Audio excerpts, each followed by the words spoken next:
is inside the camera. Like this.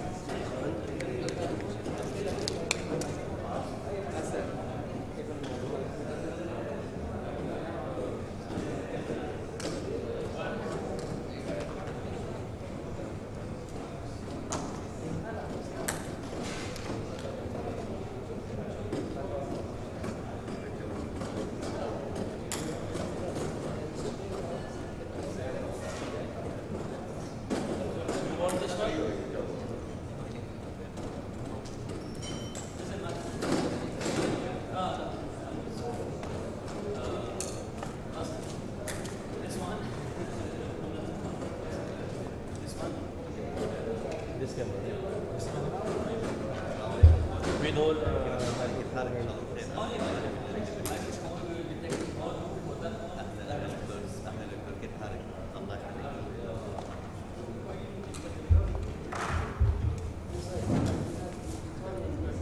Yeah.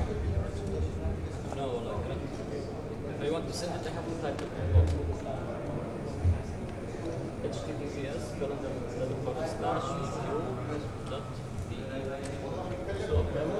yeah. now I change that camera.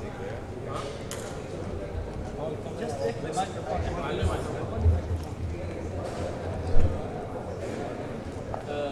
Test it.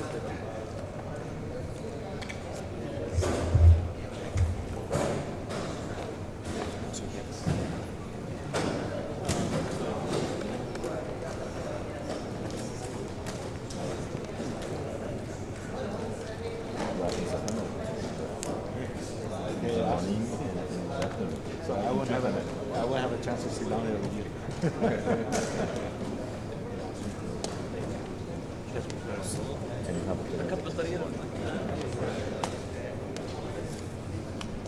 We are together in the panel, meaning they are doing it battery, so after the opening Oh, yes, yes. tea, and then they work on After the tea break. then the most of the break, and then two of us. I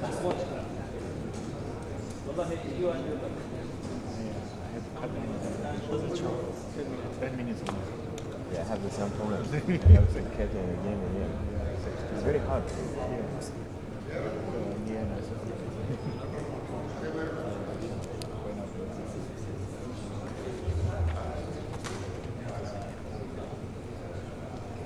ايش هذا السلوك؟ ليش سكين؟ الكاميرا الثانية.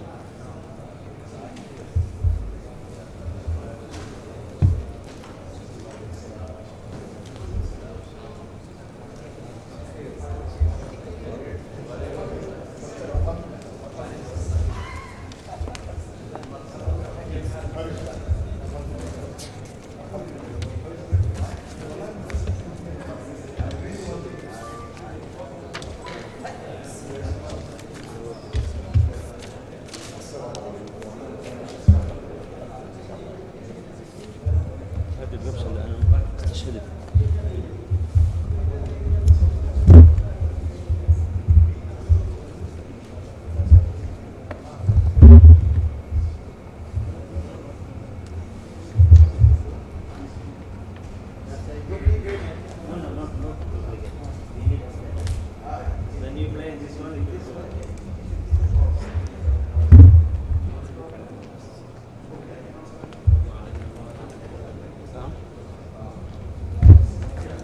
ايش اضاءة؟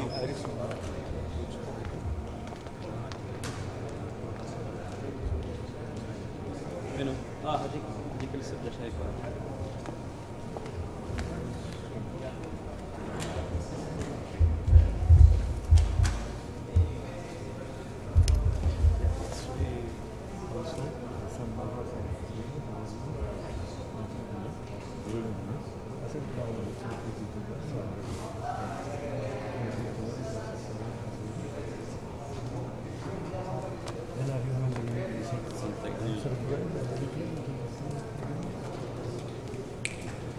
سبحان الله.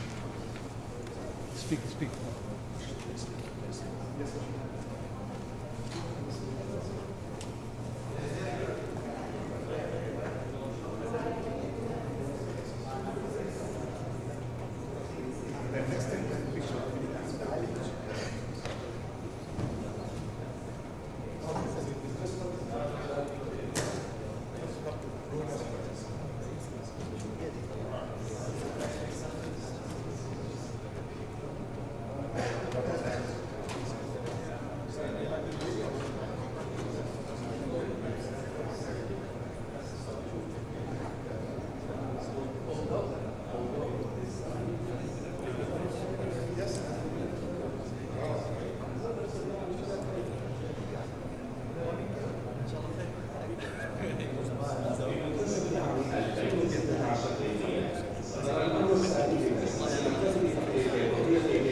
But I don't understand it's like my tradition, my father, tradition. Yeah, let's just.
الله ينعمك. عشان تتزوج لازم تبرع لو دروتك قدام العالم المرة بعد. متى حيبدأوا؟ 9:15؟ 9؟ العادي عندك لا مو عادي. هي فيها مشكلة حقيقة، فيها مشكلة عشان هيك بدلتها أنا. ما يراد يرفع إضافة. لا هاي المفروض انزلها شوية. هاي نزلها شوية انا نزلت. لأنه هيك مجهرة. سليم can you check the sound؟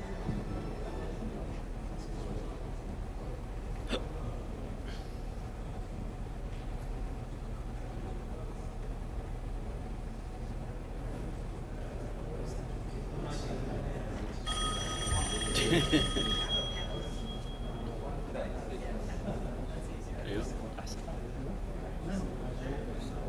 طبعا بدي اياك تاخذ لي المسافه من وين لهين.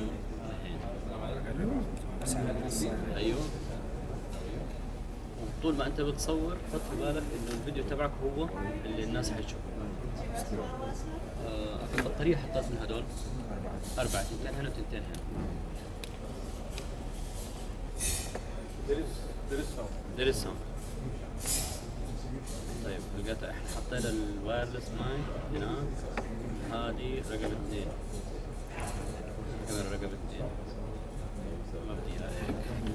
بدي رقم 1 للفوزيو. switch the cameras. I said no cerebral life should do that.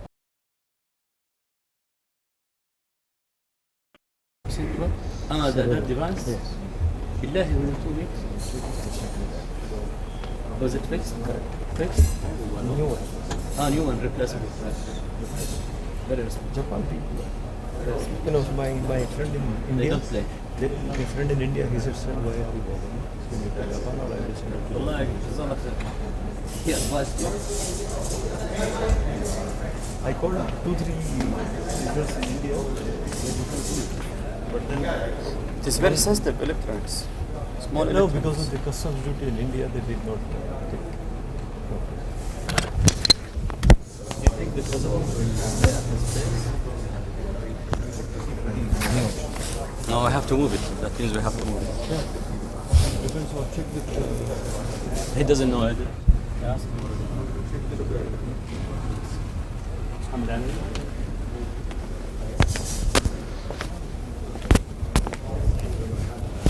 السلام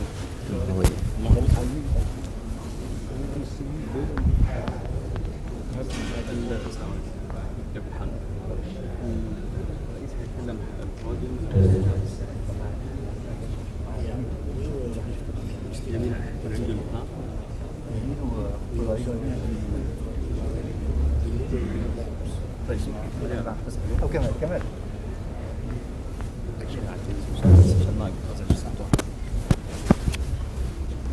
حياك الله، الله يحفظكم.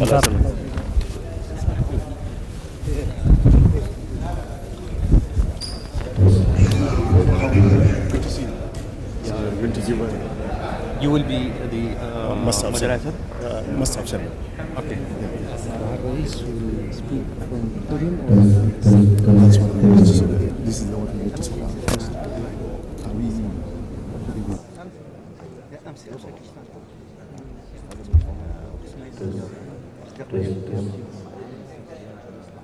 جميل اخو السكري تبع التصفيه الصحه صالح الملك كلها واحد مره يخرج 7 وصلت 7 كويس لكن يخرج 28 لازم الملك شغال هذيك ما بغيتش نمشي لنا كنجي لنا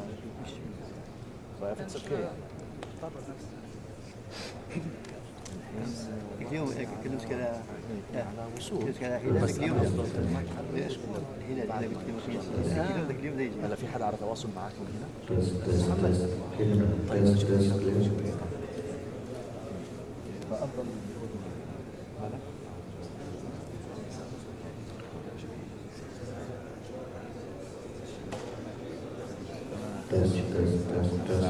اهلا كيف حالك؟ شو اخبارك؟ بخير؟ الحمد لله، الله يبارك فيك. الشيخ فارس كان موجود. وصل.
خير.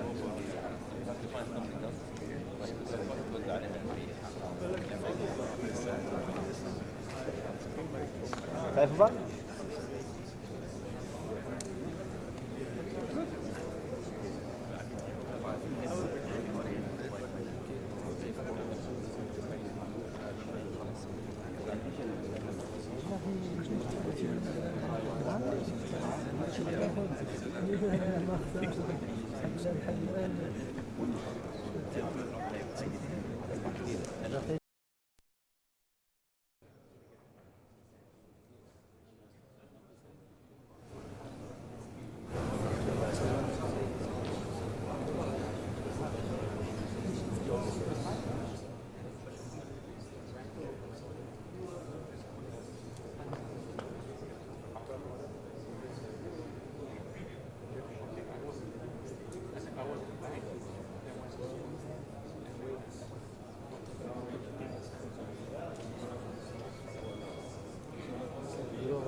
That's true.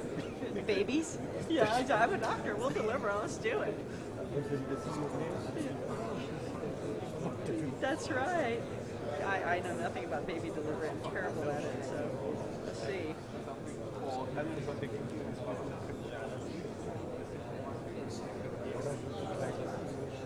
That's right. There'll be a lot of doctors lining. The health team will be back here.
Oh, is that right?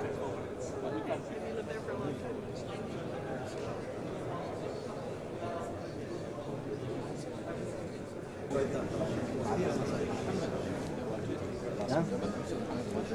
يا جماعة كنا أمس مع بعض.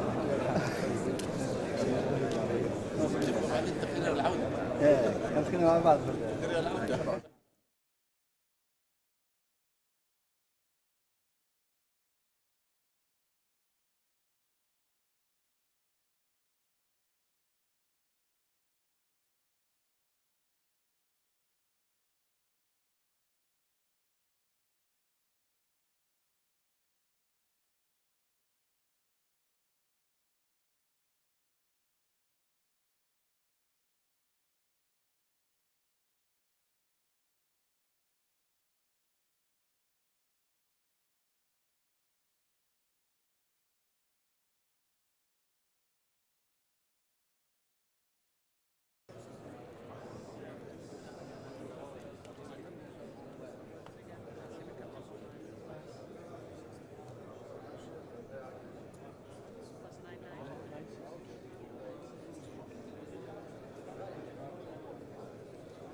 So we'd like to ask our colleagues and distinguished guests to take their seats. The program is about to start. The president is ready, so he will come in shortly. So,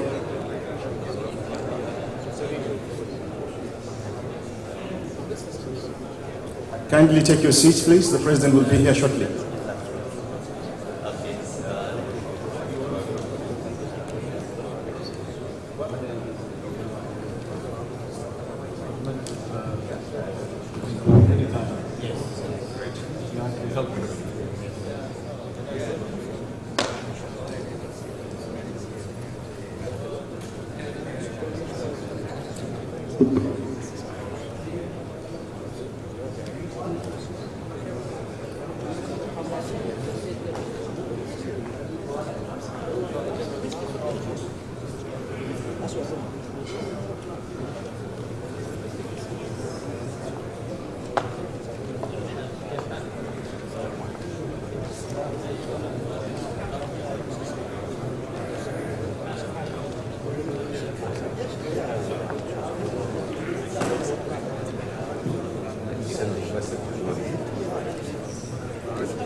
When I do for you like this, no, I will do it. That means you are on air. On air. Okay? Yes, live. People are watching this also. Yeah, of course, the camera, not you. What to do with you? But you maybe Number one, that means you are live. Number two, that means go really.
أعوذ بالله السميع العليم من الشيطان الرجيم بسم الله الرحمن الرحيم والصلاة والسلام على رسول الله.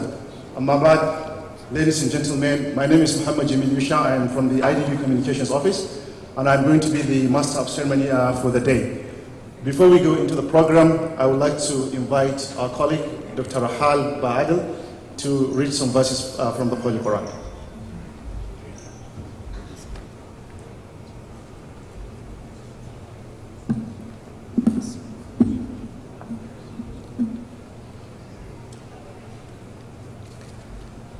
أعوذ بالله من الشيطان الرجيم بسم الله الرحمن الرحيم الله نور السماوات والأرض مثل نوره كمشكاة فيها مصباح المصباح في زجاجة الزجاجة كأنها كوكب دري يوقد من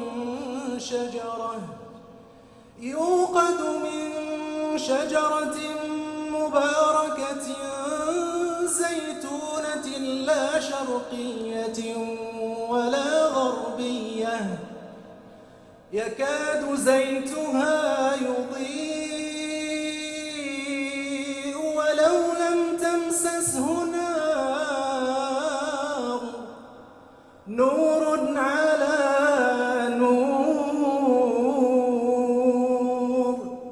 نور على نور يهدي الله لنوره من يشاء ويضرب الله الأمثال للناس والله بكل شيء عليم في بيوت أذن الله أن ترفع ويذكر فيها اسمه يسبح له فيها بالغدو والآصال رجال لا تلهيهم تجارة ولا بيع عن ذكر الله وإقام الصلاة وإيتاء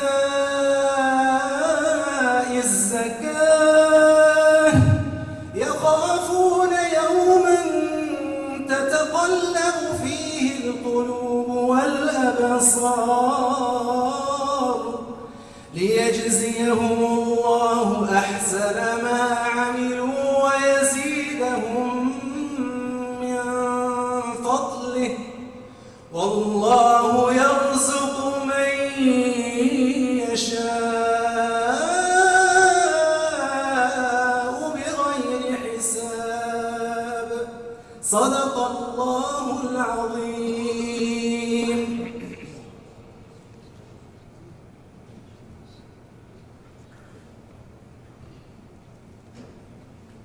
ما خرج من القلب دخل القلب. What comes from the heart enters the heart. Thank you very much, Dr. Adil, for this beautiful recitation of the Quran.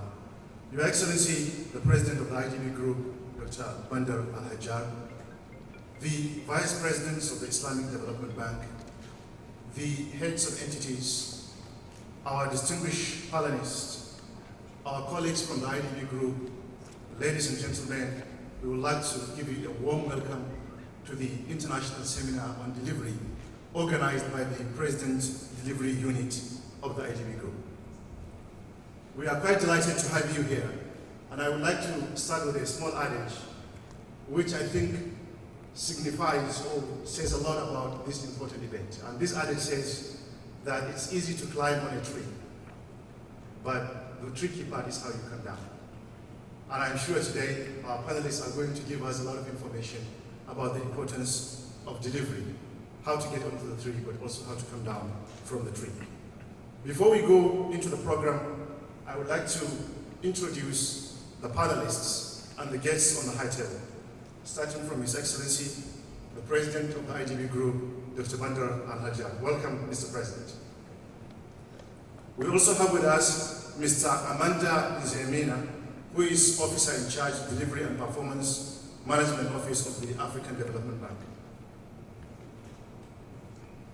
We also have Mr. Fabian Biga, who is the Director, Healthcare and Low-Income Households Performance Management and Delivery Unit in Malaysia. Mr. Fabian, you are welcome to the IDB Group. From the Asian Development Bank, we have the Director General of Strategy and Policy Department, Mr. Indu Bhushan. Mr. Indu, welcome to the IDB.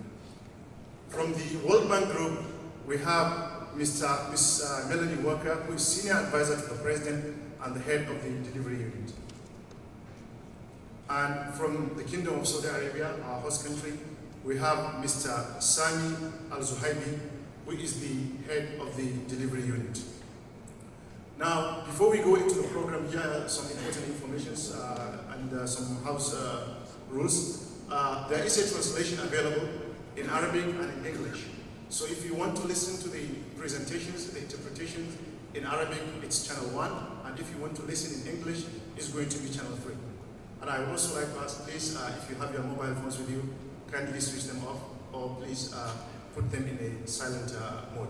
I would also like to announce to those who are here and our colleagues in the IDB Group that there is a live streaming of the entire event through the Fiqh channel. So you can follow it without being here present. So I would like to now invite the President of the IDB Group, Dr. Bandar Al-Hajjar, to please deliver his keynote speech. Welcome, Mr. President.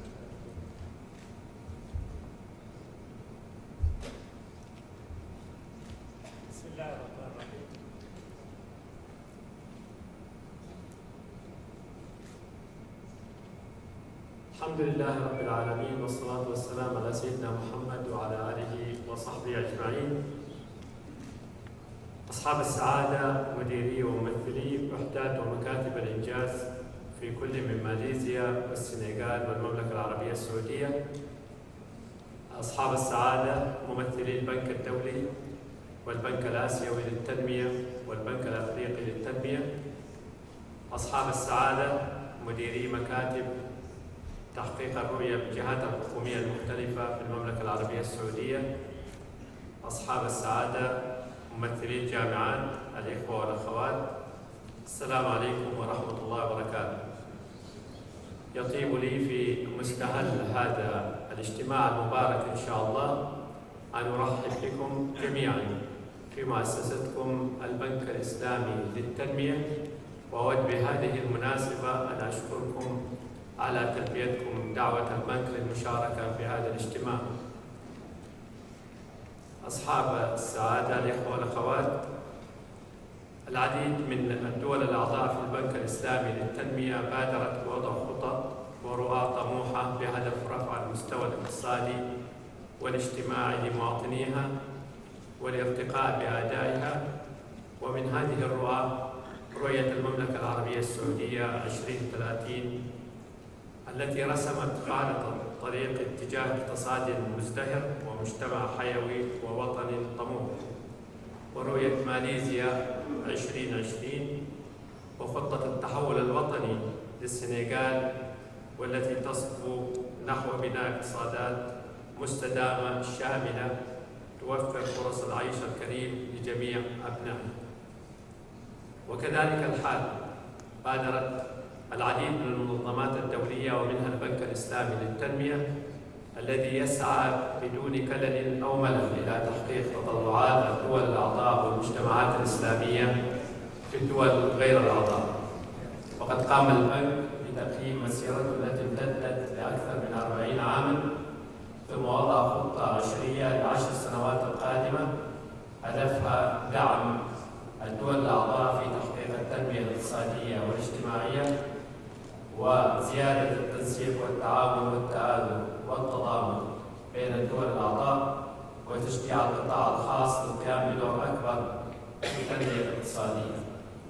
كما قام البنك بوضع خطة داخلية لتقوية الجهاز الإداري ورفع مستوى قدرات الموظفين، وأنشأ إدارة للإنجاز ومتابعة التنفيذ.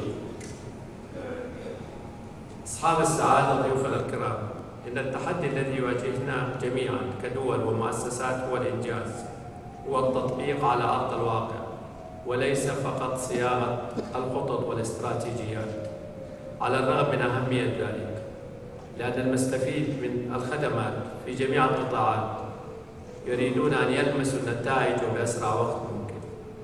ولهذا السبب ولضمان تحقيق ذلك بادرت بعض الدول والمؤسسات إلى إنشاء وحدات متخصصة في متابعة الإنجاز، أو وحدات لتنسيق التنفيذ، أو مكاتب مركزية لإدارة المشاريع، حتى تضمن الإنجاز حسب الأهداف الموضوعة وفي الوقت المناسب وضمن مؤشرات أداء محددة وفي إطار حوكمة ومفاهيم الجزاء والعقاب.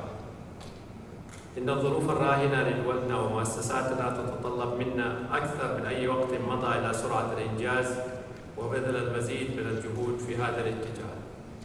اجتماعنا في الواقع اليوم يهدف إلى تبادل المعارف والخبرات والتعاون فيما بيننا لمصلحة الجميع.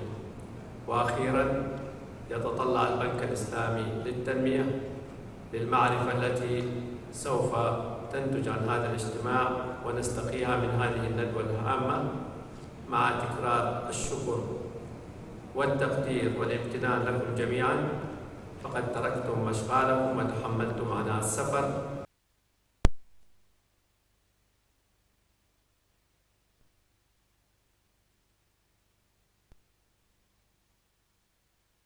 أود بهذه المناسبة أن أشكر زميلي الشيخ فال لجهود Head of our President of Delivery Unit بجهوده المتميزة في هذا المجال وفي تنظيم هذه الندوة مع زملائي في البنك. وأسأل الله سبحانه وتعالى أن يعيننا جميعا إلى ما فيه الخير والسداد. والسلام عليكم ورحمة الله وبركاته.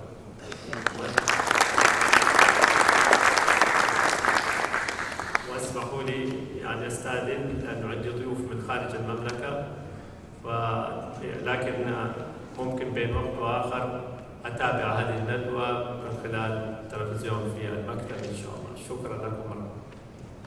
Thank you very much, Mr. President. Now Mr. President will take his leave, but we ask the guests to please remain seated. The session will continue after the President takes his leave.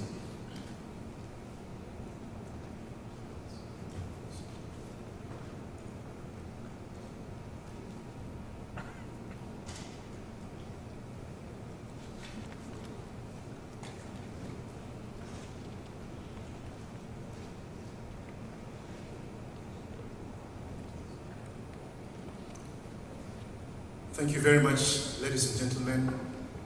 Now the program will continue. I would like to apologize. I missed my friend and my colleague, and we had the best time yesterday at the dinner. Our colleague from Senegal, Mr. Babakar Ying, who is the Deputy Director General of the Operational Office for Monitoring the Senegal Emerging Plan. You are also welcome to the high table, and he's going to be an important member of the panel. Now, this is how the session is going to run. The head of the delivery unit, Brother Sheikh Ibrahim Apal, is going to lead us through the first session. He will introduce the panelists to give their keynote speeches, and he will manage the question and answer session. And after which I will come back to take the floor again for the next session. So, Brother Sheikh Ibrahim Apal, you are most welcome. Thank you, Brother Jamil.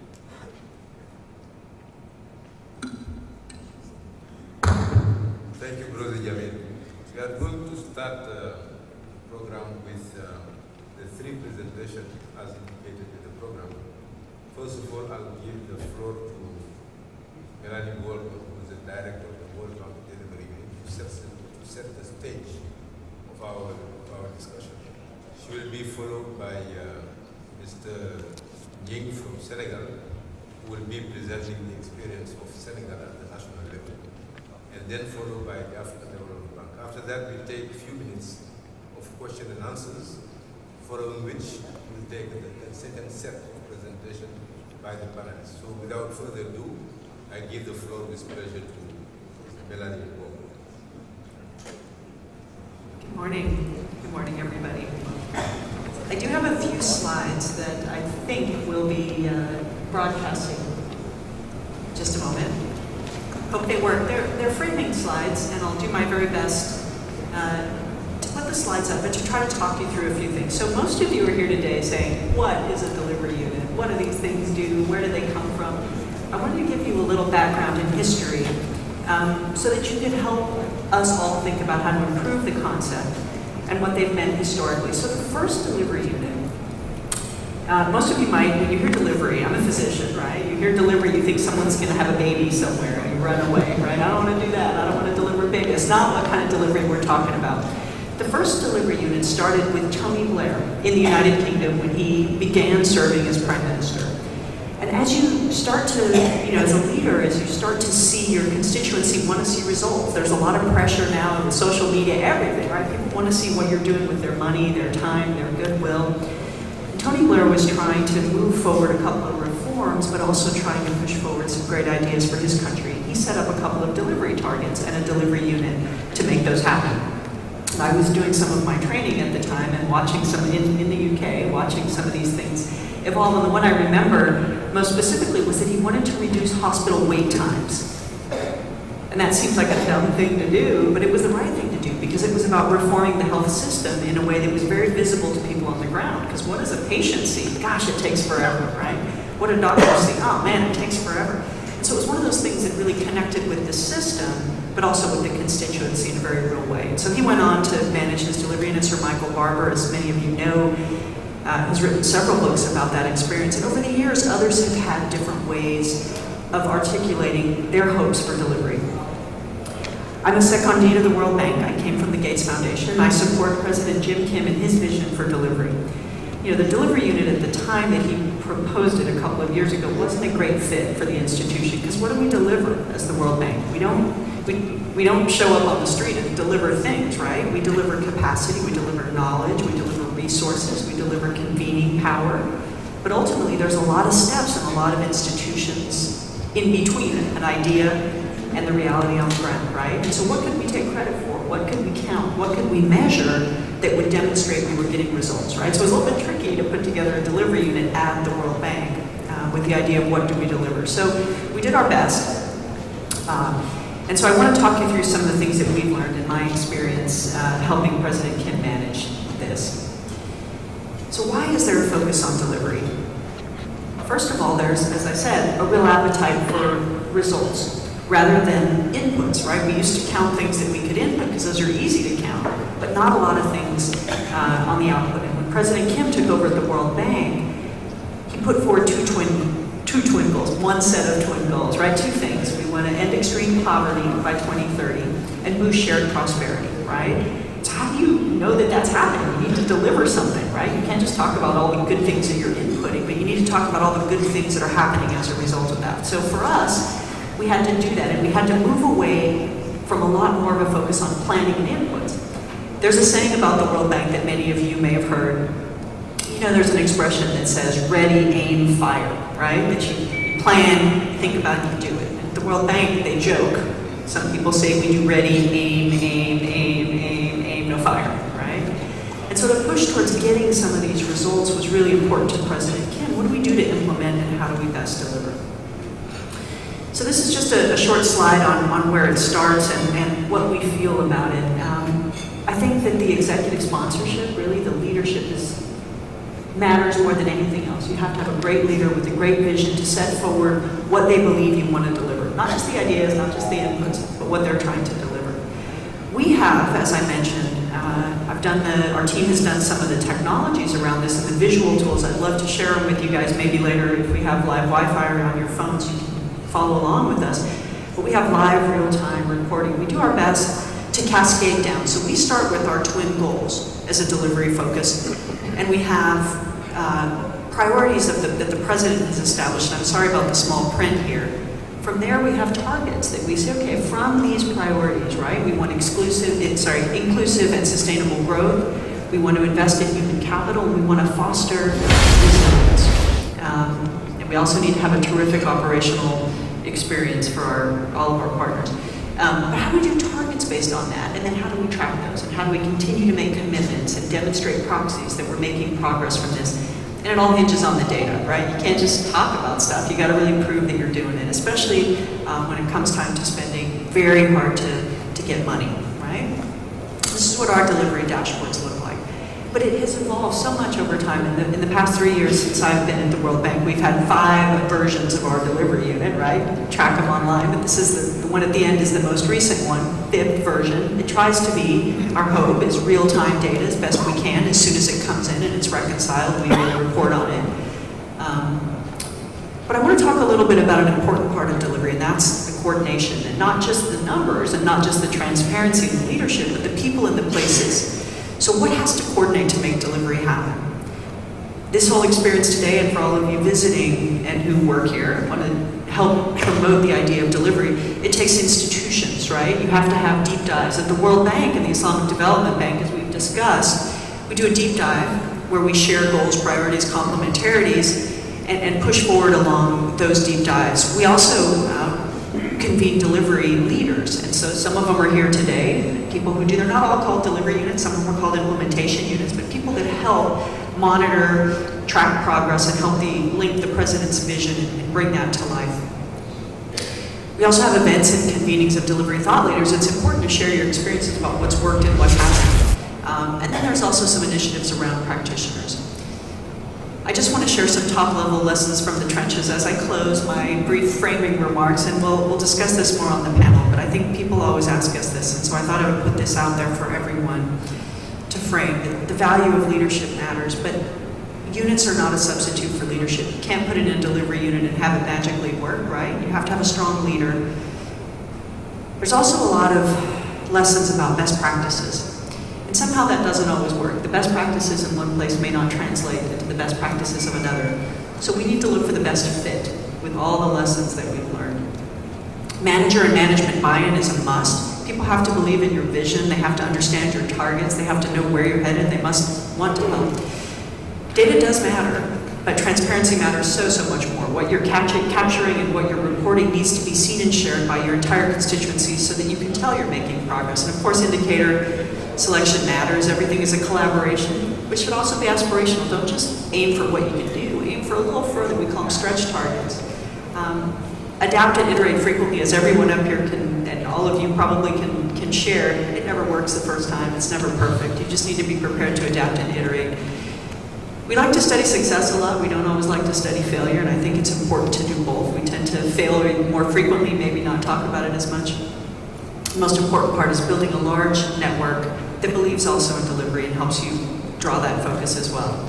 So thank you all for joining. really appreciate your time and your support and your patience, not just in supporting the World Bank around this and all of us here, but also as the team here at the Islamic Development Bank builds a delivery unit. They're going to need a lot of support. Just from my own experience, you don't make a lot of friends building a delivery unit, and so you're going to need to help them out and be champions for this initiative and this cause. So thank you for coming today, and I look forward to this conversation.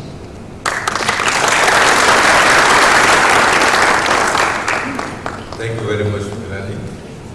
Right on time.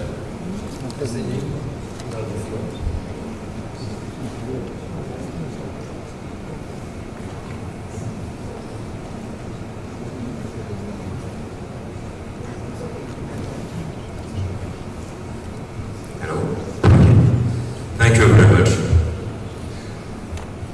Thank you, Mr. Fall, honorable guests, ladies and gentlemen. First of all, I would like to congratulate the ADB for these bright initiatives, following many delivery units to be together and to exchange in order to be more effective, and thus, by the way, having more impact on the lives of people. Delivery management is something new for the Senegalese government, for the Senegal administration. It is somewhat a paradigm shift.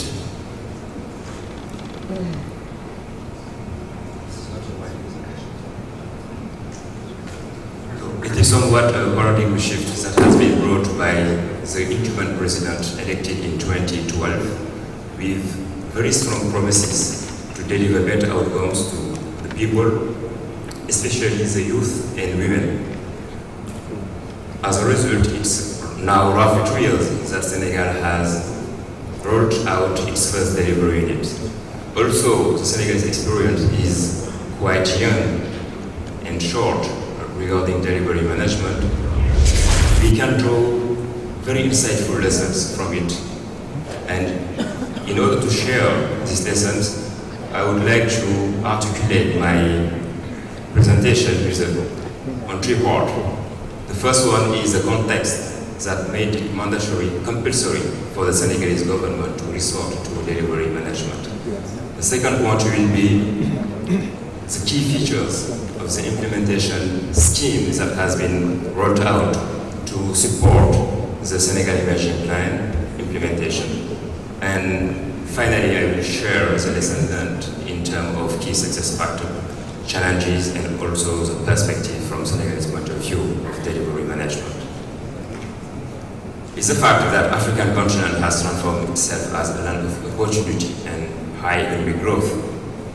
The question for Senegal was how to leverage on this positive context to address the very high expectation of its young population. Indeed, Senegalese population, over 70% of the Senegalese population is under 30 years old. Senegal Emerging Plan is the answer for Senegal to leverage on this positive context by creating a new impetus for strong, inclusive, and sustainable growth. We have a very big ambition consisting in doubling the growth rate over 10 years, and with a strong focus on job creation, exports. It is a very pragmatic strategy focused on impact. You have some key figures here: 1 vision, 6 top priority sectors, 27 flagship projects, 17 reforms. The flagship projects are the very top priority project of the plan that has a knock-on effect on the whole economy. And also we have a special implementation scheme built around the delivery unit. We have some key figures here regarding impacts to create 6,000 jobs.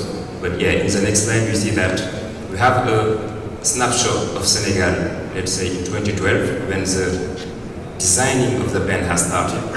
And Senegal within 10 years, what were the outcomes and objectives that are shown. We have 2 drivers of the economy in 2012. The plan wants to trigger 4 new drivers to have globally 6 drivers of the economy. We have 3 million people with discretionary income. The goal is to double this number.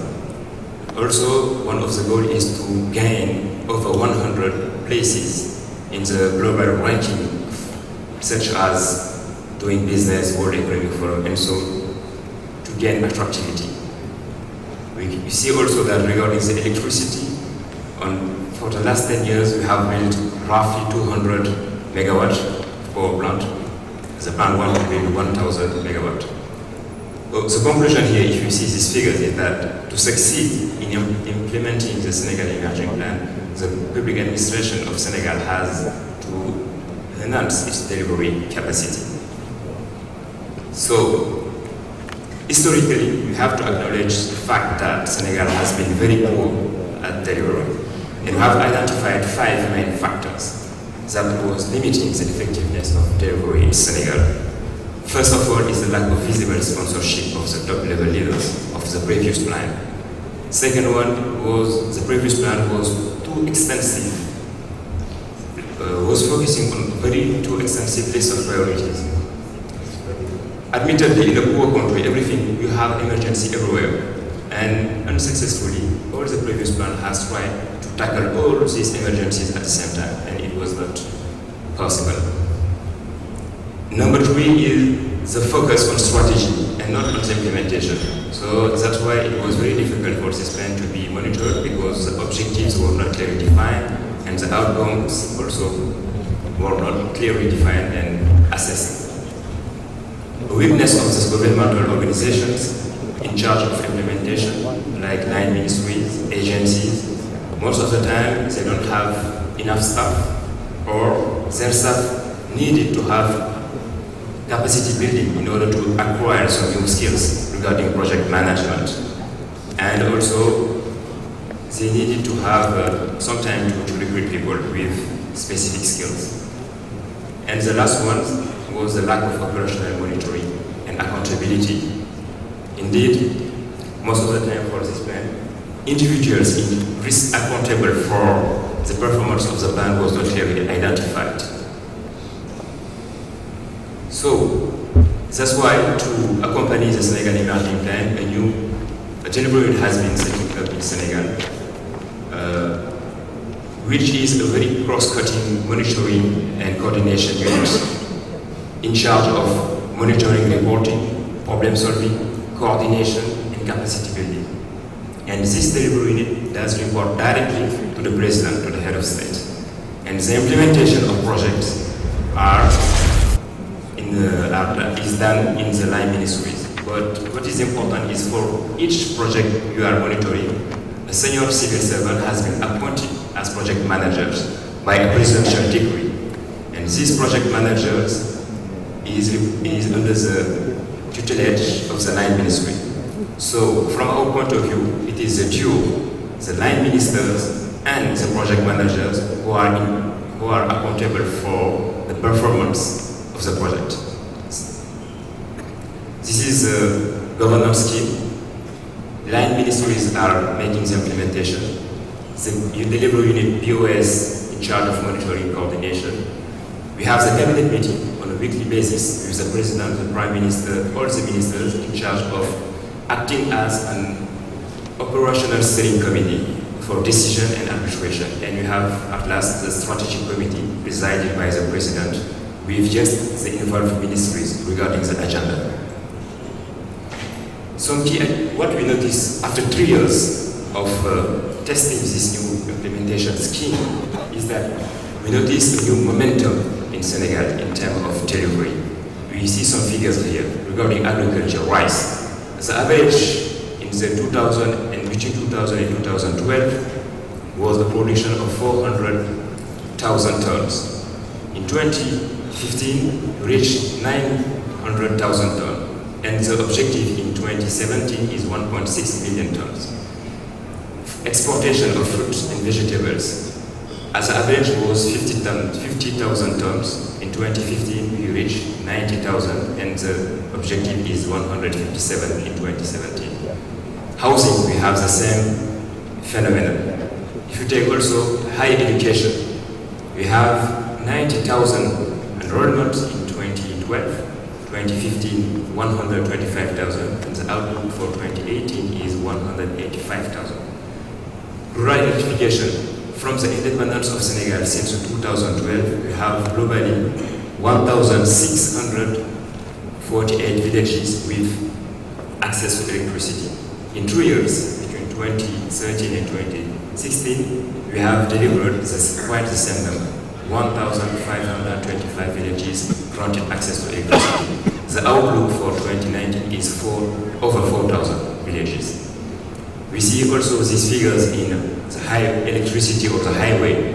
Between 2000 and 2012, in Senegal, we had the previous government has delivered 35 kilometers of highway. Between 2012 and 2016, 71 kilometers, and the outlook for 2020 is 221 kilometers.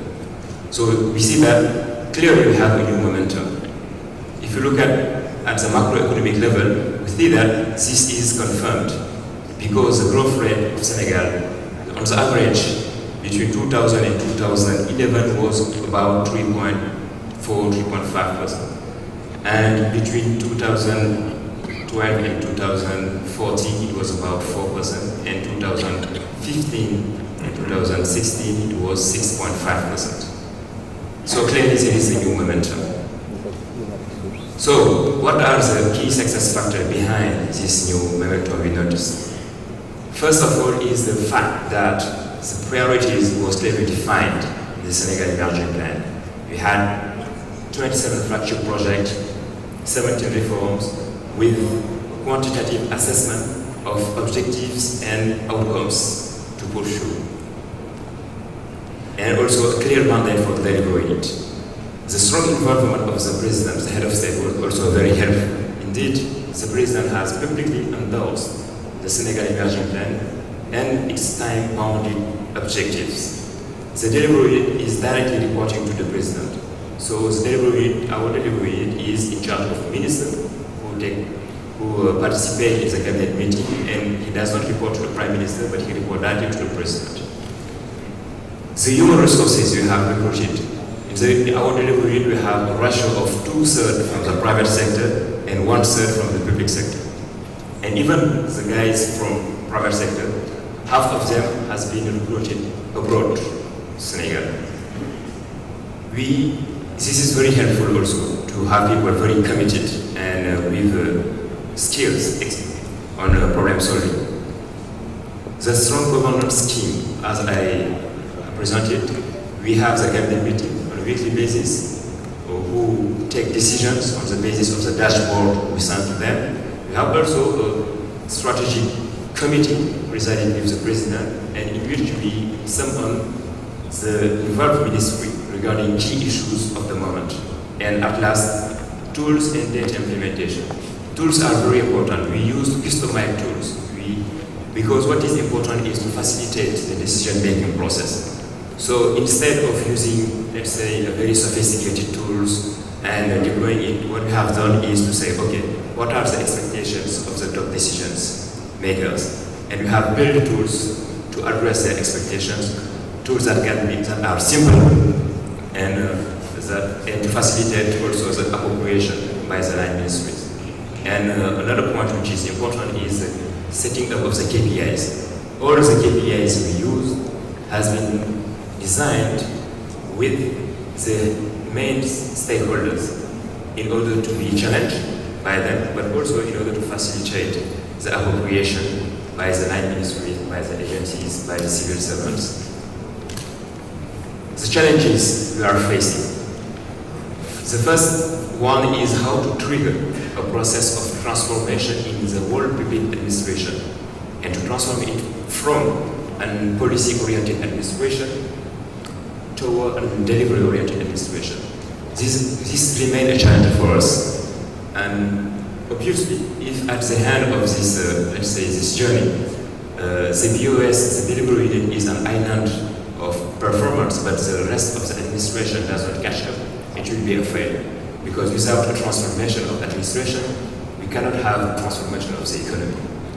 Second challenge is how to remain focused on key priorities and to avoid to fall in the trap of the early successes. Because as you see, we notice some renewed momentum, but there is a risk that our scope will be overstretched, and with the risk of being deteriorating the quality of the monitoring, but also the risk of doing the job of the line ministries. Number 3, how to sustain the performance management approach that we have brought out. Actually, what we do is to give some incentives, financial incentives to best performance, but we don't have negative sanctions for those who don't perform. And in the long run, we need to move towards this direction if we want to have people committed on delivery and to keep the best performers motivated. Number 4, how to leverage on external pressure to cause delivery culture to take roots in the public administration in Senegal. In fact, currently all the documents we are producing are confidential, and it is just for the head of state, the prime minister. But we see that if you want this culture to take root, we need to go public. For instance, by publicizing the targets, the achievements, and the ranking of the best performers. And the last challenge we are facing is how to better involve the private sector. Currently, we have in our portfolio roughly 10% of the project we are monitoring, which have contribution of the private sector. Actually, in the plan, we need to have more involvement of the private sector because we need 24 billion US dollar investment for this 27 flagship project. And in this 24 billion US dollar, only 1/3 of this funding does come from the public sector. The 2/3 has to be provided by the private sector. And that's why we are currently working with the national private sector in Senegal to say how to create a framework of win-win partnership in which we will allow the private sector to benefit from this delivery, but at the same time to use this partnership as, let's say, a leverage to mobilize more private funding. And the same way it will, for instance, be helpful for the private sector in lifting any barriers, institutional barriers. My last slide is about the future of delivery management, the Senegalese perspective. We notice that the delivery in Senegal is increasingly solicited as a coordination agent for an efficient management of cross-cutting issues. For instance, very complex problem, very complex issues, management of unforeseen crises, but also for the production of decision-making elements for strategic arbitration for the top decision makers. Second point is delivery unit as an enabler to the transformation of the public administration. For instance, by setting standards for the rest of the civil service, ensuring capacity building, and also being proactive for government reforms and innovation regarding the delivery management issues. And at last, we found that the need of the network of delivery is, for us, something which can be very helpful in boosting the delivery of the very transformative regional and regional projects and reforms.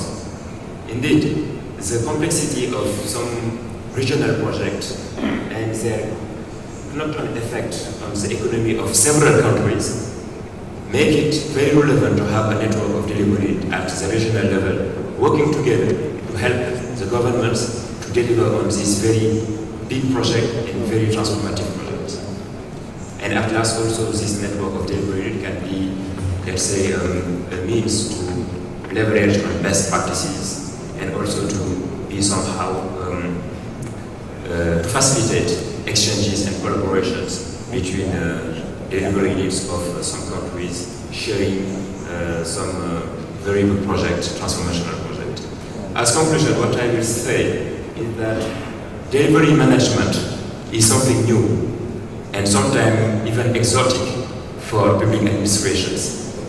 But regarding the growing pressure of resulting from three main factors: the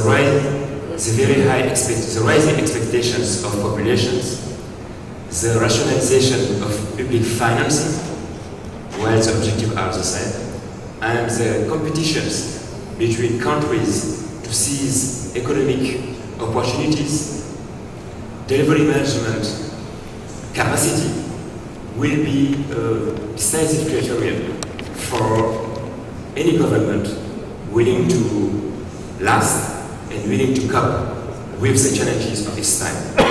Thank you for your attention. Thank you very much.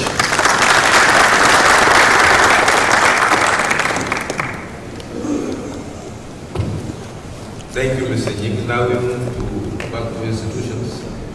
Brother Armal Zeimana from the African Development Bank.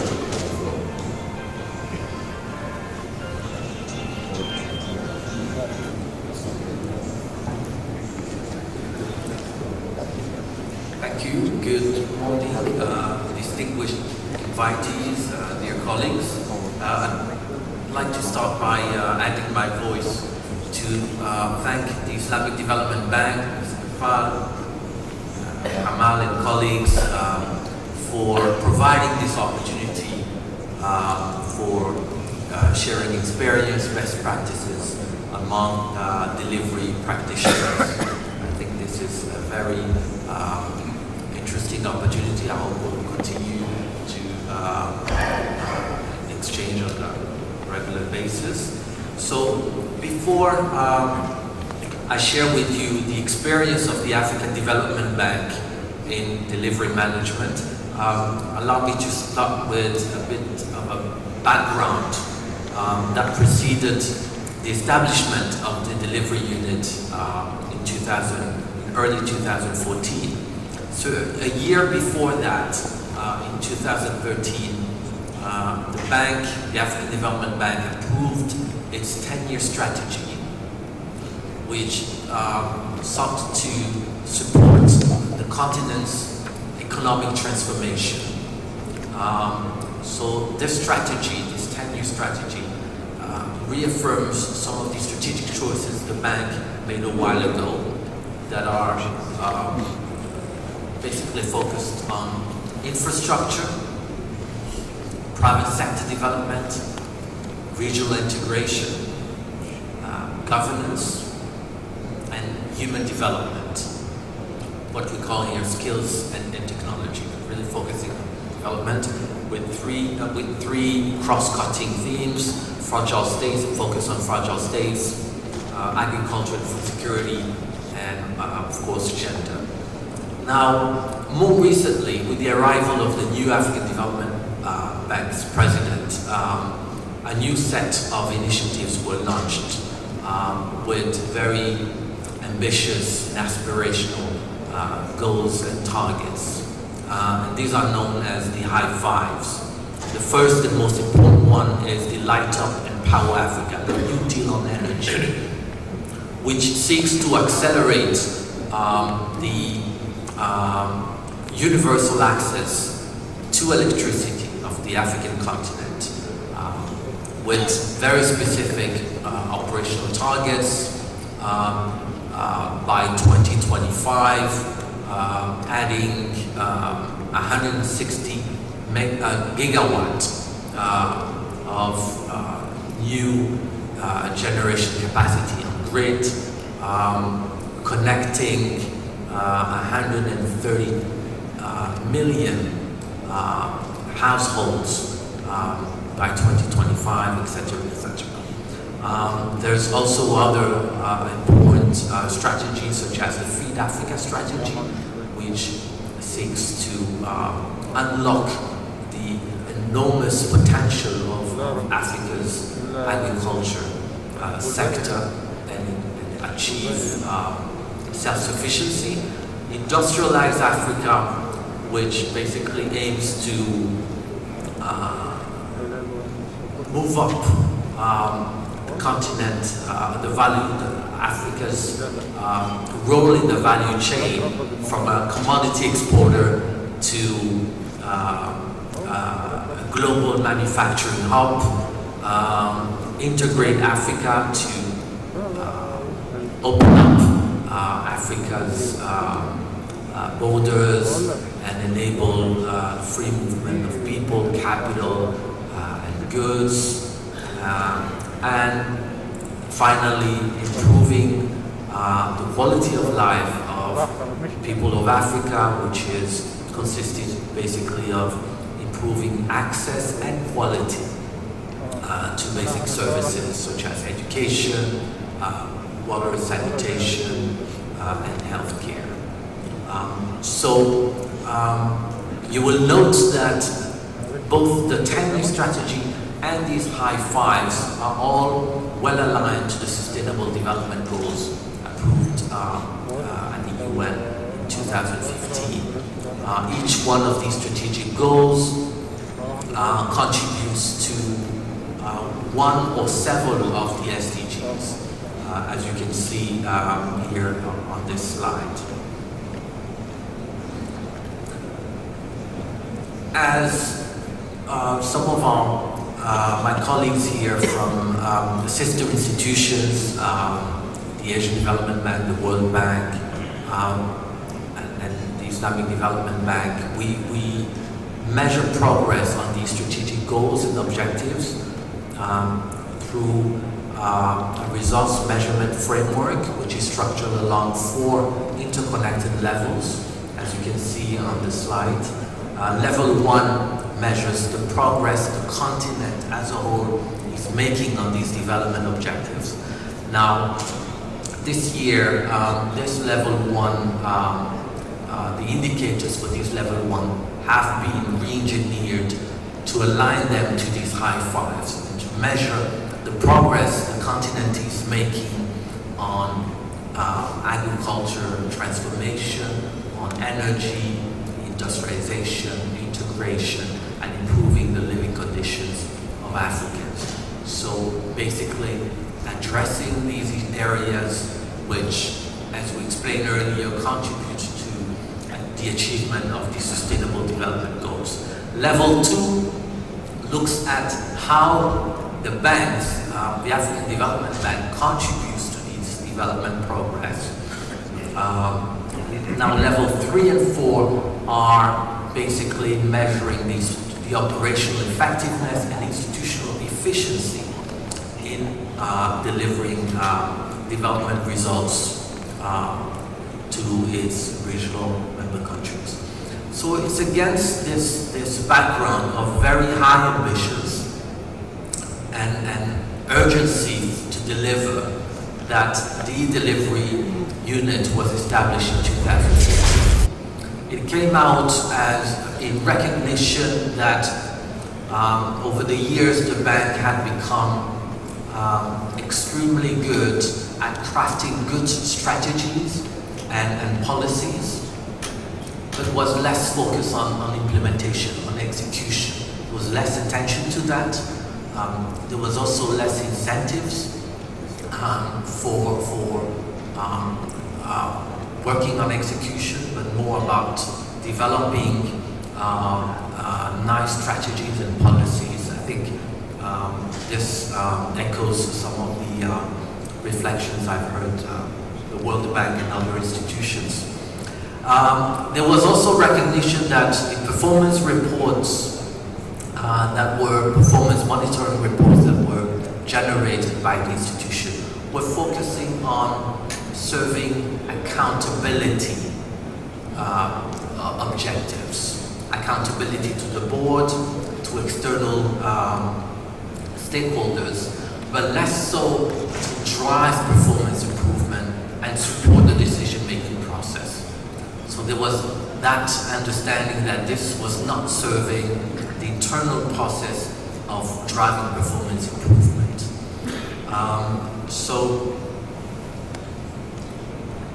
move to the next slide. So this basically led to the establishment of a delivery unit in 2014. It sought to move away from the retrospective monitoring process to more proactive performance management, creating a process for driving internal performance improvement, instilling a high sense of urgency to deliver. Basically, it consisted of 2 sets of key key activities. One, assisting departments in setting and tracking trajectory on a regular basis. Promoting transparency by providing early warning on non-performance areas and focusing obviously on priority areas of the bank. It also involved providing a platform for problem solving, supporting departments in accelerating delivery and catalyzing bold changes to address persistent delivery challenges and bottlenecks. The delivery unit acts as a facilitator to drive quick decision making. It engages on a monthly basis with senior management to highlight areas of non-performance and provide recommendations on remedial actions. It helps departments in delivering their projects, bringing the required support, capability, expertise, and external support when the need arises.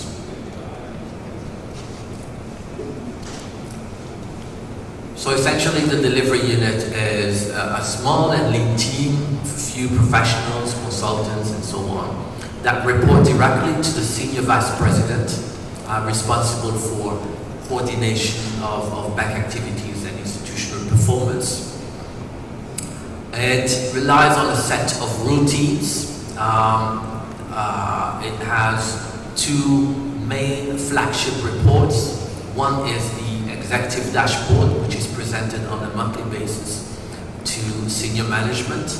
And that report not only highlights the state of delivery as it is today, but provides some projections on trajectories, early warning on areas of non-performance, slippage risk, and recommendations for remedial actions. These routines are an essential and critical element of the delivery methodology. It creates it contributes to instilling that performance-driven culture that takes time to root in an organization. The second flagship report I would like to mention is the Portfolio Flashlight, which monitors the performance of the active portfolio. An interesting feature that this report has, and I think, and I'm thinking of this because of the previous presentation about how transparent do we want to be when it comes to good performance, strong performance, and poor performance. Now, this report acts pretty much like the league table for those who are passionate about soccer and football, where you would have currently, I think, for British football, I think the top of the table currently, I think, is Chelsea, right? So you have the top of the table, and you have the poor's performance as well. So that portfolio flashlight achieves the same thing. On a monthly basis, you have a report that shows the regions and the sectors which are performing the best, and those, of course, which performance are the weakest. And this, of course, is a report which is highly anticipated every month, creates a lot of anxiety across the institution, but contributes to creating that sense of urgency for continuous improvement across the institution. So these routines are really part of the culture that we are trying to instill across the bank. Problem solving, as I said earlier, the delivery unit provides that platform for continuous problem solving, assisting, acting as partners for departments and units in designing effective delivery plans and tracking these plans against targets. Yes. A new set of tools that we've added to the toolkit of the delivery unit this year is in business process improvement. So we started this initiative this year with the private sector department, assisting them in reviewing the project life cycle, going through the various steps for origination, all the way to approval and in portfolio management to try to improve speed, but also quality of delivery for the private sector. So business process reengineering, an important component of our interventions.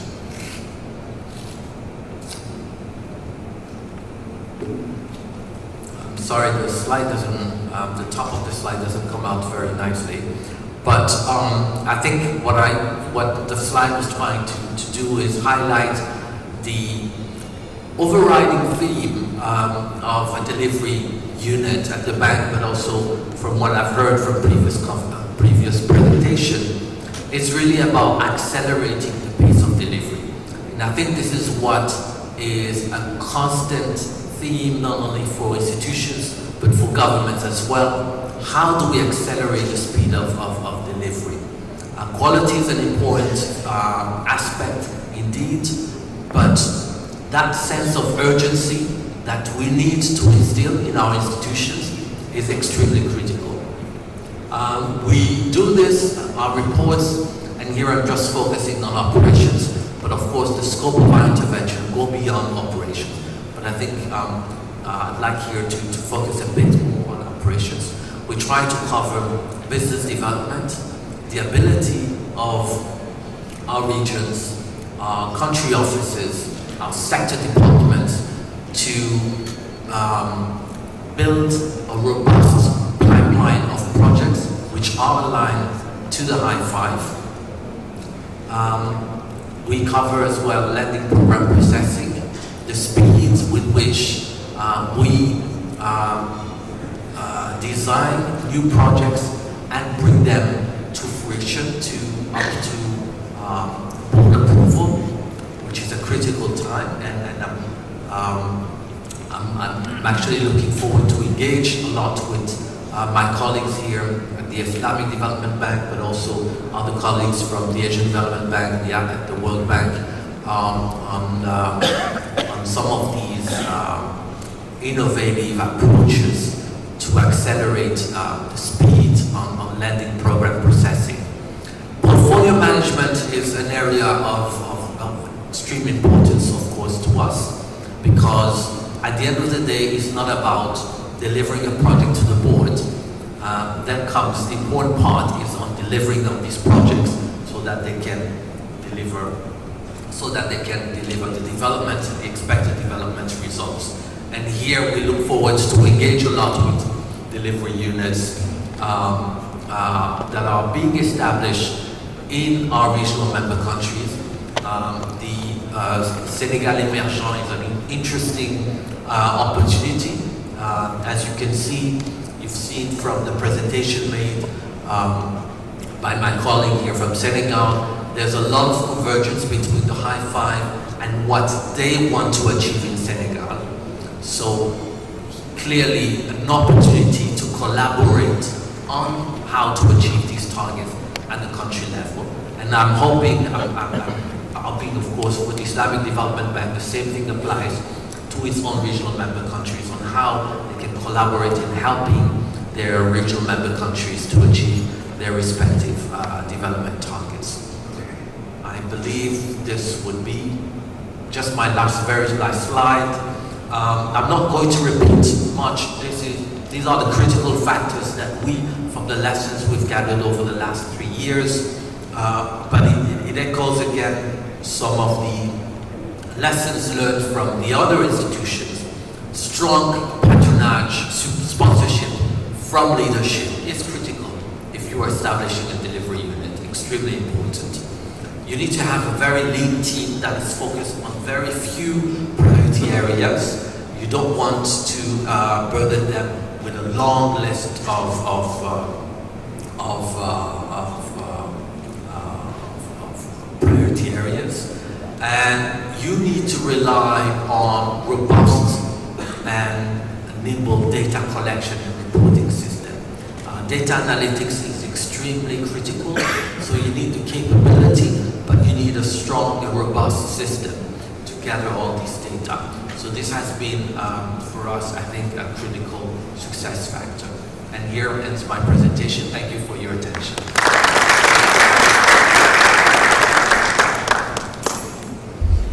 Thank you, Brother Desmana. Now we open up for a few questions before we move to the second set of presentation. There are floating mics somewhere in the corridor. You want to break the ice? Yes? Ahmed? On this side.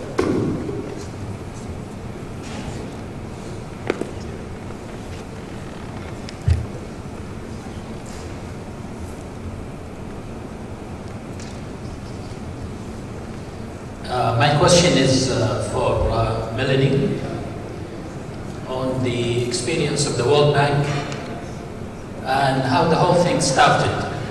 You know, monitoring of the delivery that started in the UK by Tony Blair and the work he has done or he tried to do on the NHS, reducing the time for patients to wait, and trying to come up with an IT system that will make all of that very easy. Now my question is based on this experience because he started this whole thing on which a lot of other organizations and people have followed. What is the impact? What was the impact on the UK? What was the impact on the different areas of concern that he had concentrated on?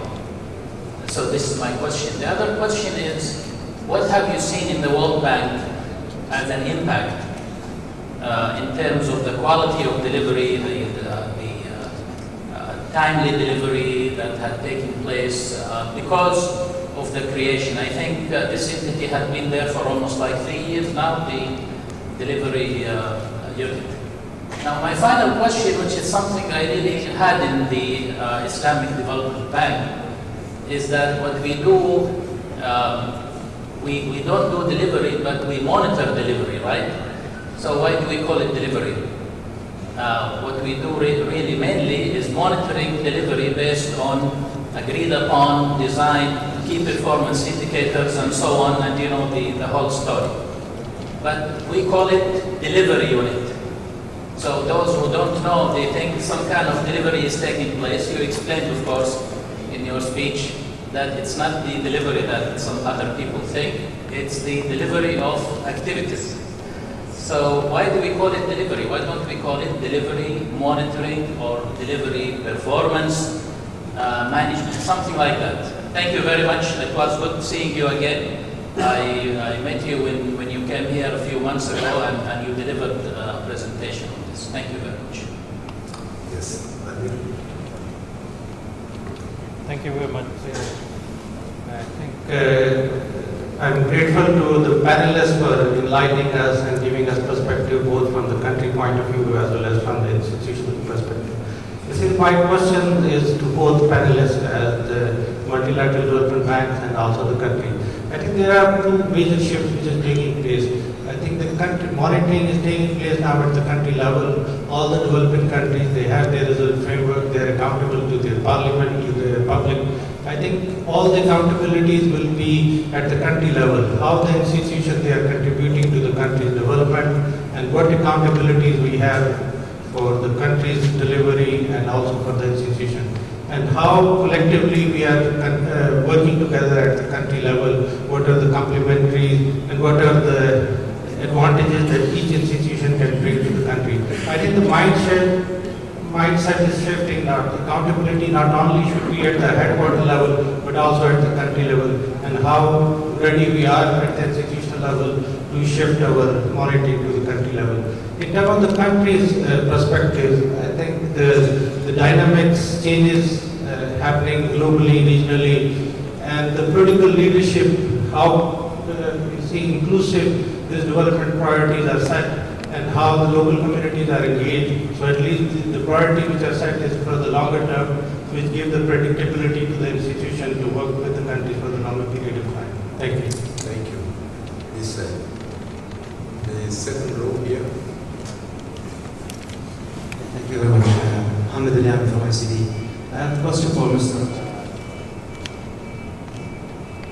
Ahmed. Regarding the high five and the operational priorities, I didn't see the first sustainable development goal, which is the no poverty, neither sides. And I think it's most of the sustainable development goals fit in that one. So I didn't see it listed in both sides of your slides. So I'm just wondering why it's more of a strategic question than about the delivery. Thank you. Thank you. Next, take the last one and then try to give answers. Back there. So, yes, hi, good morning. My question is for the guy, the speaker from Senegal. What I mean is you have presented very nice presentation, and you have shown that a great, a development has been achieved in Senegal by applying whatever is the delivery system in Senegal. Now my question is, as you know, in Saudi Arabia, we are relying like 90% on the oil. And with the new vision of 2030, do you think if we apply the idea, of the delivery system and the achievement you guys have achieved in Senegal, do you think we can rely more into some different income than the oil in Saudi Arabia? Thank you. Thank you. So last, maybe try to. Okay, thank you so much for this great opportunity. I have two questions, one for Mr. Nguyen. Most of the data we collect are coming from the implementers. How do you ensure the quality of the data? What are the key measures you have in place to ensure the quality of the data? The second question for Melanie is who have said something very interesting, the management buy-in. My question is now how to get the management buy-in for this delivery. Thank you so much. Right, so we'll take, panelists will have a shot at these questions. Let's start with Melanie. I'm still thinking about how to answer that. It's hard to go first.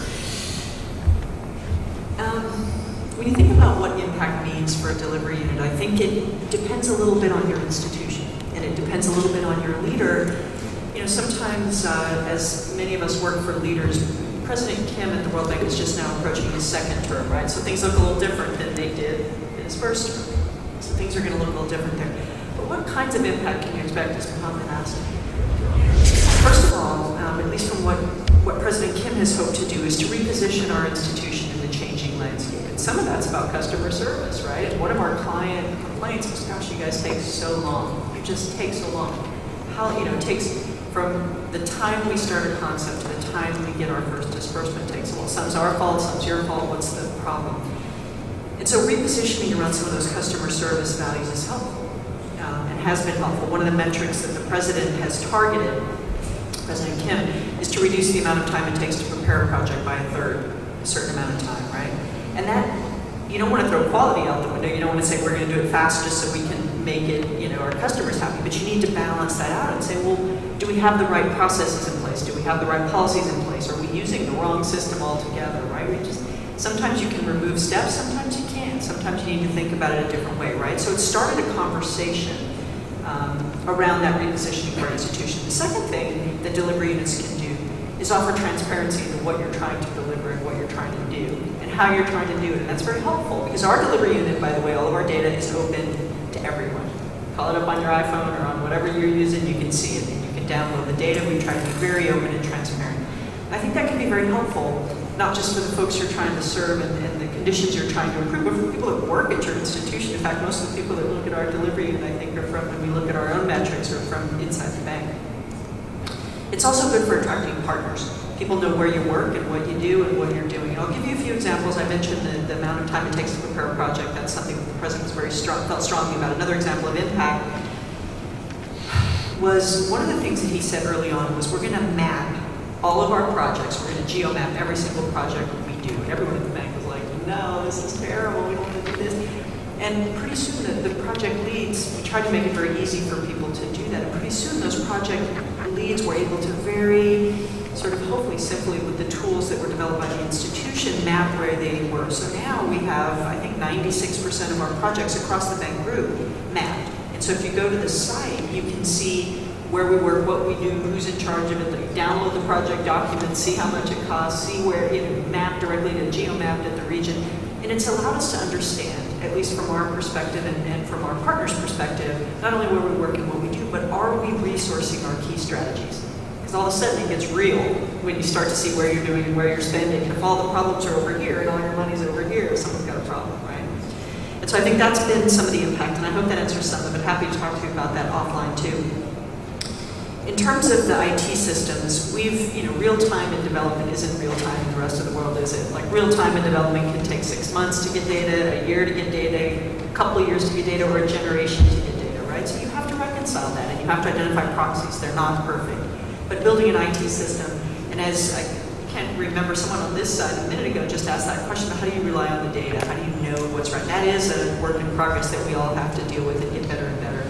But once data is reconciled, we found that the sooner you can get it out there. My colleague at the African Development Bank was talking about monthly reports, and again, that's why I mentioned we don't have a lot of friends. We have probably more enemies than friends with the buy-in across the institution. And finally, the leading into that about the management buy-in. I think you've heard from most of us that have worked in these delivery units or even ran them that we all have kind of the same story, right? You're starting to hear the same themes. We can probably make each other's presentations. You're going to get bored of hearing us repeat the same messages, right? We're human and the same things happen no matter where you work. I think that as with everything, you need buy-in not just for what you're trying to deliver, right? Not just for the ideas and the things you want to get out there, but for the idea of a delivery unit. Because I've had more of a struggle at the World Bank with my colleagues we don't need a delivery unit, we all do our jobs, we have management, we have a corporate scorecard, we have all of these things, right? And so part of the buy-in isn't just the management idea of wanting to do delivery better, because I think all management does, right? They may disagree on how you do it, but everybody wants to get the work done and get it done more effectively and more efficiently. But I think the idea of having a delivery unit can rub people the wrong way, right? To use an expression, an old expression. But I think that concept people don't always agree with, because it takes away, people sometimes believe it takes away from what their authority is, or why are you doing this, or who gave you whatever to do that. And so I think my colleagues can probably answer some of these questions maybe a little better than I, and I'm happy to take this offline too and walk you through any of these things that I can from my experience.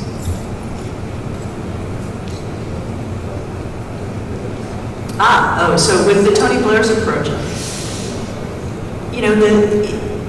the impact that he had, I think, so the hospital wait times went down.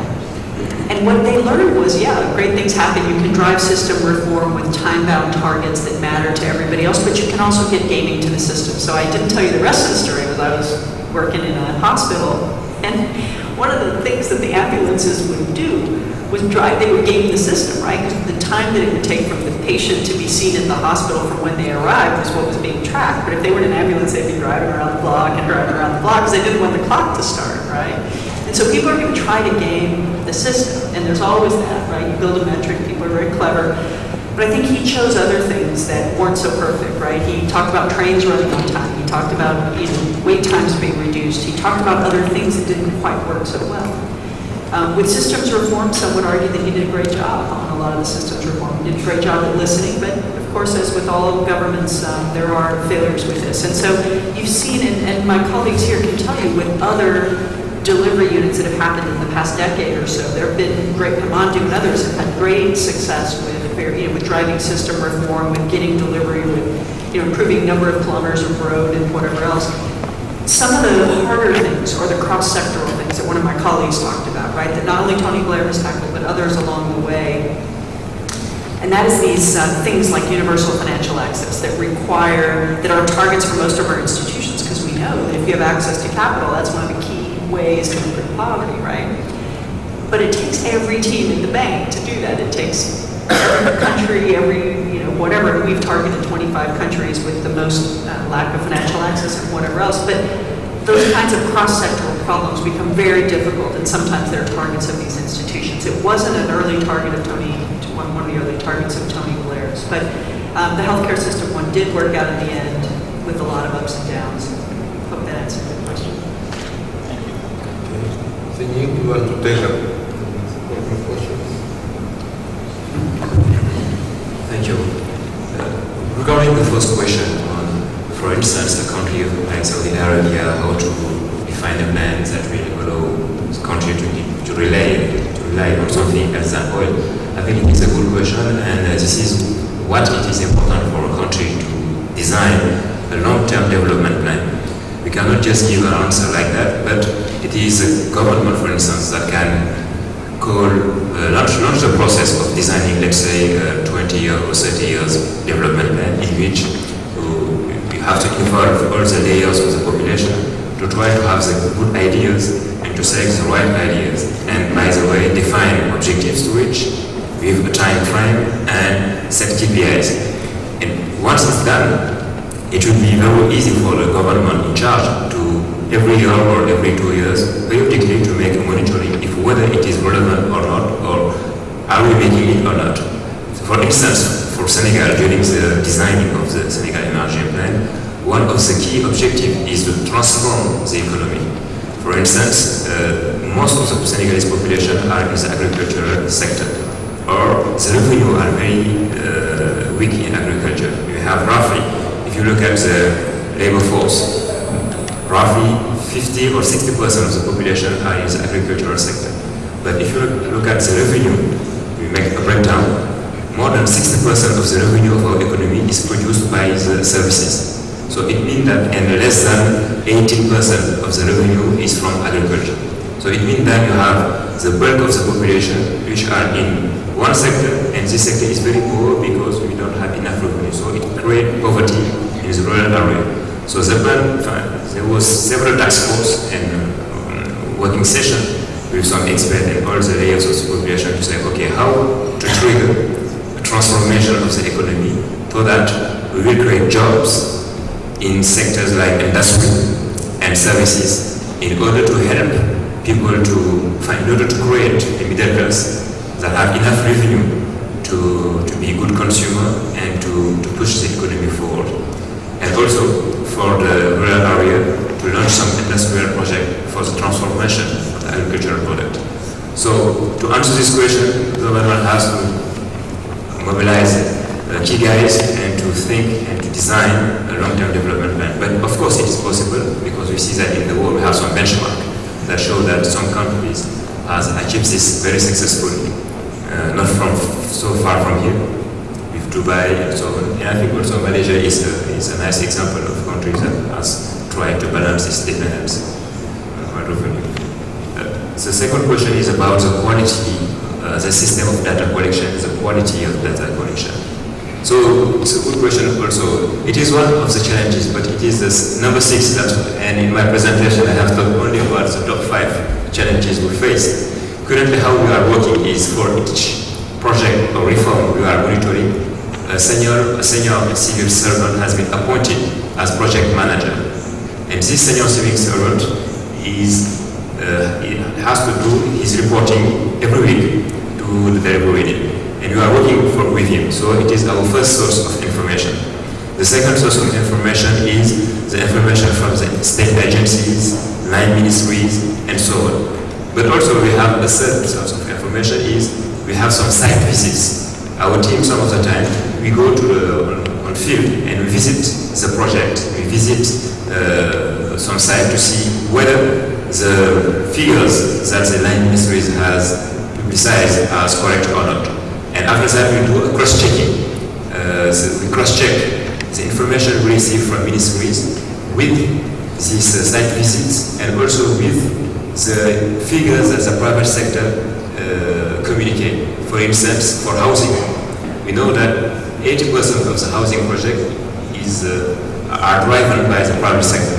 So the Ministry of Housing will give some figures, but we will also mobilize the private sector to say, okay guys, from your point of view, what is the tendency of the market, what is the trend, and what are the projects you have on your pipeline. And it is how we are functioning currently. Now, in the midterm, what we plan to do is to set up an auditing system by a third party. And I think that currently we are working with some deliveries, other deliveries in other countries, for instance Malaysia, to help us to set up this auditing system by a third party, so that it will help us to have a more robust system, more consistent system of data collection, but also it will help for the quality of the information. And the second action that is currently launched in the BOS is to set up an information system, because currently we are working, most of the work is done manually. We are implementing an information system customized to our needs, and that will help us for the traceability of the data in the long period, but also and mainly for the cross-checking of data by acceding to the databases of big organizations and institutions such as World Bank, IMF, African Development Bank, and so on. So in a nutshell, this is how we are operating. It is a big challenge for us, but we have some action undergoing to tackle this issue. Thank you. Thank you. Armand, you want to pick up? Thank you. I think the question related to the linkages between the high five of the African Development Bank and Sustainable Development Goals and goal of the overall goal of fighting extreme poverty. I think the slide showed some of these linkages, but maybe if I can just illustrate with just as I said, one of the most important of the high five, which is the Light Up and Power Africa. Oh, thank you. Let me turn to. Yeah, that's the slide. The Light Up and Power Africa. I mean, as we know, unreliable and costly energy supply in Africa is one of the major constraints to social and economic development. There's one specific Sustainable Development Goal on energy, I think it's SDG 7, I think, which is specific about access to reliable, affordable, modern, clean energy. And today on the continent, on the African continent, over 600 million Africans do not have access to electricity. Children and women bear the brunt of the energy deficit. It affects school performance, it affects access to basic services such as healthcare, education, and so on. Of course, major constraint for private sector development. Energy is the lifeblood of an economy.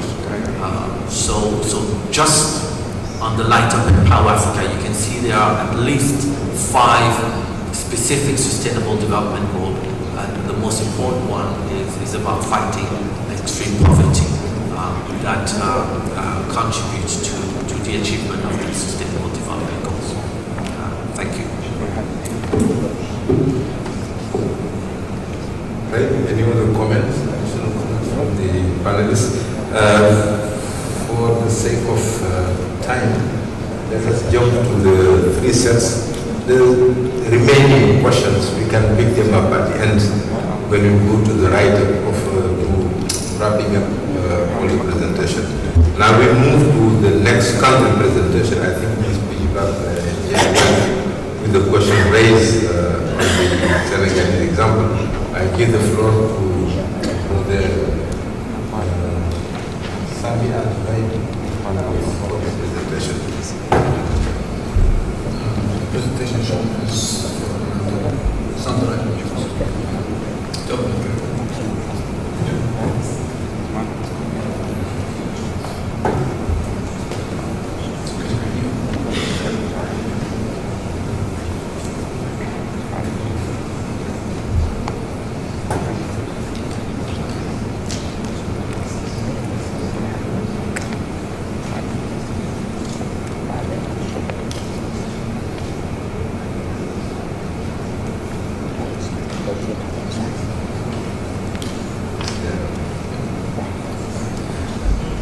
السلام عليكم بسم الله الرحمن الرحيم والصلاة والسلام على سيدنا محمد وعلى آله وصحبه وسلم.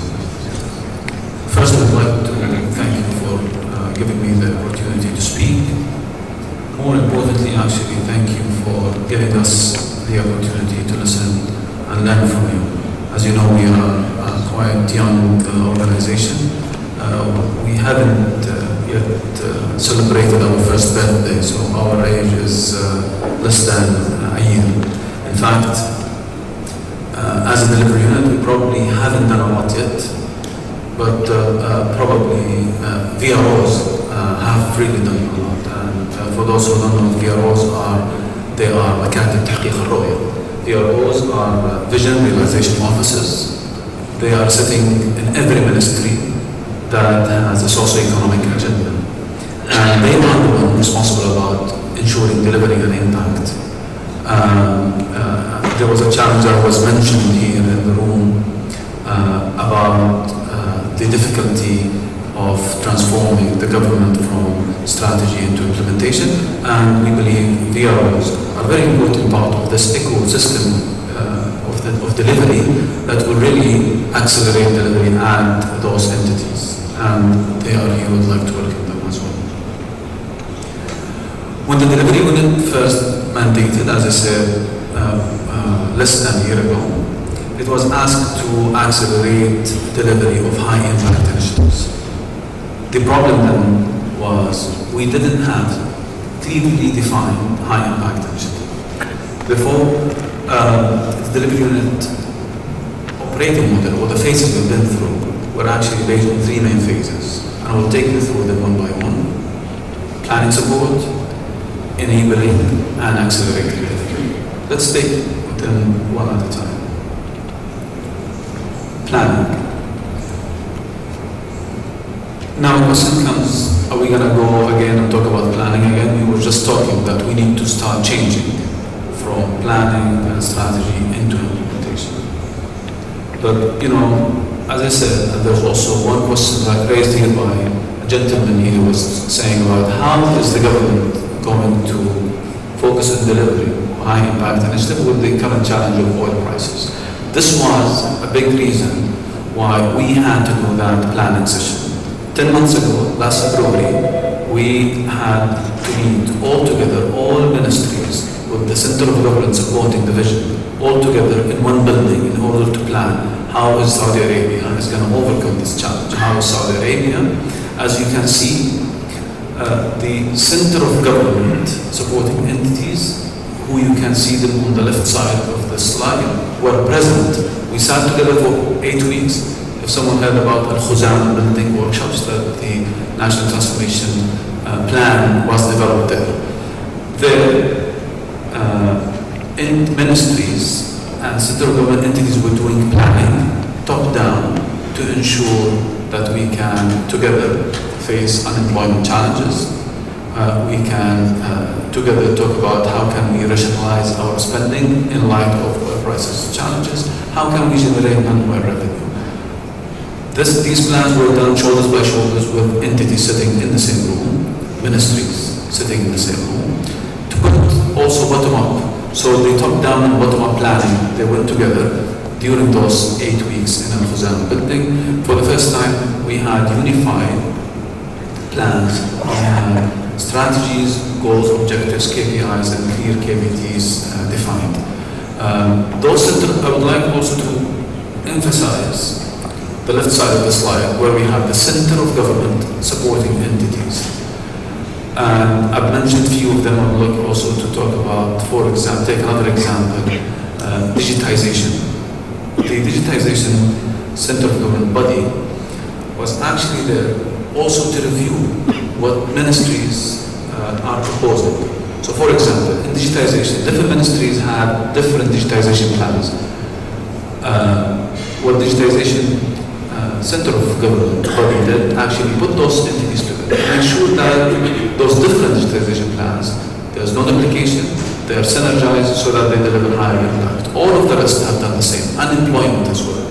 You know, in light of focusing on public sector participation in the coming phase of Saudi Arabia, there was also a big important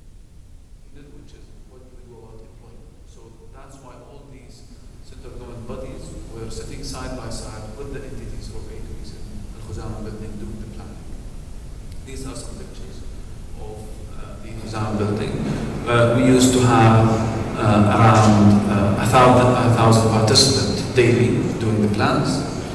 They consisted of people from government, people from the private sector, experts and consultants from all over the globe. Ministers also used to show up weekly.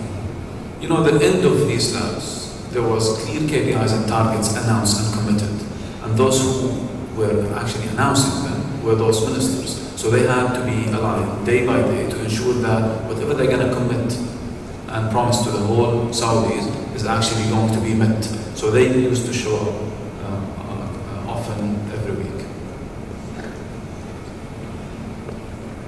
Now moving to enabling, and you know, before I talk about enabling, I would like to talk about the importance again of the vision realization offices. As I said, I would like to redefine again what are the vision realization offices, Makatib Tahqiq al-Ru'ya, what do they do?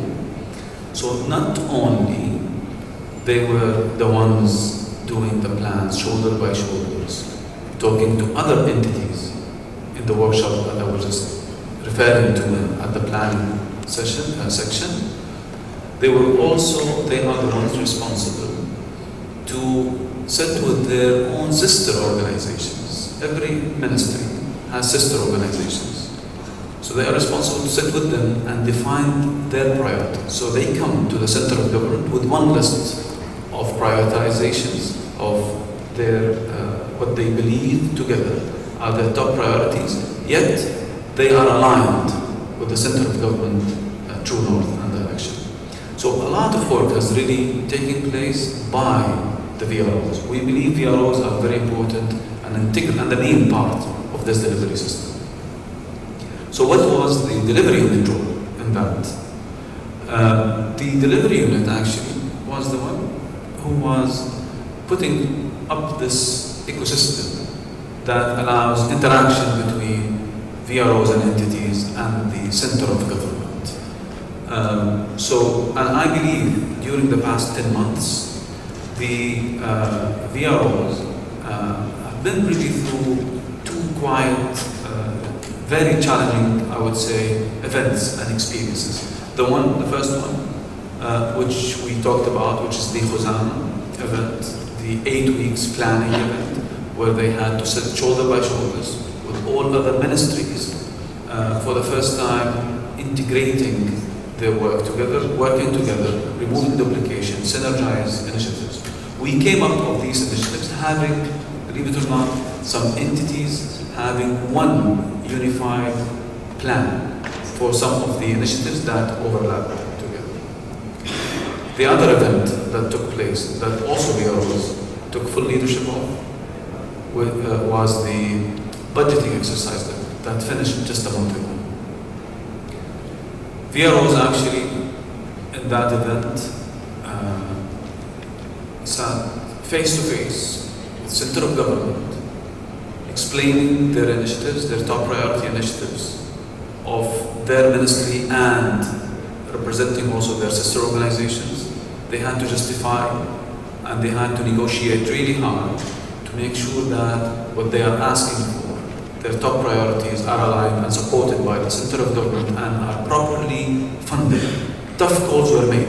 VROs had to make really some tough calls on how to prioritize their priorities among their sister organizations and had to make really very strong cases to justify the spending and the funding and the support they need from the center of government. We believe those two events that took place in the past 2 months has really played a big role in enabling the VROs gain needed experiences and skills to continue the journey of delivery. And this is where I want to move to. We are now shifting gears to delivery. But before I go to delivery, I would like to show you a video that shows this experience of budget workshop that took place last month, so that we just experience and see how this whole ecosystem works between entities, their sister organization, and center of government. Can you play the video, please? Sound? Can you?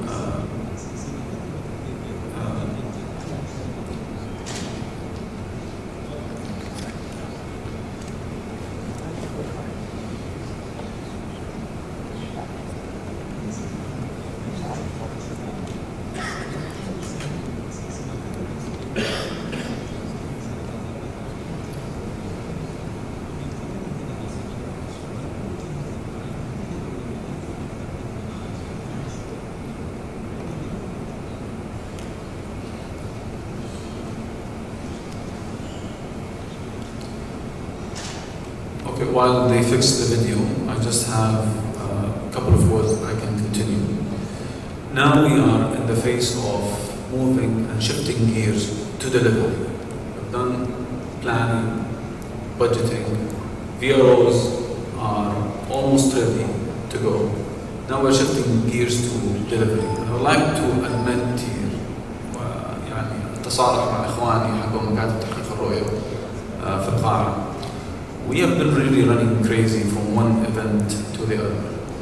And we've been really busy in preparing for delivery. We haven't really had the time to sit together long enough and talk it long enough because at the end of the day, the delivery unit, those VROs actually, I wouldn't say they are one team, they are one body. We need to act as one body. We haven't had that chance to really become very close, but I promise we are currently working on that, and you will see us much more effective in terms of having all the VROs and the delivery unit merged into one body so that we can work together.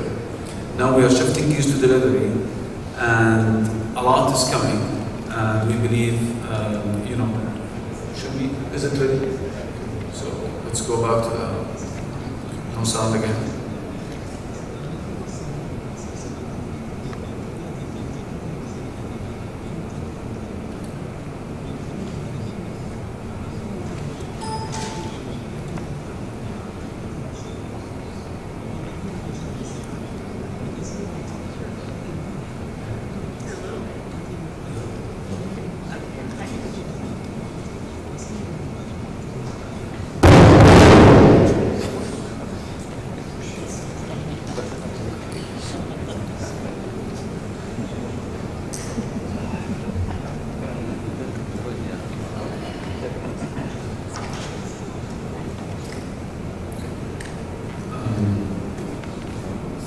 Maybe if we can just switch to the next presentation until we fix that, so that we gain more time.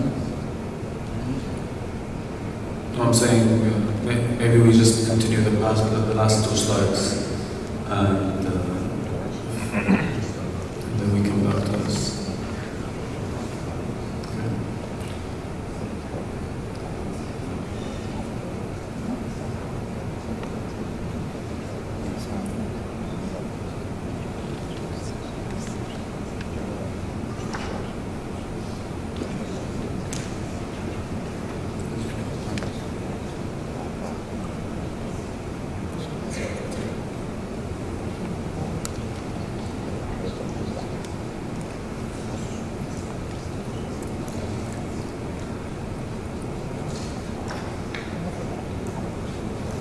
في منتصف عام 2016 يوميا صدر الأمر السامي بتأسيس مكاتب تحقيق الرؤية في الجهات المشاركة في برنامج التحول الوطني. من خلال هذه المكاتب تعمل كل جهة على تحديد أولويات إنفاقها مع جهاتها الشقيقة. وفي بداية شهر سبتمبر تم تسليم الجهات 3 محافل تعكس التوقعات المختلفة للميزانية، وطلب من كل جهة تصميم مبادراتها على هذه المحافل.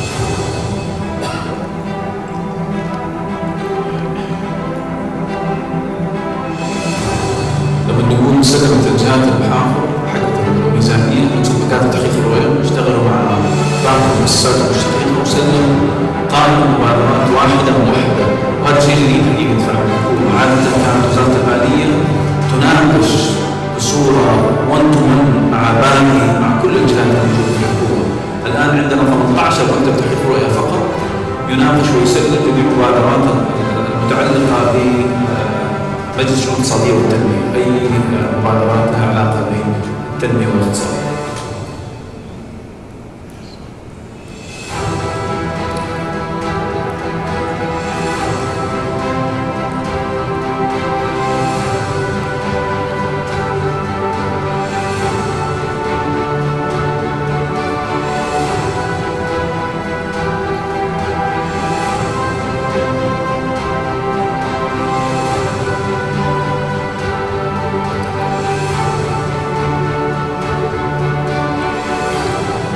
جميع الوحدات اللي قاعدين تشوفوها الان ورش العمل تم الرسالة بشكل احترافي ومنهج. تم توزيعها بشكل واضح، تم توزيع المتطلبات من جميع الجهات الحكوميه ايضا بشكل واضح. واللي شفناه صراحه الى الان كان عمل ممتاز جدا.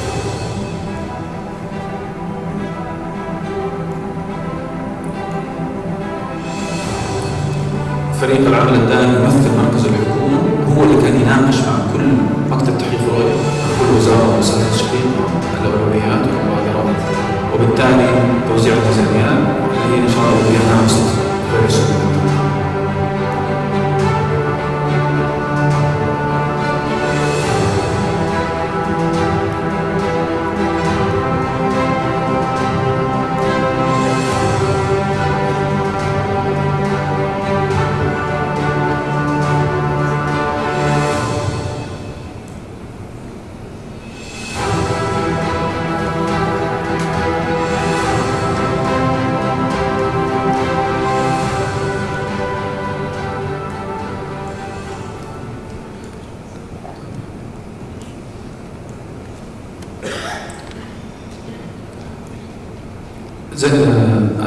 As I said earlier, now we are shifting gears to delivery, honestly. I would like to thank again all the VROs for being here and for all the great effort that they have done previously. And we promise you in the coming near future, we're going to really shift really hard to delivery. Thank you very much.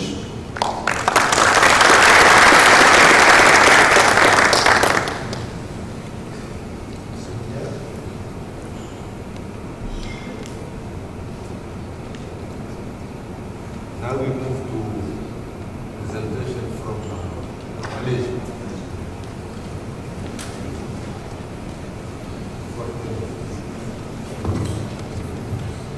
Thank you, Mr. Chairman.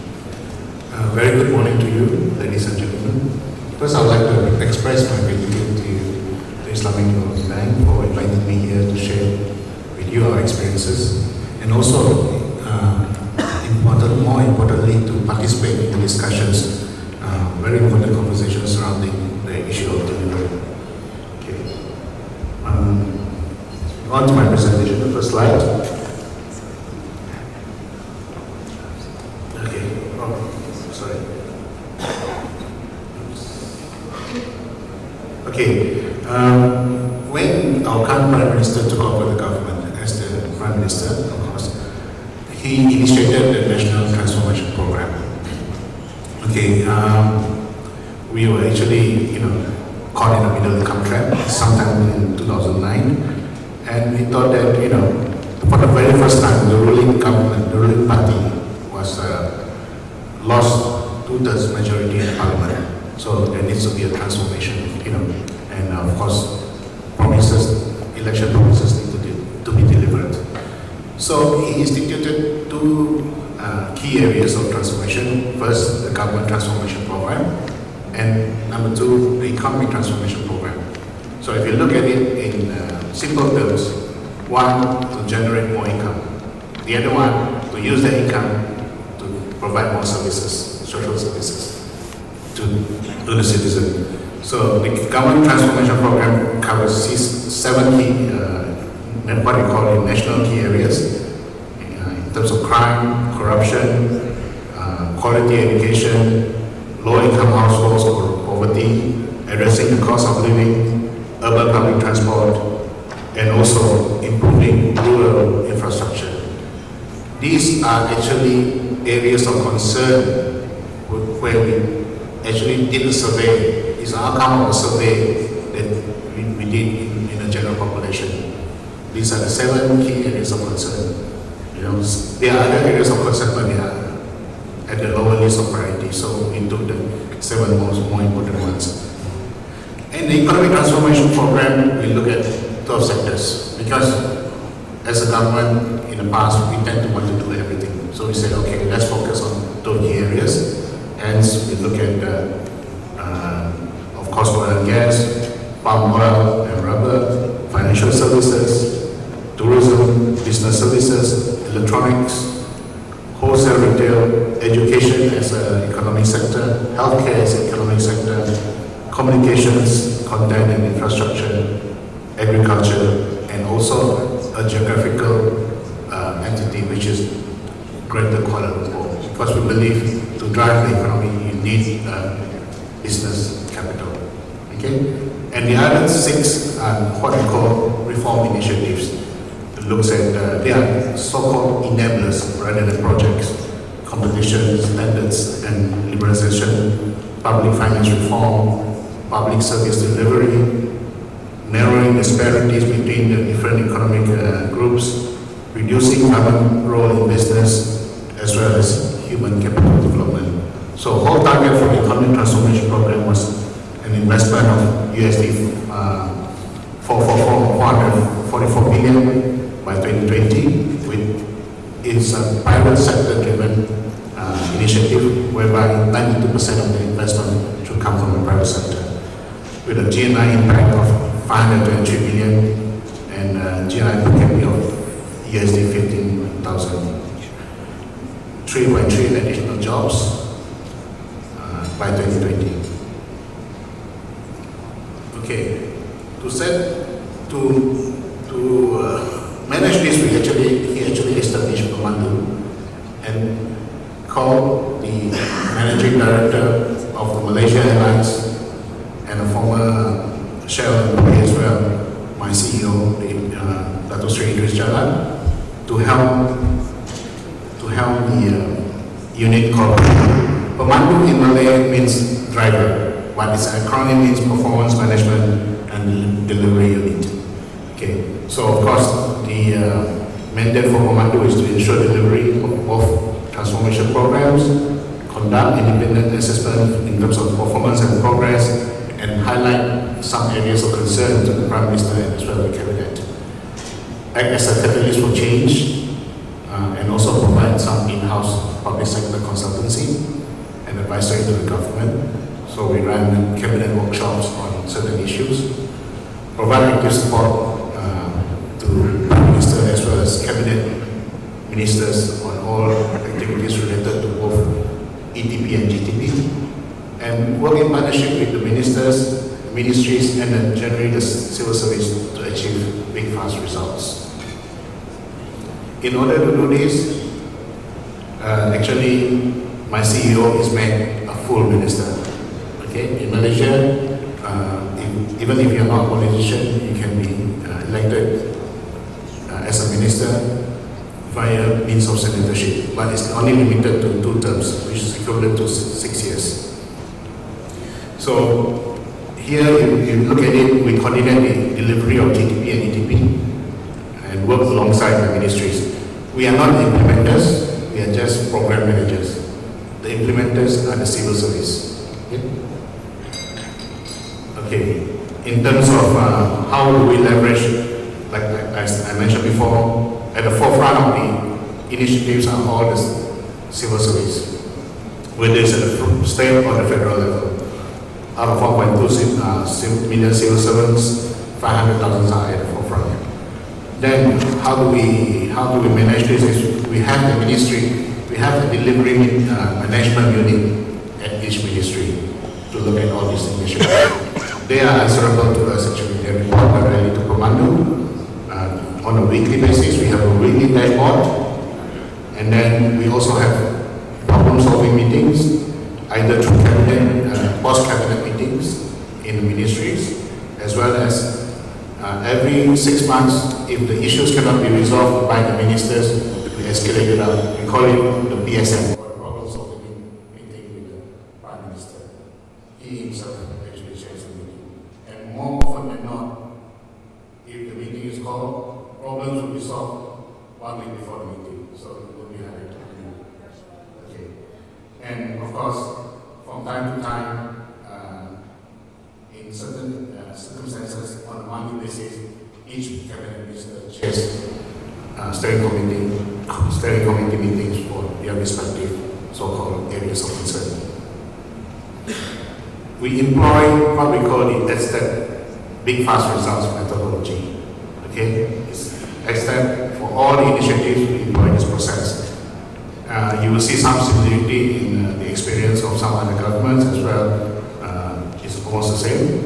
First, of course, we get the buy-in from the top, the cabinet ministers. So we have strategic direction meetings with the cabinet ministers in terms of for the government transformation program. For the economic transformation program, we meet the leaders of the industry. We have workshop with them and determine our priority. Number two, we have problem-solving labs, of which the video that you've seen earlier is pretty much the same thing.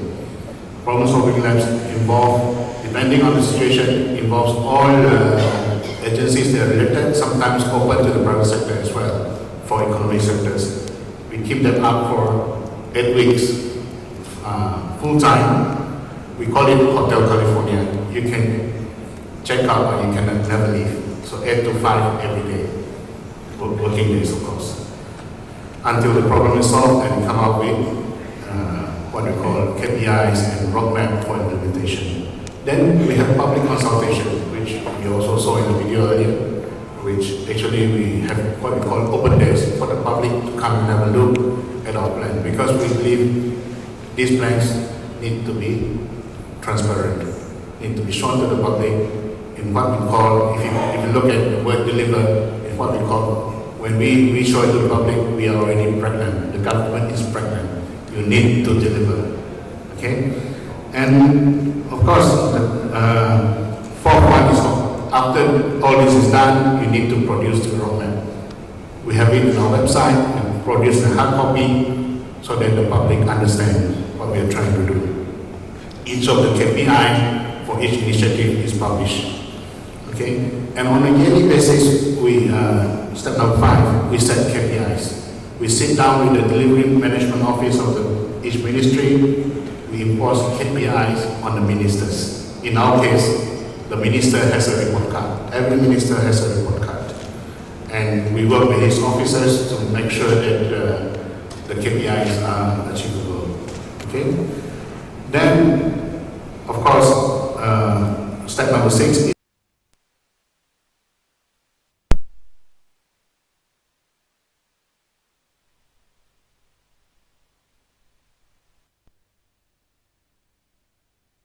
is and so forth. Then, towards the end of the year, after all this is done, how do we assess the results? So we have an international panel of experts to come down and look at the results. We also audit them, have a third party, in this case, PricewaterhouseCoopers, to audit the results, to look at the results from the data from the source and see whether this meets our KPI. Because we don't want the results to be fudged, along the way. So when all this is done, we publish the report. The report is made public, and sometime during April the following year, the Prime Minister addresses the citizens of the public to a televised broadcast and show the reports. In the report, we are quite transparent. Each of the initiative under the National Transformation Program will be given their scores and very simple traffic light system to show whether it's okay, it's somewhat, somewhat okay and not moving. So the good, the bad, and the ugly is all shown.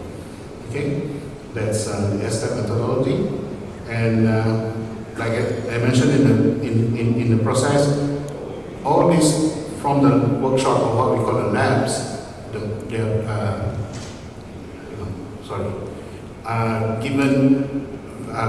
we come up with very detailed implementation plans so that government agencies know exactly step by step what to do. Okay, so these plans are tracked rigorously.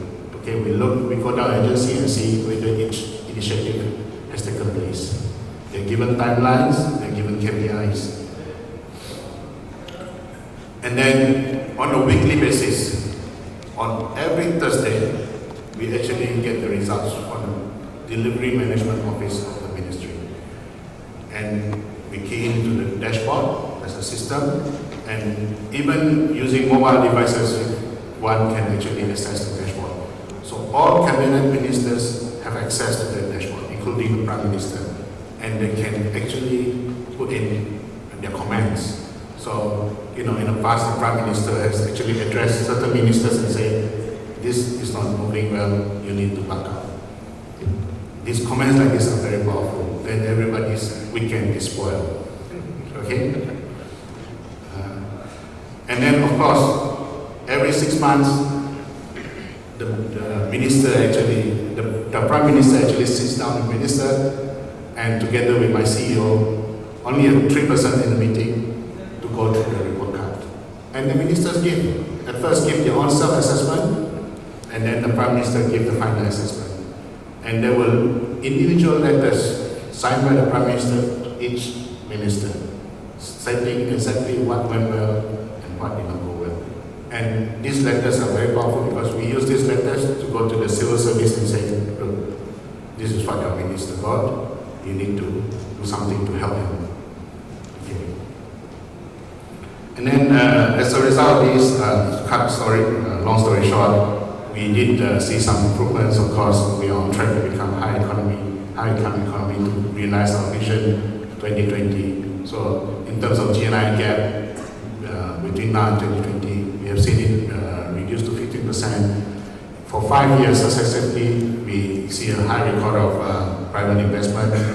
6 years successive, record in terms of government revenue. Reduction in fiscal deficit for 6 years. Actually, we targeted the extreme poverty to be reduced to 3.1%. It went down to 0.6%. Rural infrastructure development, 6.2 million lives impacted. Crime reduction in terms of crime index, 50% down between 2010 to 2015. Record improvement in literacy and numeracy rates for primary school. Urban public transport ridership has increased. In terms of economic diversification, we have seen now the private sector has increased to 55%. Before it was dominated by the manufacturing sector. Okay, what we see is why this work, why the GGP and EDP work, because there's a strong commitment and leadership. Like I said, during the labs, the Prime Minister went down himself to the labs to visit it, very frequently, look at the initiative, to give his input. The cabinet have strategy workshops together with Pemandu, to look at issues that are related to the NKRI and NKEA. The Prime Minister himself chairs problem-solving meeting. And then, of course, as an agency that looks at delivery, we tend to put impossible, what we call Olympic targets to drive transformation. The civil service is very uneasy, but we have to do it. And ETP and GTP are not just plans, they are programs. They are very detailed programs because they're not just statements of visions, but we have very specific action items for whom, the action is taken, the KPIs, the timelines are all spelled out very clearly. But they are not rigid, we sometimes have to make adjustments to them. And all these anchors on KPI. That's why, the ministers have a report card, it's all outcome-based, and we track that rigorously. And of course, these are done in the open. We have open days to get consultation from the public, and within the labs, we have syndication exercises throughout the lab with various stakeholders. And lastly, of course, monitoring is very important. So weekly monitoring is very important to make sure that, because there is a saying, people may deliver what you expect, but they will deliver what you expect. And of course, so far our initiatives have gotten the attention of, some of the international bodies, academic bodies as well. I will elaborate on that. I think these slides will be given out later. And today, our methodology has been applied in some countries, initially in Tanzania, in 2 states so far, in India, Maharashtra and Andhra Pradesh. in South Africa for certain sectors, recently in Oman, and hopefully, in other countries later. For that, I thank you for your attention. Thank you very much.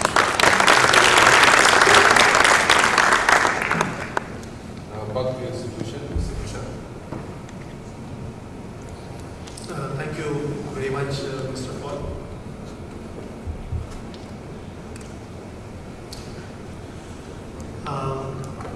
I'm from Asian Development Bank, and I think the only institution presented here who doesn't have a delivery unit. So I actually, in that perspective, really thank Islamic Development Bank for inviting us. So it's a great opportunity for me to learn from my sister organizations about what their delivery units do, but also to learn from countries, because I found the presentations so far from countries very inspiring, and that has implications for what kind of policies we can devise in our countries. I head the Department of Strategy and Policy in Asian Development Bank, and my department is responsible for monitoring and supporting delivery of results, but we don't call it delivery unit. We maybe some of the functions that other delivery units have, we don't have those functions. In this short presentation, I'll go through the approach that we follow for delivery of results, and maybe that is a different model as compared to others, and what are the factors that we believe are important for success of such a model, and some of the lessons that we have learned in the process. So in terms of delivery, I think first thing that we need to have is a strategy, because before we have a delivery unit, we should know what we intend to deliver and how we intend to deliver that. So there has to be that clear statement of delivery in terms of strategy. So we have a strategy, what we call Strategy 2020, and we are updating it to align it with SDGs. And so right now we are in the process of preparing Strategy 2030.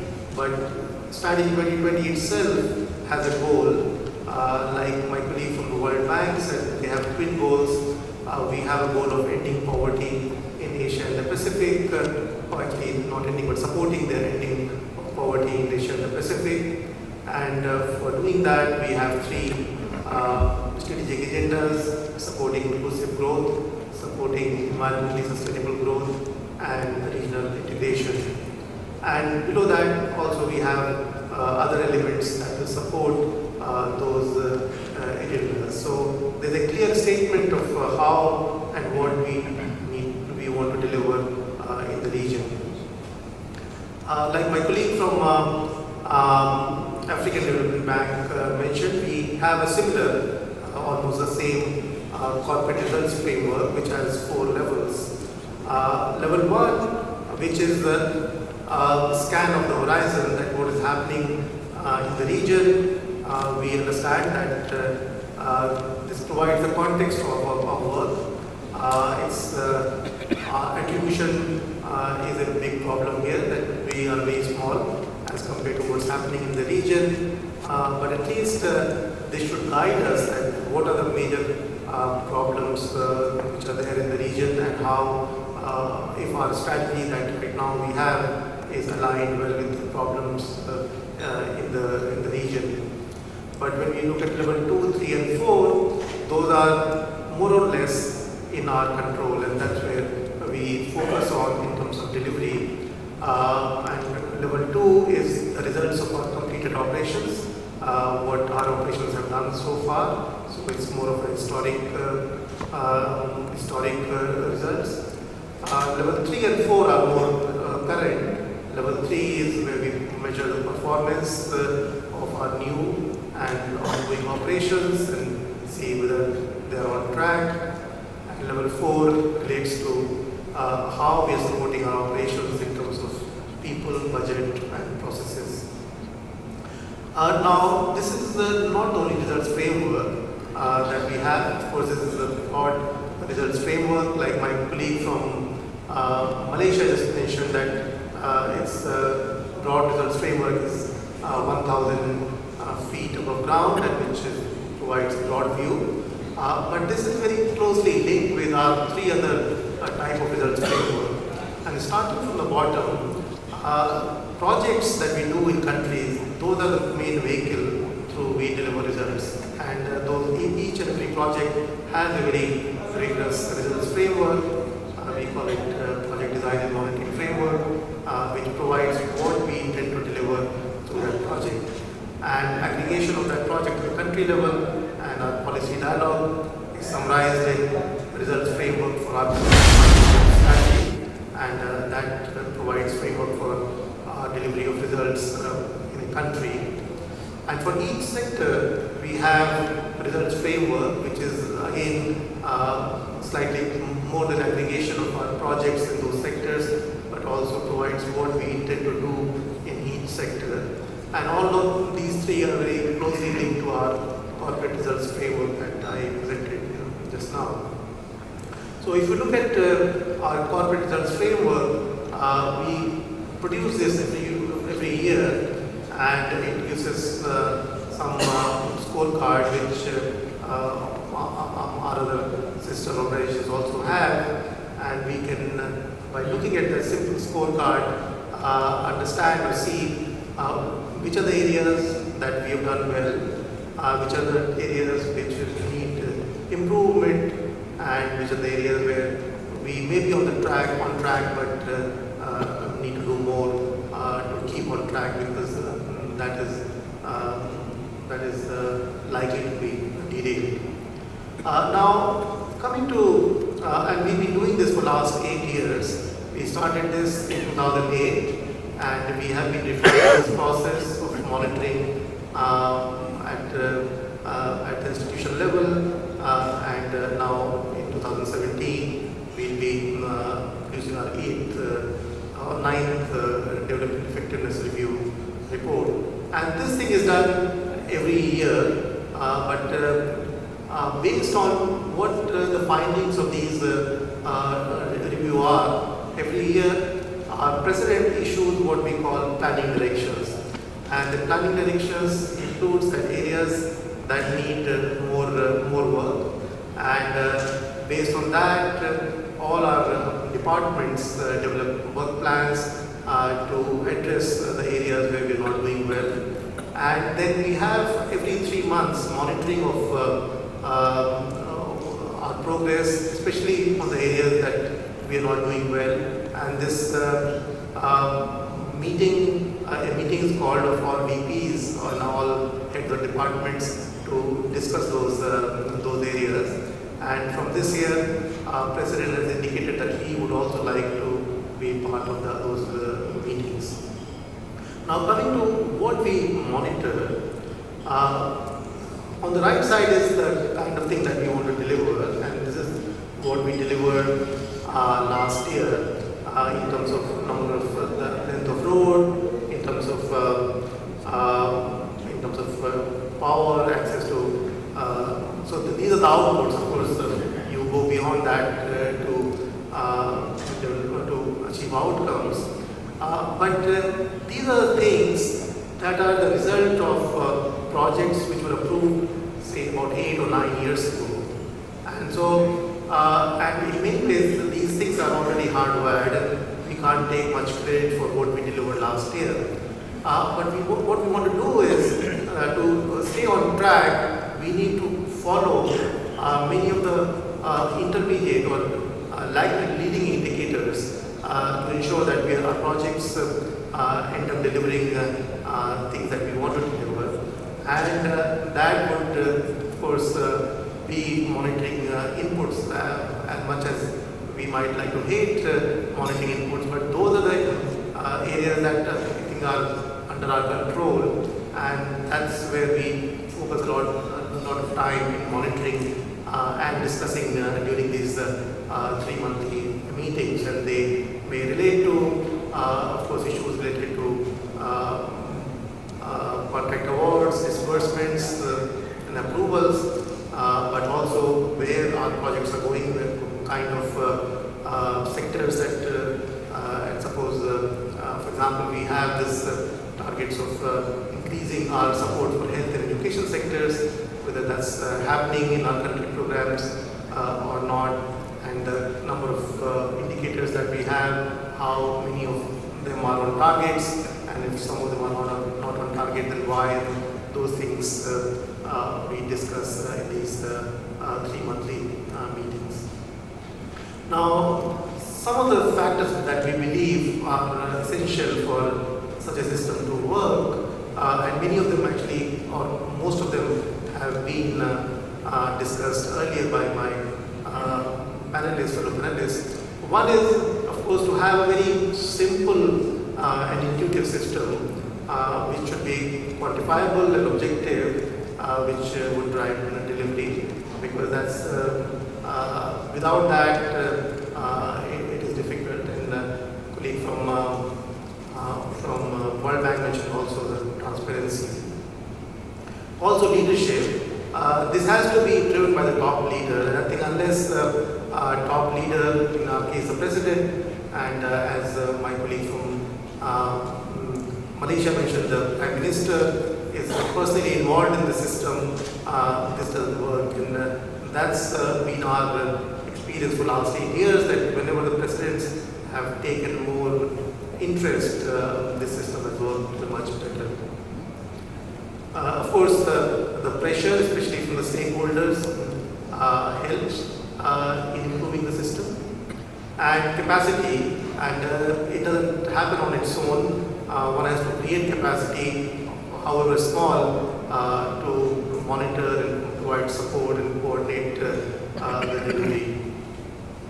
And we have to have a set of incentives for the system to work, and systems for incentive, but also accountability.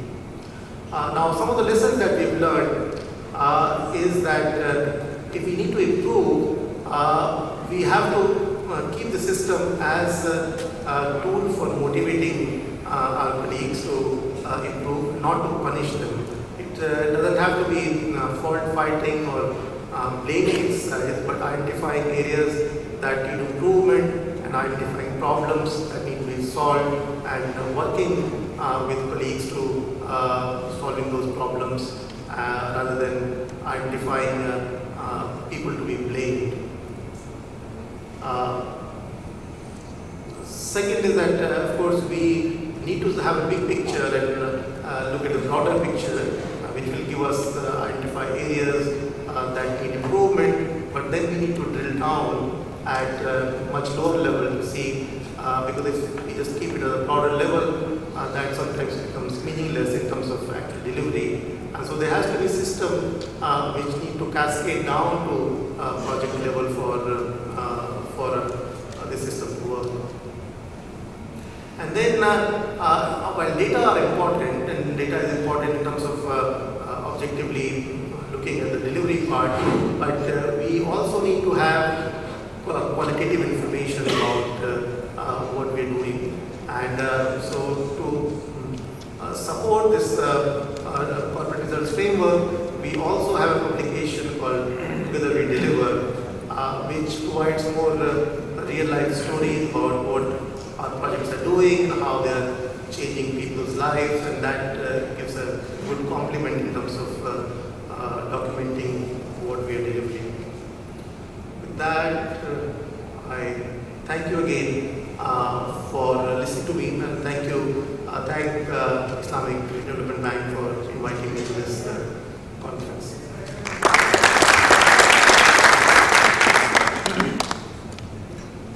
Last presentation, Islamic Development Bank.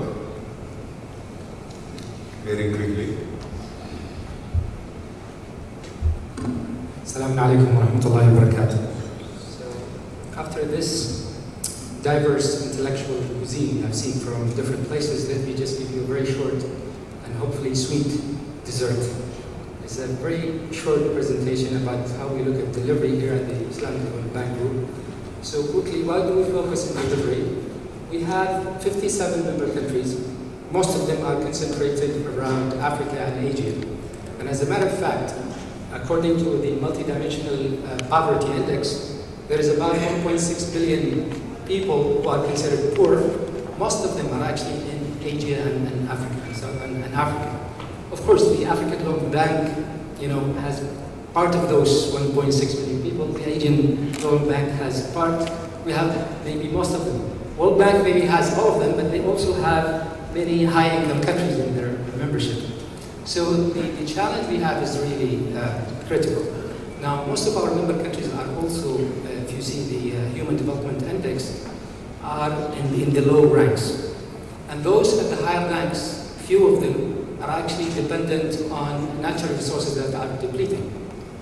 So again, we believe that delivery in our context is very challenging and we cannot do it alone. Even member countries by themselves are alone. That's why we believe in the concept of cooperation, solidarity, development model. And the bank itself is actually a platform for solidarity and cooperation among the member countries and the world.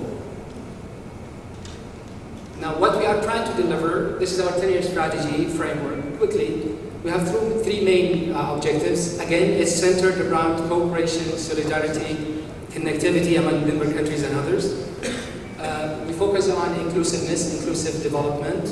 Again, connecting through connection between the member states. And also Islamic finance. We believe it's a strong means to foster cooperation and solidarity. And we have our strategic pillars from economic and social infrastructure, private sector development. We have cooperation again among member countries, Islamic finance, capacity development as a cross-cutting area, and our guiding principles is the base of what we do. Of course, our 10-year strategy is in line again with the Sustainable Development Goals. In fact, at the time the Sustainable Development Goals were being finalized, we were also finalizing our 10-year strategy, so it's in line with that. So you can see most of the Gs, which is the goals of the Sustainable Development Goals, contribute to our core focus areas. So specifically what we are trying to deliver, this is our corporate scorecard, similar to the other multilateral development institutions. We have 3 layers, they have 4 layers. We talk about performance, that leads to results, and then goals, with specific targets that we want to achieve by the end of the 10 years. Looks nice and neat in theory, but in reality it's ugly and messy, as a matter of fact, and it doesn't connect that smoothly. And that's why we focus on delivery. In our context, delivery is about focusing on those critical areas that will make the strategy be realized. And then in those focus areas, we track the thread to the lowest possible implementation responsibility, if you like. The African Development Bank focuses on the bottom part of the results framework. The World Bank, maybe it's a mixed, but we try to have a kind of hybrid model, what we call it hybrid model of delivery management in our context. Now, our delivery approach is very, very simple. We have a very small empowered team, which is, we call it the President's Delivery Unit. In fact, there are only 3 of us. Brother Sheikh Khalid is the head, I'm in the team, and we have Brother Nidal among us as well. So what we do, we focus on key priority areas that are critical to achieving our strategy. We ensure the effective delivery translates through better outcomes. And then, of course, we try to be an incubator for building the capacity and culture of the institution to deliver. Of course, we don't work alone. We are not only the 3 of us. The core of the work that we do is what we call the focal points in the different complexes and entities of the bank. We call them the delivery champions, and they are here in the room as well. Similar to the VROs in the context of Saudi Vision 2030. Of course, we report directly to the President. Of course, we work in partnership, internal and external. We have a lot of partners here we work with closely in the context of delivery, and also technical support from IT colleagues who are here also in the room. So basically our model is so simple. We try to ensure ownership. It is not a central kind of control, but a central kind of support, and we are trying to strengthen that shift into a central support.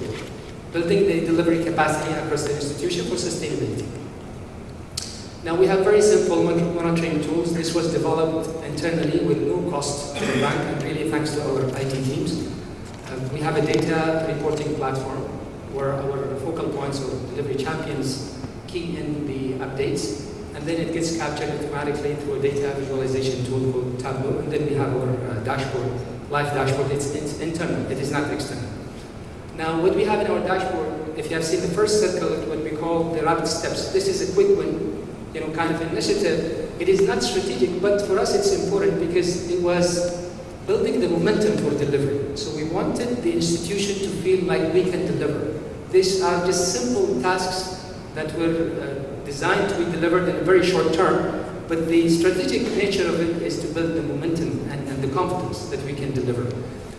The second tier is what we call, again, the governance between the president and the vice presidents and the CEOs. And this is more of an accountability kind of tool, similar to the one presented by Mandu a while ago. Now, the president program, it's at the highest level, and it's the commitment of the president actually to the board and also to the member countries, partners program.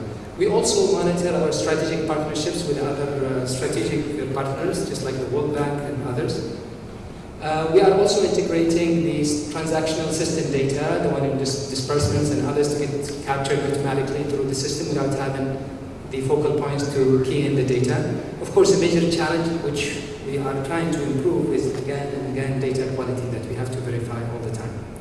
So our experience so far, we believe that we created some momentum around delivery in the institution, somehow enhanced the accountability tools and mechanisms we have in place, and also practical monitoring tools that we use. It's not expensive at all, simple, and being used widely by the focal points in the institution.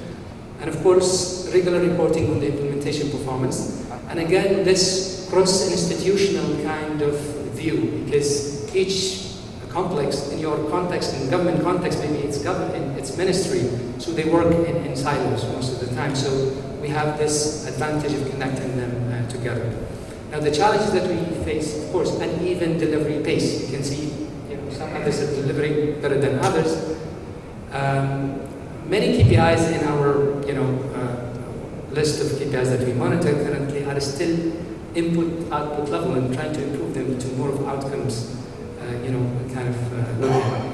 Harmonization with other monitoring functions. We have other monitoring functions in the bank, budget, strategy, and others. So everyone is collecting data, so people get tired just reporting to too many places. Now, cascading of KPIs to the staff level and so on. Now, moving forward, we want to move from internal focus to external focus. That means to support member countries actually to build their capacity to deliver. And that's why we organize this event, and we look forward to building the capacity through partnerships with the governments, institutions, and so on. Now, of course, as I just mentioned, from input-output focus to outcomes focused, from central oversight to central support.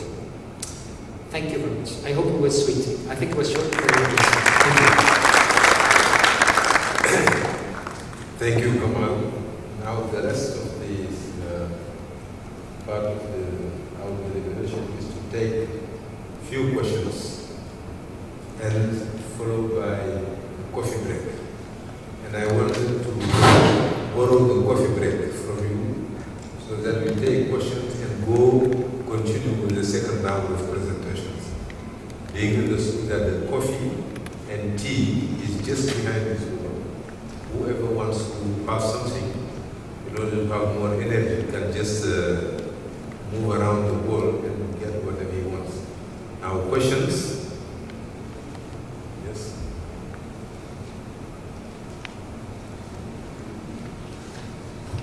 Okay, I have a question to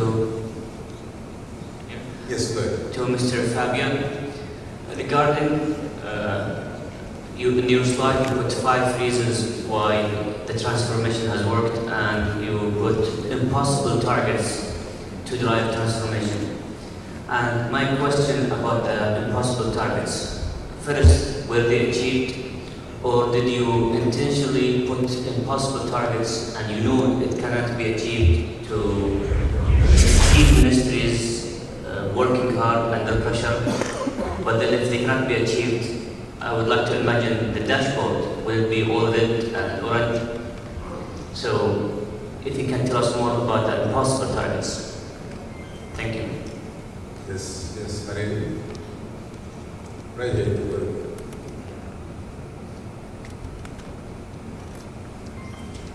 Thank you again to Mr. Fabian.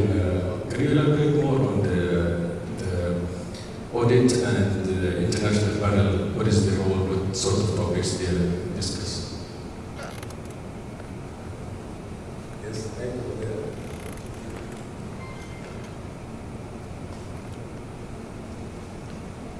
My name is Mulham Rubi. I am from the GBEST program.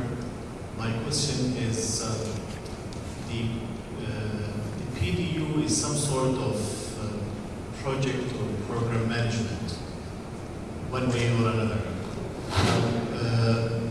What mechanism the PDUs in different institutions are we following? Is there any standard one? Like, for example, BMI methodology or any other methodology? Thank you. Yes, thank you. Yes. Yeah, my question is to Mr. Sami, and it's quite impressive what have been achieved so far for these 2 months, as you just mentioned. My question is about the unified system. No plan is perfect, and not all the goals or objectives can be achieved. So, do we have an accountability system aligned with the delivery unit? Thank you. Yes, 2 rows behind you. First of all, thank you very much for a very enlightening presentation from all of you. We sat enraptured by a lot of interesting things and visualizing systems that were presented. I think in terms of review of these presidential delivery units and performance measurement action plans, there have been some very good academic studies that have been done on country levels of various different countries, particularly in Southeast Asia and East Africa. And there have been a number of lessons from cases of failures and success. And a lot of them you've already mentioned, but I was just interested to highlight a couple of them and probably wanted to hear the panelists offer their recollections on them. One of them was the fact that, and I think it was also mentioned in the Malaysian presentation, was the fact that these delivery units are performance management systems as well. They're not the ones who are delivering the actual or implementing the actual programs as such. So in cases where, in countries where these units have not functioned very well, it's when these PDUs become implementing bodies themselves. And then you have multiple lines of reporting, and it creates another issue of reporting fatigue and lack of ownership, and the scope becomes too large and too wide to handle it. And I was curious to find out how your institutions and governments are ensuring that you do not fall into that trap again. And my second question was, I think something that Melanie and Kamal pointed out a little bit in their presentation, but I suppose it's there in many different places, is the using visual aids and data visualization tools and techniques. How that helps in, first of all, getting engagement with stakeholders and ensuring delivery and ensuring that the delivery mechanisms and outputs and outcomes are better captured and visualized. Some of the success factors in some of the programs seems to be based around communicating the results or communicating the failures. And data visualization tools seem to be very powerful tools to enable that. Thank you. Yes, we take last questions and then go to the answers. Yes, ma'am.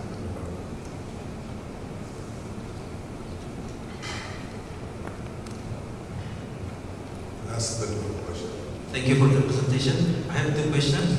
First is sustainability of the delivery unit, because what we learned is that most of the delivery units are very much attached to the center of government or center of administrations, and there have been notions that the sustainability and the relevance of this delivery unit will end when the administration of the regime change.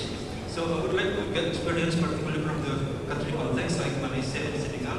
And from Indonesia, we have done some experiment in the past 5 years. When the president changed, this unit or lost its relevance.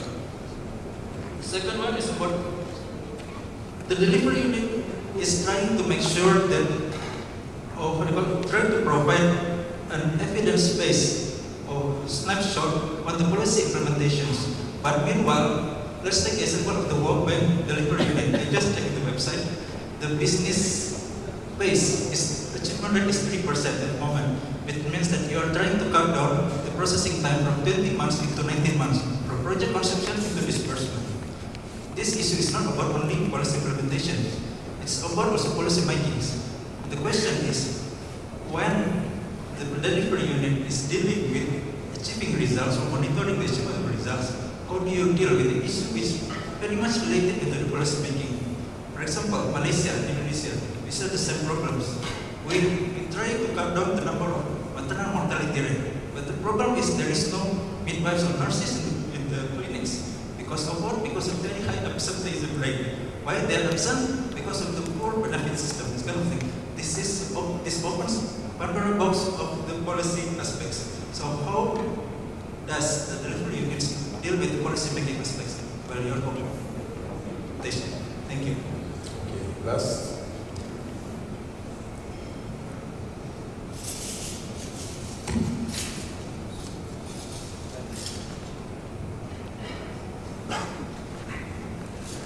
Thank you for this useful information and presentations from all. Actually, I'd like, if I would like to ask myself this question: why, for instance, Mr. Pierre, who, if he had had a good reporting system and follow-up system to measure the delivery, would he have needed to create such a unit? And my question to the African Development Bank expert in particular, I think that in your slide 4, what is mentioned that there are some bureaucracies in the system, and as a result, this unit recently it was created. The issue is that creating a new layer in the organizational shop doesn't treat the root cause of the problem or its own.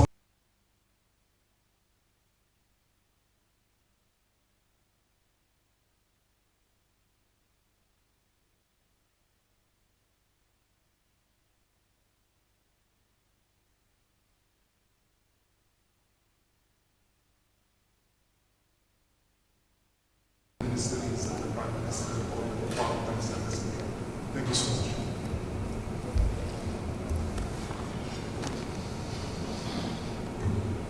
In the interest of time, let us take the questions. Maybe some of the answers will address your concerns. If not, I'll give you the floor, okay? Let's start with the African Development Bank. And the last question will address you. Yes, thank you. I'll try to be very brief.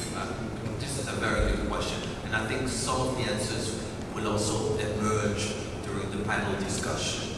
But the root causes of delivery challenges take various forms, and clearly,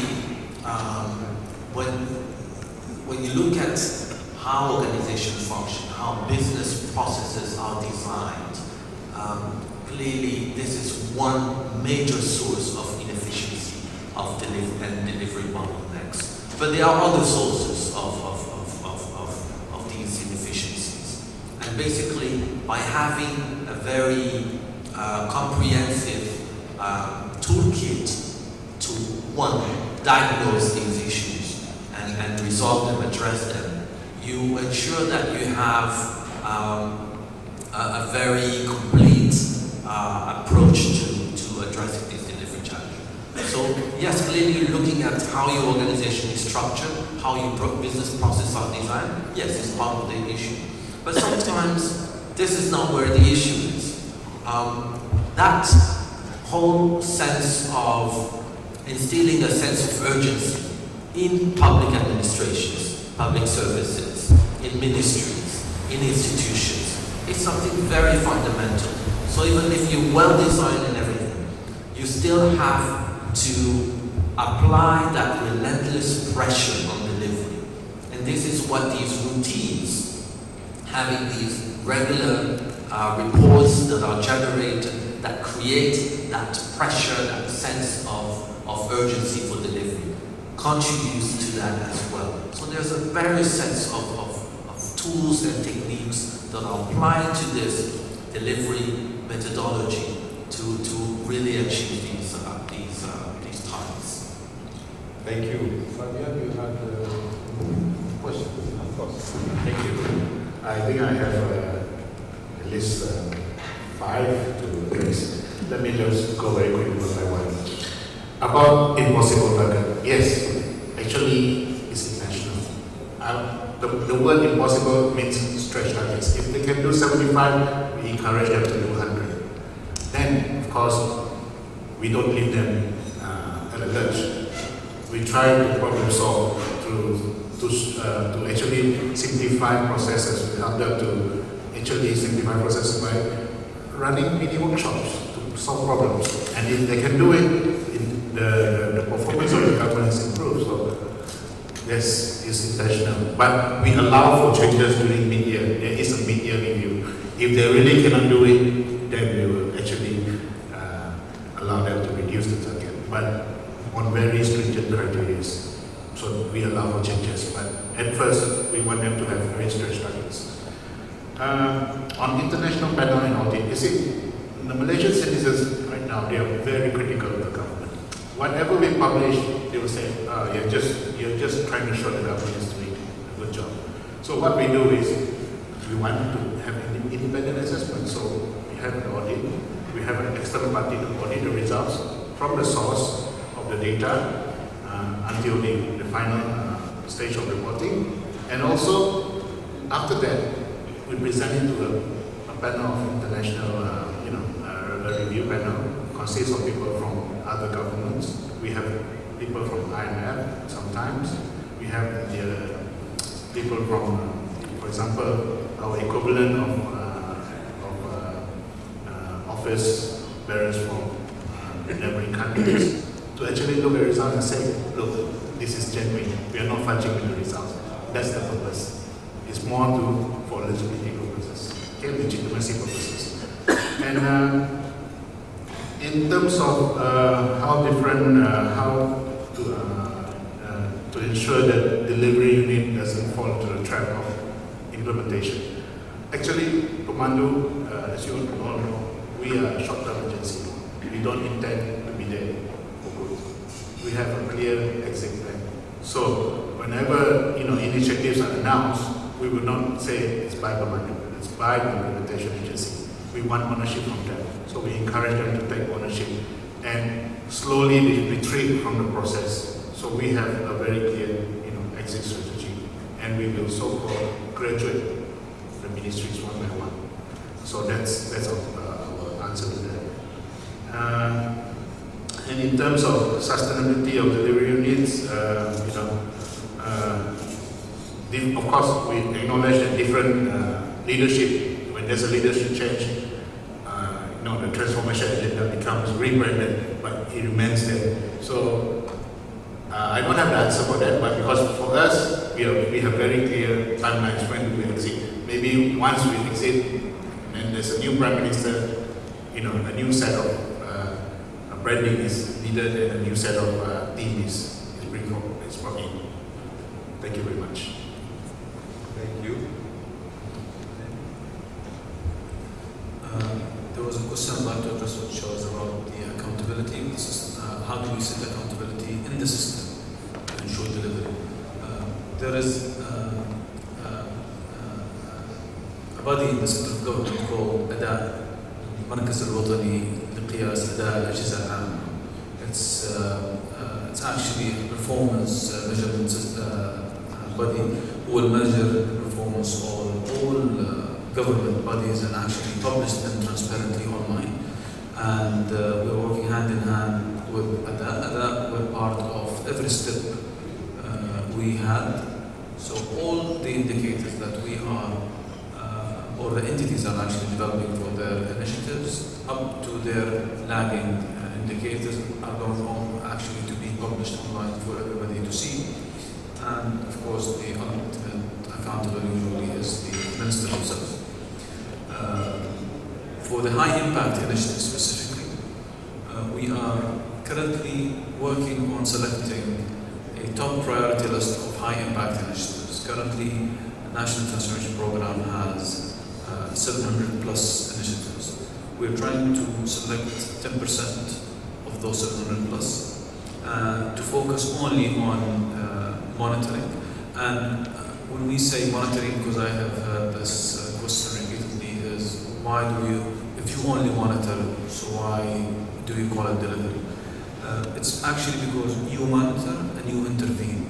And when we say intervene, if anything goes wrong, is actually, it doesn't have to be directly you take over. You can actually, first of all, you work hand in hand with the VRO. So the VRO is the one who is intervening, and we help and support the VROs and how do we accelerate any intervention if needed. Thank you. Thank you. Michelle, you want to add something? No? There was no specific question to me, but I found a question in the end about if you have a good performance management system, why do you need a PDU or delivery unit?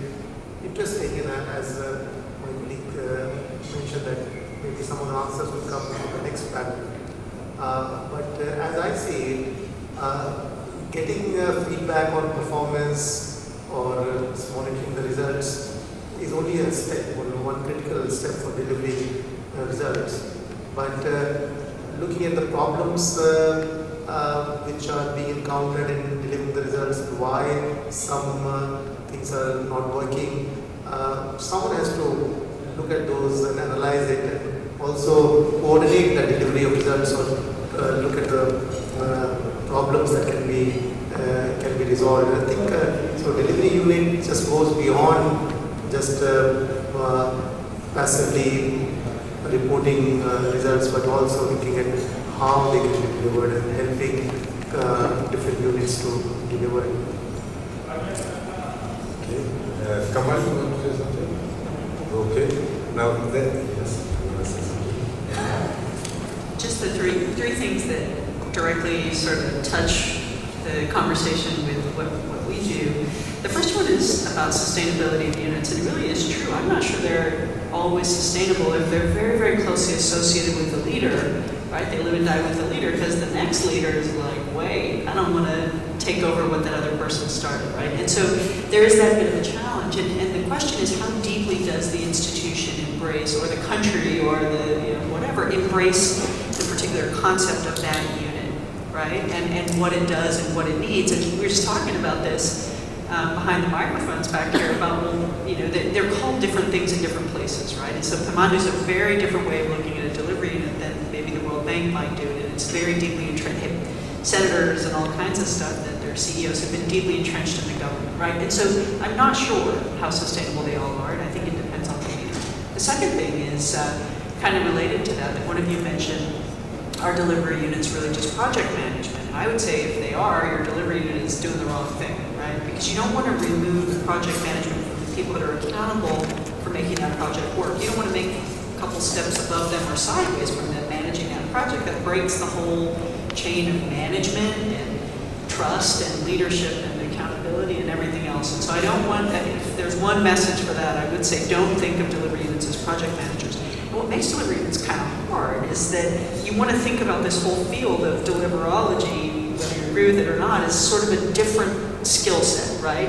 How do you monitor progress? How do you track and be accountable? How do you build the visual tools? How do you work across teams without actually owning all the work? How do you report into the president? How do you exercise and exert influence without actually being accountable for that work? It's a whole different story than project management.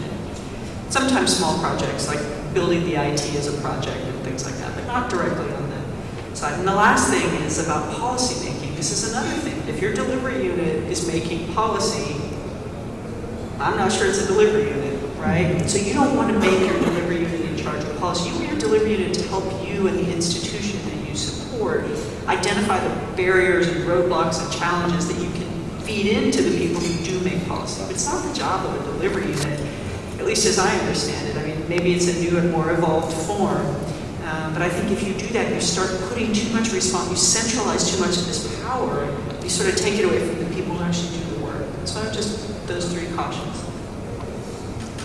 Thank you. I think there was a second generic question which we can just address quickly. One asked if there is a project management terms of project management or PDU, is there some methodological standard? From what has been explained, evidently no. But there are some common threads. You have to have a strong leadership who is a champion of delivering culture and delivering message. That's number one. Two, it has to be positioned at the highest level in terms of reporting, in terms of credibility of whatever message will come from the reporting, which will come out from the PDU. Three, you have to be selective in what you want to report on in terms of delivery. Now, besides that, you have to have a standard tool that is standard for any system, any methodology. You have to have a very robust IT system which gives you the optimum necessary tools, be it metrics, be it follow-up mechanism, be it platform, you name it. But you have to have that in order to have a strong database, a strong data warehouse, in order to make sure that when you address the trenches, how you have measured to conclude that they are not delivering or they are falling short, you are on a strong foot as far as the empirical evidence you will supply is concerned. So, in a nutshell, not full standard, but we have key three leading threads which we have listened to on the country experience as well as the institutional experience. But we'll come back to this in the first panel, which we'll approach very shortly, because there we are talking about how delivery units have delivered. And here we'll touch again some of the questions which have been raised. Now, subject to your concurrence, I suggest that we move now to panel one, which will address this very question, i.e. have the delivery. I think here we want to focus on the value proposition of delivery units. Not extensively, because we have already touched upon it in all the presentation. The preface of each presentation touched a little bit on the value proposition of delivery. Ingredient for successful delivery, I think in each presentation, successes, factors, and limitations and challenges have been addressed, but we'll come to this and have the approach, the methodological approach. And last, the evolution of delivery management.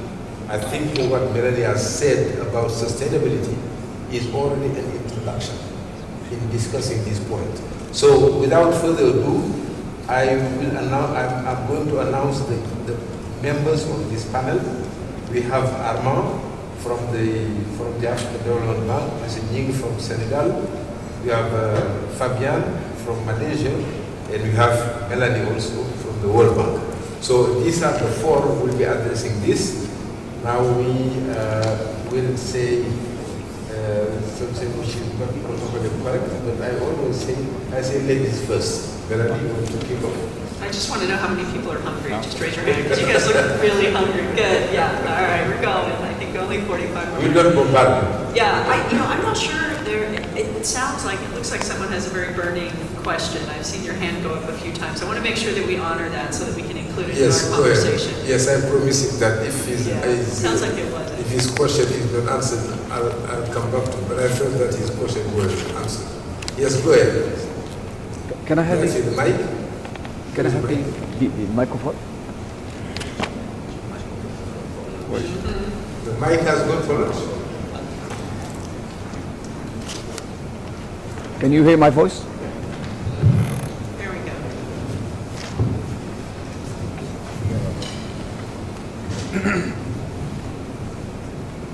I am a professional from the Agriculture Department in Islamic microfinance and economic empowerment.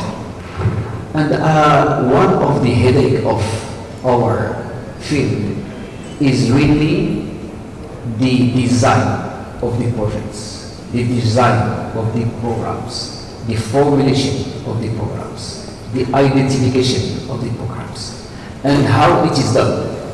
It is done internally in IDB, or it is done in collaboration with the beneficiary, member countries, or it is done in a way where nobody has participated. in this formulation. So my question is how these programs are designed, how they are formulated inside. Because if the project is not that much formulated, how can we effectively deliver? Garbage in, garbage out. It means whatever the competencies is, and that's why. And then in IDB, for example, and then we have a problem of really consuming the official requests of our member countries. We may have from our member country a request for a program, a project, which feasibility study, which study have been done by the country beneficiary. And then we have to really respond, and then we have really to adapt our response in matter of capacity building, in matter of modality of financing to the country. We may not agree as professional, not as a with the approach which is formulated, and our adaptation or our financing modes, our capacity building may be difficultly to deliver 20-30% of the effectiveness. So how we can share your experience to know how to design the project inside the MDG. Thank you. Thank you. Wow. I don't know if there was a question in there. I think you covered. I don't know that anybody planning's hard. I think you're right. I'll leave to my colleagues to address some of the planning challenges. There's 3 questions on the table for me, and I want to do my best to give you a very honest answer in my experience with this. So what is the value proposition of delivery units? And I want to tell you a story about my grandmother. My grandmother said there's only 2 things that are ever going to be honest with you, a scale and a mirror, right? When you're the president of the World Bank or when you're the head of an institution and you ask your staff, did you do this, what does this look like? Unless you have super good data, right? You need a mirror and a scale, right? You need to be able to look at yourself in the reflection of your work and make sure that it's an honest reflection of what you're doing. And so these data targets and these terrific managers and these things that are put forward by leaders who put delivery units together are ways for them to guide the institution in a more honest, productive, and hopefully delivery-focused way. And so they're only as valuable, again, I keep going back to this, as the leaders are, and as they're willing to put forward these sort of very honest assessments of things. And so they do, people always argue about the leader versus the corporation or the institution, right? And I think that's a very fair question. At our institution, the World Bank, we have a wonderful corporate scorecard that offers 100+ metrics on a couple different tiers. IDA is one of the areas that we also have another measurement tool on. And I think as we evolve and make those tools more digital and more open and more transparent and more readily available to everybody, you stop needing a delivery unit, right? Because then everybody has all the metrics out there and everybody can look at them and measure them and put particular values on them. So I think over time, these delivery units morph into something very different. What they look like, I just don't know. But I do think that with more transparency, they will evolve. On the second, the ingredients for successful delivery. The questions that you asked, Shekhal, are about what makes or breaks delivery, proper planning, as my colleague out here just asked, quality implementation, accountability, transparency. I would say the one word that beats all that trumps all that, to use a funny word, trumps all that, is incentives. That is what makes or breaks successful delivery at every phase. What are the right incentives to get the planning right? What are the right incentives to get the accountability right? And it's a word that I didn't know very well until I moved to the World Bank a couple of years ago. It's all about incentives, right? So think about that at each phase of these. There's not a perfect way to fix all of them, but if you think through what the incentives are, how to better align them across these various stages, I think you'll be more successful. The last part about the evolution of delivery management, I think if you ask President Kim, and we have, and he has said this a number of times, is that what lessons do you learn and what should you do more of? He always says targets. If you set time-bound, measurable targets, whether they're proxy indicators or sort of end game, he believes those are very powerful. But I'll give you my understanding and my hope for the evolution of delivery units and delivery in general. I think there's a greater interest in involving the private sector. All of my colleagues up here in their presentations talked about the increasing role of the private sector. Even the World Bank is working through how do we leverage more resources through the private sector. That will change the way we understand delivery. Because the private sector doesn't have 20 years to wait for something usually. They're not as patient and their capital has to pay back stuff, right? So I think with greater involvement of the private sector, we're going to start to see a real difference in the way we as development institutions understand development.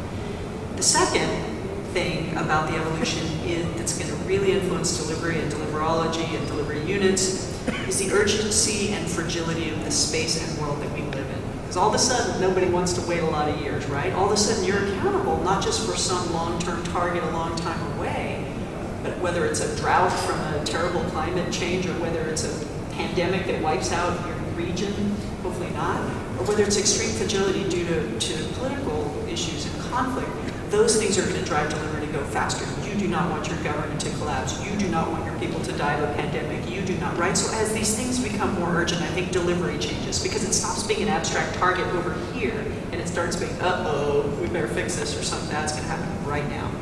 And so I think those are the things that will change. We're going to have a shot at this. Excellent, Melanie. I'm not sure there is much to add to what you just said. Maybe just for the sake of argument, I'm going to highlight some of the risks associated with delivery units and some of the criticism that have been leveled against delivery units, and then of course finish with a strong plea on the value of the added value of a delivery unit. One particular point which I think was mentioned by one of the participants was the whole risk of shifting away accountability, ownership from the implementing units to the delivery unit, adding another layer of control, of reporting within organizations, structures. This is something which we are seeing. I think in the case of the continent where the African continent where the African Development Bank works in, the history of delivery unit is fairly recent. So we may not we're not yet in a point where we can draw these sort of lessons, but I think we can be inspired by some of the challenges and experience of delivery units in other places. So yes, this particular risk is quite is there, and we need to look out for. There is also something which I think was mentioned at the time when the delivery unit was established in the UK under Tony Blair's second term, the risk of oversimplification of development challenges and solutions by substituting the need for profound reforms and with very simple metrics. I think Melanie mentioned the one on wait time for patients, which addresses a fundamental need of constituencies, but at the same time sometimes overshadows the need for more profound transformational reforms of the healthcare sector. So that also has been mentioned as, you know, we try to oversimplify the issues by focusing on very few, very selective set of targets and priorities. Finally, another issue which has also often been also leveled against delivery units is the risk of manipulation of data, of focusing on low-hanging fruits and basically trumping success on these few selective areas, whereas more complex issues have not been fully addressed. Having said this, I think it is clear from the presentations we had today, the experience that have been shared by the various institutions and government agencies, is that one very strong merit of Delivery Unit is that it provides a very strong sense of purpose for organizations and for government agencies. I think we've heard for the case of Saudi Arabia, that strategic goal of transforming the economy from an oil-dependent country to a vibrant, diversified economy. I think it's very aspirational and very, very strong goal.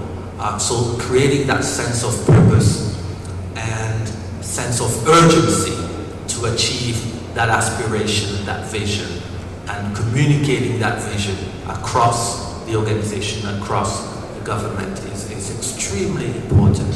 I think it's one of the, if there's one key merit of the Delivery Unit, that's what it is. An important aspect, which I think is more prominent on the case of the World Bank model, is the transparency on targets. Transparency, it appears, but I could be wrong, more with the external stakeholders and the partners of what the bank intends to achieve and how it will achieve and how far it is at achieving these targets. Extremely important to create that sense of legitimacy and gaining support from the various stakeholders. Extremely important, creating that transparency. That transparency also is important internally, making sure that, and I think it serves as an incentive as well. I think it was mentioned that incentive is extremely critical. If you know that your performance is going to be published on a monthly basis and then communicated across the institution, I think it does create a very strong incentive to continuously improve your level of performance. So I think I would stop here for the moment and we will wait on for the next panelist. Thank you. Thank you. Thank you. I will address first why delivery, because you see, you can have all these transformation plans, and if you leave it to the traditional bureaucracy, they are more focused on processes rather than outcome. That's what I believe. That's why we need somewhat different organization that operates slightly different from the bureaucracy. Like Pemandu, actually, the government department in Pemandu is just an empty shell. There's actually a corporation behind it that secons people from the private sector to this organization. So we can pay them better. Of course, incentives, better motivated. And more importantly, the mandate given to these officers. The directors of Pemandu holds equivalent rank to a Deputy Secretary General, Deputy Permanent Secretary of the ministry. So they can communicate directly with the ministers and with the heads of the ministries. Okay. And of course, Pemandu as an organization reports directly to the Prime Minister. That's the trump card, a very important one that we have. So those are the key features of delivery units and why we need them. And in terms of the race, and if you ask me when looking back, what can we do differently? I think what we can do differently, in the perspective of experience of Pemandu, we need to invest more time in the implementers, meaning the relationship building. Because you see, delivery units are always seen as the evil slave master. Drive. And sometimes there is a feeling that if we don't invest relationship and build a relationship, invest time with them, the moment we step out of the picture, things go back to business as usual. So we need to let the civil service, the implementers, own the initiatives. That said, another feature of the civil service is that if you only deal with the management, impose or inculcate this kind of culture among the top management, especially in Malaysia, it changes over time. After a couple of years, this guy retires and another one comes up, and it's a new thing. We have to start all over again.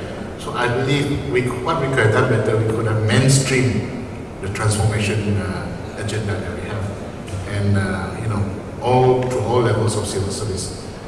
Thank you very much. Thank you.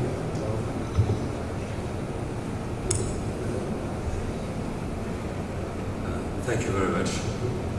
I think that I will have just two things to add. Maybe is one big challenge for delivery is how to balance the human dimension and the performance aspects. Because most of the time, deliveries are talking performance, and pushing people toward performance. And sometimes we can forget the human dimension. And it is not very easy to tackle this issue because deliveries has to balance two roles. They have a role of partner to help agencies like ministry to deliver better. But at the same time, they have a role of, let's say, policeman or spy. In fact, they are perceived like that, policeman or spy, who is here to take the information and to report to the big boss. So it is difficult to explain to people that reporting is something necessary to perform, but it is not in the mindset to let's say, to give bad evaluation to people or to hinder their career. Second point is one of the main value proposition of the delivery unit is it's help people to, especially the top decision maker, to have an overall coherence of its decisions. Because the fact that deliveries have a cross-cutting positioning helps them to seize every decision that has taken for the strategic project or strategic reforms. And sometimes people in charge of the implementation, they can't think that one decision is relevant regarding what they have to do regarding their sector. But if you go up and look at this decision, you will see that this decision, okay, it is very relevant for this sector, but regarding our aspiration or the aspiration of the country or the organization in other sectors, it can be harmful.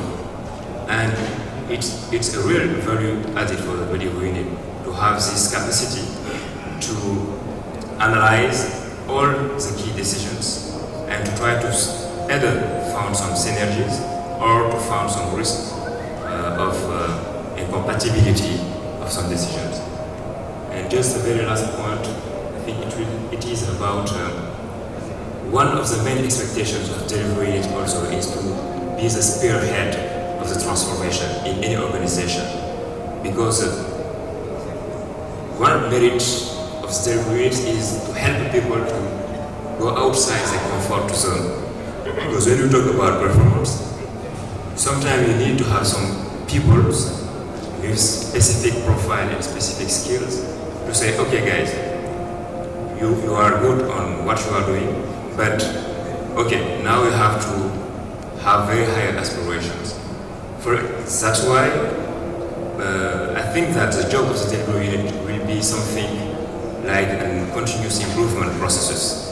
Because even if one organization will be very good in performing in all the key objectives that are targeted, for instance, by a transformation program or by a process, but at the end of this program, the delivery has to set new standards regarding the benchmark with other organizations or benchmark of best practices in the world, so that for a top decision makers to have a delivery unit to help him will be a very effective manner to spearhead a continuous improvement process in each organization. Thank you very much. Thank you. So let us take a few questions right here.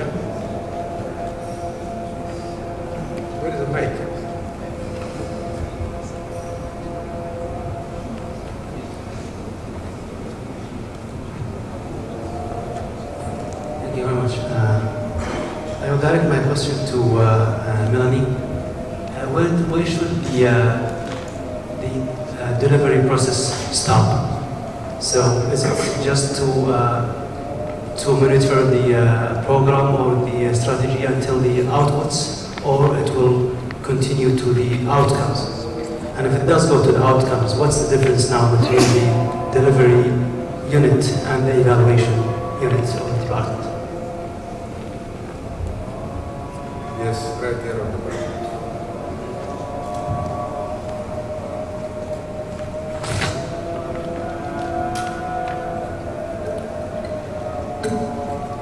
After Diablo. Thank you very much for having such a great really opportunity to really learn a lot about the delivery unit. My question is regarding the fragile and fragile and conflict affected states. How the delivery of service of delivery unit role will look like, and because we still continue to finance development in those countries, and then we're facing a lot of challenges achieving results. And I would like just to ask the experience of the World Bank, maybe Asian Development Bank, even IDB also, how, what are those challenges they face? And I conclude by saying that in that framework, delivery unit, is it a failure or it could be also a success? Thank you. Yes. Yeah, thank you very much. Well, I work for ICEN, which is similar to MEGA for the World Bank. We provide guarantees for FDIs and also trade transactions. I'll focus for the FDIs because they are in line with the development plan, action plan of our member countries. Well, a general note to start with is everybody appreciates that at least a number of our developing countries, members, establishes their own delivery unit. And we all wish it will really succeed in enhancing and improving the execution and the implementation of the different projects. Second, handling certain projects in our member countries, sometimes we really discover certain difficulties faced by these governments, how to coordinate between different ministries involved in one strategic project. And I'm talking about a real case. Probably Rand Babakar will comment on this later. You have the Ministry of Trade, the Ministry of Agriculture, the Ministry of Transports, the engineers, the civil works, all are involved in one project. Unfortunately, this, instead of really making the real reason of success, it causes a lot of hindrance and basically cause the projects to be delayed and postponed. I probably will surprise you that one project I heard of was there in the plan of the Chamber of Commerce of our member country for the last 20 years. Why it did not really take off? Probably we missed this role to be played by one government agency called the delivery unit or the policy delivery unit, basically to coordinate all these efforts. My questions are probably very, very briefly in 4 levels. The role of this delivery unit.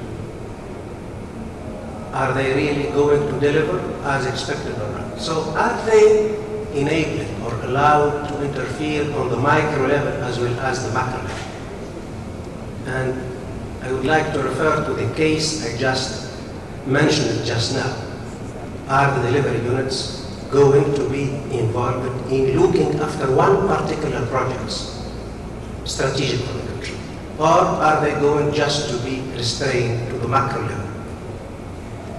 Also, preparing the projects in the action plan, in the budget, in the 5-year plan of the country. I believe it is also important for the delivery unit to have a role to be played there.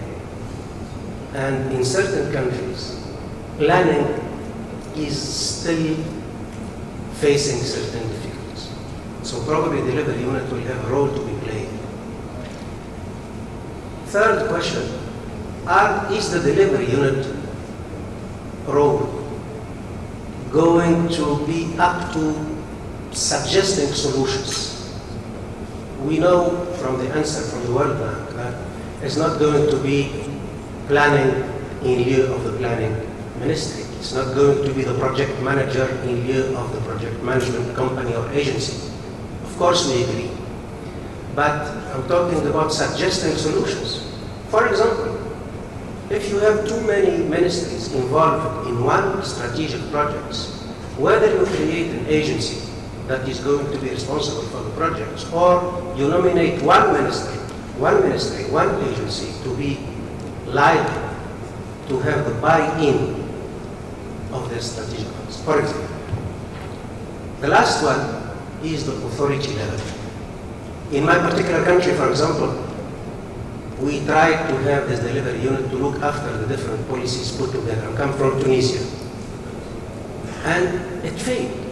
A lot of difficulty because there was no agreement on the level of authority this delivery unit would enjoy. Thank you very much. Thank you. All right, let's have a crack on these questions. Okay, so of all that, I think I just have 4 responses. The challenges in fragile states, that's a really hard one. Everybody has thoughts, and there's some fear. I'm not an economist, so I can't speak with the same authority, but I'll tell you that I have experience working on the ground in a lot of countries and having worked at a couple places. And I would just say Melanie's view on this is that one of the reasons we don't do as well in the fragile states is the inability of our institutions to act very locally, right? We're a sovereign lender, we're a whatever. Poverty starts right here, locally, right? I mean, I think it was Warren Buffett, someone who might have said the vaccine for poverty is a job. And that's a very local, individual thing. And sometimes it can be hard for our institutions to act at the very, very local level where the problems are and where the fragility starts, right? And so, in my view, part of the challenge that we face, and not the big ones, no one wants to invest there, the governance isn't right, all those things. But I really believe that if we don't act very locally, we're going to miss it. The second part, someone asked about a question of all the collaboration and coordination of all the ministries. There's a really good example, they're not here on the panel, but in Ethiopia, there's one of the aspirations of the Ethiopian government a couple of years ago was to improve agricultural productivity and yields and create jobs and do all kinds of stuff based on agriculture. And they had a huge, hard time challenging, getting all the ministries to work. And so they created a sort of a cousin to a delivery unit called the Agricultural Transformation Agency. It's run by a guy, still is, his name is Khalid Bamba, he's terrific. And it works to coordinate across those ministries around a very specific goal. So it's not to create a whole bunch of goals and like a delivery unit might, or a whole bunch of targets, but around one specific area. So it's a very different way. It's sort of a pivot on the way that a delivery unit might work. And if you want to do a little homework on that, it's a terrific case study. There's been many things written about it. It's great, has problems, but it's a really great model. Again, cousin to a delivery unit. The third question is about a very complicated story about the delivery process and the delivery unit and how they relate and who's responsible. Yeah, I think it's hard. And it depends on the institution that you're at and what functions the other branches of that institution play. What are the roles, what are the long-standing institutional things that you can leverage and use? And so setting up a delivery unit for success means understanding that institution. Setting it up for failure, I think it sounds like in Tunisia, right? There's a million reasons they fail, but if you don't understand how and what to use, how the pieces of the puzzle work, you might fail there. Delivery units are not in charge of the end-to-end process. So a couple of things that you guys all brought up was you can suggest, you can troubleshoot, you can make transparent, you can elevate challenges, you can try to identify new ways of doing things. But delivery units don't fix the end-to-end delivery process. It's a mentality within the institution, and It's a new way to kind of focus things. President Kim a couple of years ago introduced this concept called the science of delivery, and I have to say it wasn't very well received at the time at the World Bank because of I don't know why, lots of reasons maybe, but it was around how do you build the lack of a better word, science, right? What's the art of the science? What's the data that you use? How do you make these decisions? How do you help inform all along the way? How do you make that transparent? So I would say that connecting those two, the entire delivery process to the delivery unit involves the understanding of the institution, the landscape of the institution, and that whole science and art of the data around delivery. And the last thing is the failure of delivery units, and I think that's kind of puts all the pieces that I just said together. They do fail. They do fail, and they fail for a million different reasons. They don't all fail for the same reason. So I would challenge you to not just sort of jump onto the idea that all delivery units would be failures. Some of them have been very successful. Again, look at Pemandu, have been just very catalytic in changing the game for the country. And so look at the setting of the delivery unit before you judge it as a failure. And if you hear of one being created, think about it. Try to help the team set it up and position it for success. If you understand the institution a little better, offer some guidelines. If you have some cautions from the private sector, that's also helpful. But they fail for different reasons. I wouldn't say that they all fail for the same. Okay, hang in there, almost lunch. All right, I think that we are exhausted now. We are going to pause, break, pray, lunch, all three at the same time. So a big gift. So at 2 o'clock, we'll reconvene to have a very interesting panel where we'll address a very important issue, which will merge the two types of presentation we've had, institutions and countries. And we'll address the question how government and development institutions can coordinate the delivery of global and regional development goals. I'm sure that is an exciting topic for everybody here, and we'll have as panelists Mr. Fabien Pigard, Lou Bouchan. We'll have our colleague Mohamed Jamal Sati, who will make a very interesting presentation with regard to country approach and illustrate it with relationship between the bank and Saudi Arabia. And we'll have also Sami Al-Zuhaili who will join us again. So this will be the panelists. And our colleague, Mr. Rafi Yusuf, will be the moderator. So I will hand the hammer to him. So good appetite, good prayers. So pray for the successful ending of our seminar. So see you at 2 o'clock sharp. Thank you.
تتكلم ممكن يسرع بالوقت لكن هو هيكون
So is the microphone working?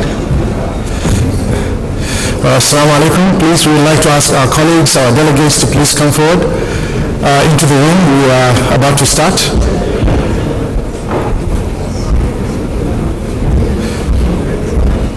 Feel free to grab your coffee, your tea.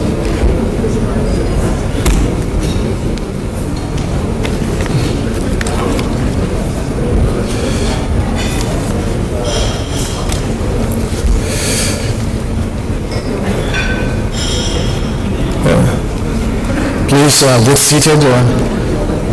And I would like to ask people to please move to the front row so that when people come from outside, they can have a seat a place to sit at the back without disrupting those at the front.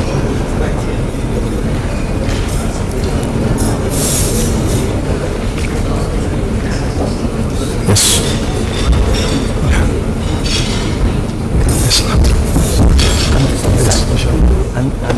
Thank you. Alhamdulillah.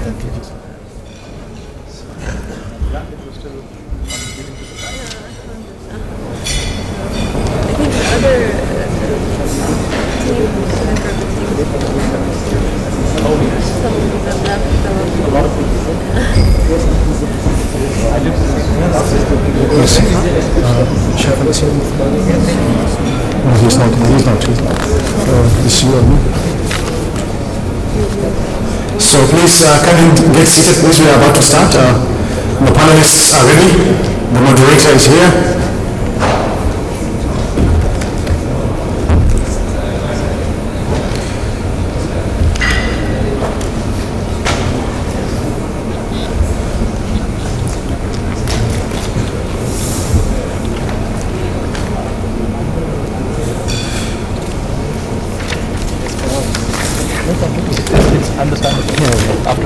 Okay.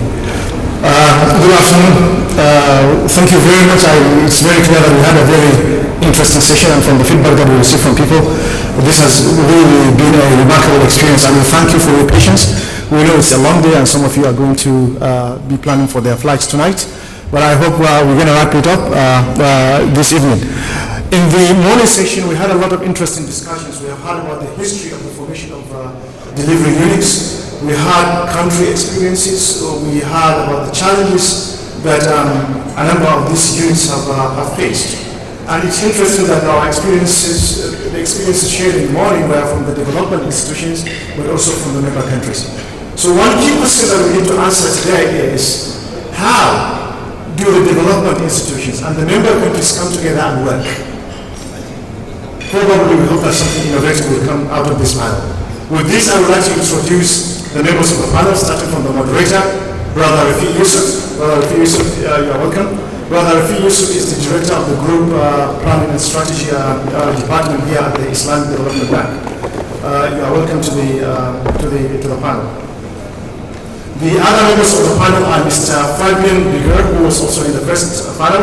He is the Director of Healthcare and Low-Income Households, Performance Management and Delivery Unit in Malaysia.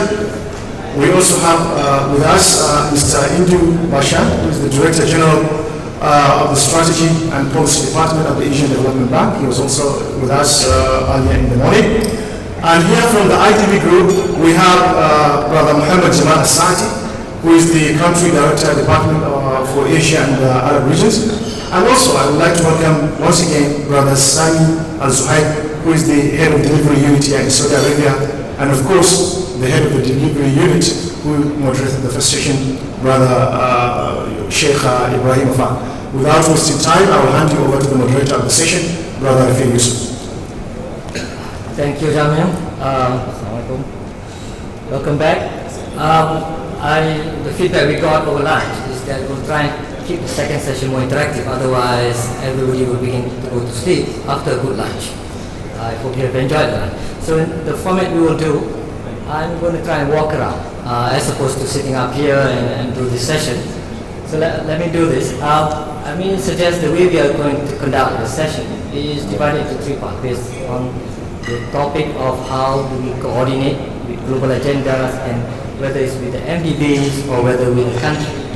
So the first conversation that we'll have, and we'll have a discussion around that, is around a presentation that will be staged by Dr. Indu on the issues, constraints and challenges of the agencies like the Asian Development Bank with regard to global agendas like SDG. That's the first part. We will spend maybe 5 minutes or so. Indu will make a quick presentation, then we'll have a quick conversation. The second part, if I may, the panel, we'll talk a little bit about between these agencies, their own plan, their strategies. Sometimes you hear 10-year strategy and all of that, vis-a-vis with the national agencies. We got Vision 2030, you got Malaysia, sort of strategies and all of that. So the connection between all these development agencies, strategies to that of the country. So they will talk a little bit about that part and we'll spend another 15 minutes. And the third part, we'll talk a little bit about what would be the coordination opportunities, whether in the form of tools, whether in the form of advocacy, and all of that. So let me just to state the first part of the session about this global conversation on SDG and how agencies are aligning to that, how to deliver on that one. We invite Indu now to make a quick presentation and then we'll have a discussion with the panelists.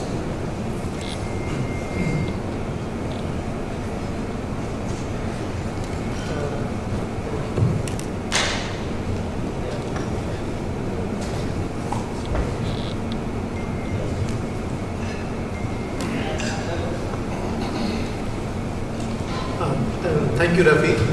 And I'll follow the outline that you've given me. And I'll just take the first 2 slides out and we can come back to that later when Mr. Al-Shati has his inputs. Now, in terms of how do we jointly deliver on SDGs and global agenda, what are the opportunities for collaboration and joint work among all development partners, especially MDBs. There are several successful initiatives which are already there. In the morning, there was a discussion about collaboration between the World Bank and the Islamic Development Bank, and regular meetings that take place where you have a deep dive into several issues. That's one model. We in ADB also have collaboration with several of development partners, including all MDBs, but also with UNDP and UNSCAP, which is the regional UN body based in Bangkok, with whom we have collaborative arrangements in terms of implementation of SDGs. And the challenge will be to look at all these arrangements and all these initiatives which are in place and see what works and what does not work. And in to some extent these initiatives are successful, so we need to build on those success. But for joint delivery, I think we need to have a joint coordinated assessment and analysis. And this assessment and analysis could be at several levels. For regional cooperation, for example, we have these groupings in Asian region, what we call CAREC, and we can jointly assess the needs there through workshops, joint strategies, and performance reviews. Also, we could have strategic partnerships for specific areas. For example, we have this joint partnership with UNSCAP and UNDP for assessments on MDGs and strengthening data systems and monitoring systems for the SDGs. And of course, we could have this joint work with other MDBs at the country and sector level. At country level, we can have these joint assessments and analysis work, but also sector level. For example, for infrastructure financing, there could be these joint works and opportunity for that exist. Second thing that we need to have for joint delivery of SDGs is coordinated knowledge sharing. And already there are several forums or platforms available for this kind of joint knowledge sharing. Examples are like Global Infrastructure Forum, which takes place every year and rotates among all different MDBs. We have other forums like Sustainable Energy for All Initiative and Asia Clean Energy Forum. There are joint statements like the work that we had done at MDBs together on billions to trillions. There are other strategic partnerships on health supported through WHO, Gates Foundation and others. That would be forum for knowledge sharing. In climate finance, again, UNFCCC bodies can help in terms of coordination. And there are other forums like Global Delivery Initiative, which has been found it very useful in terms of knowledge sharing on what works and what does not work. Third issue is about coordinated planning. So we can work together in planning our work both at regional level and country level. At regional level, for example, Asian Development Bank works on sub-region called Greater Mekong sub-region, which is seven countries between Vietnam and Myanmar. And here, looking at the whole region and planning what we can do jointly is one region, but one opportunity. But also at country level, where, for example, in Bangladesh, we work together with other partners for developing strategies, which is a joint strategy, and similar such experiences exist, and they can be further expanded and replicated in other countries. And finally, for coordinated delivery or joint delivery, we can look at opportunities for joint financing. And so right now, forums like the Green Climate Fund, Global Environment Facility, Climate Investment Funds provide that opportunity for coordinating our financing for SDGs. And similarly, regional integration projects in different sub-regions also provide a platform for joint delivery. And at the country level, we can look at administration of projects or sector-wide approaches for providing joint delivery. Finally, what are the problems in terms of joint delivery?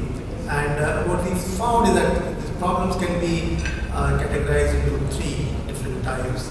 One is that different MDBs, different partners have different strategic priorities or approaches, and different partners have areas of focus which are different. For example, DFID focuses on few countries which they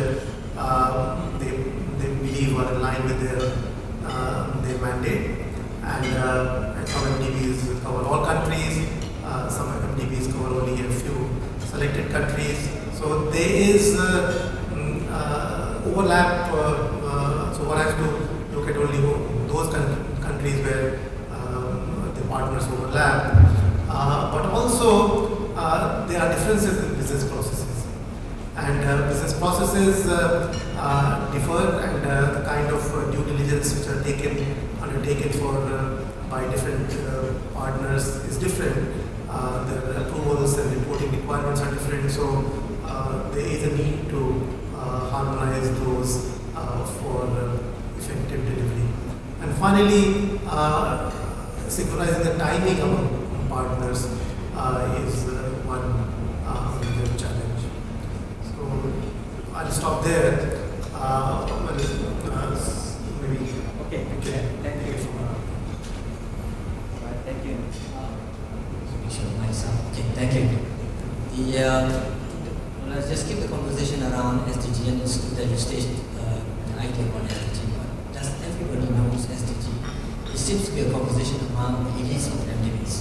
So the question we want to ask is people from a country, Saudi or Philippines, how do you connect to the conversation that you suggested?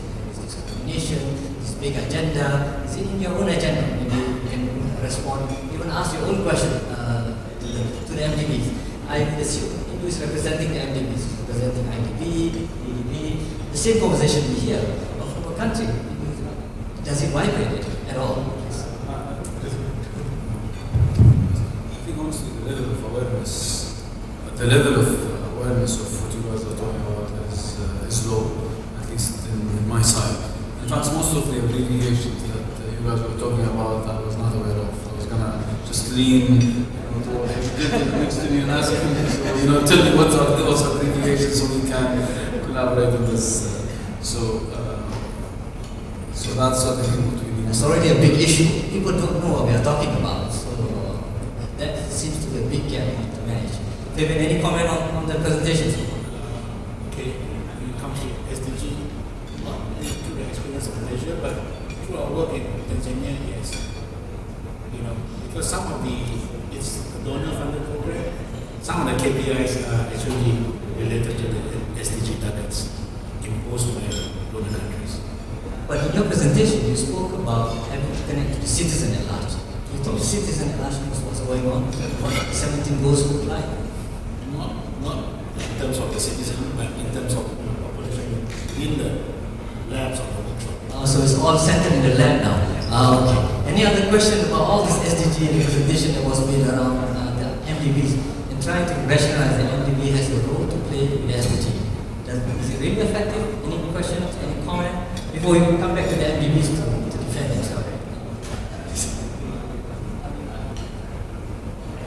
Moment. I think just to elaborate what you are trying to ask, I think the really challenge is how to bring down the SDGs to the rural community where the groundwork has to be done.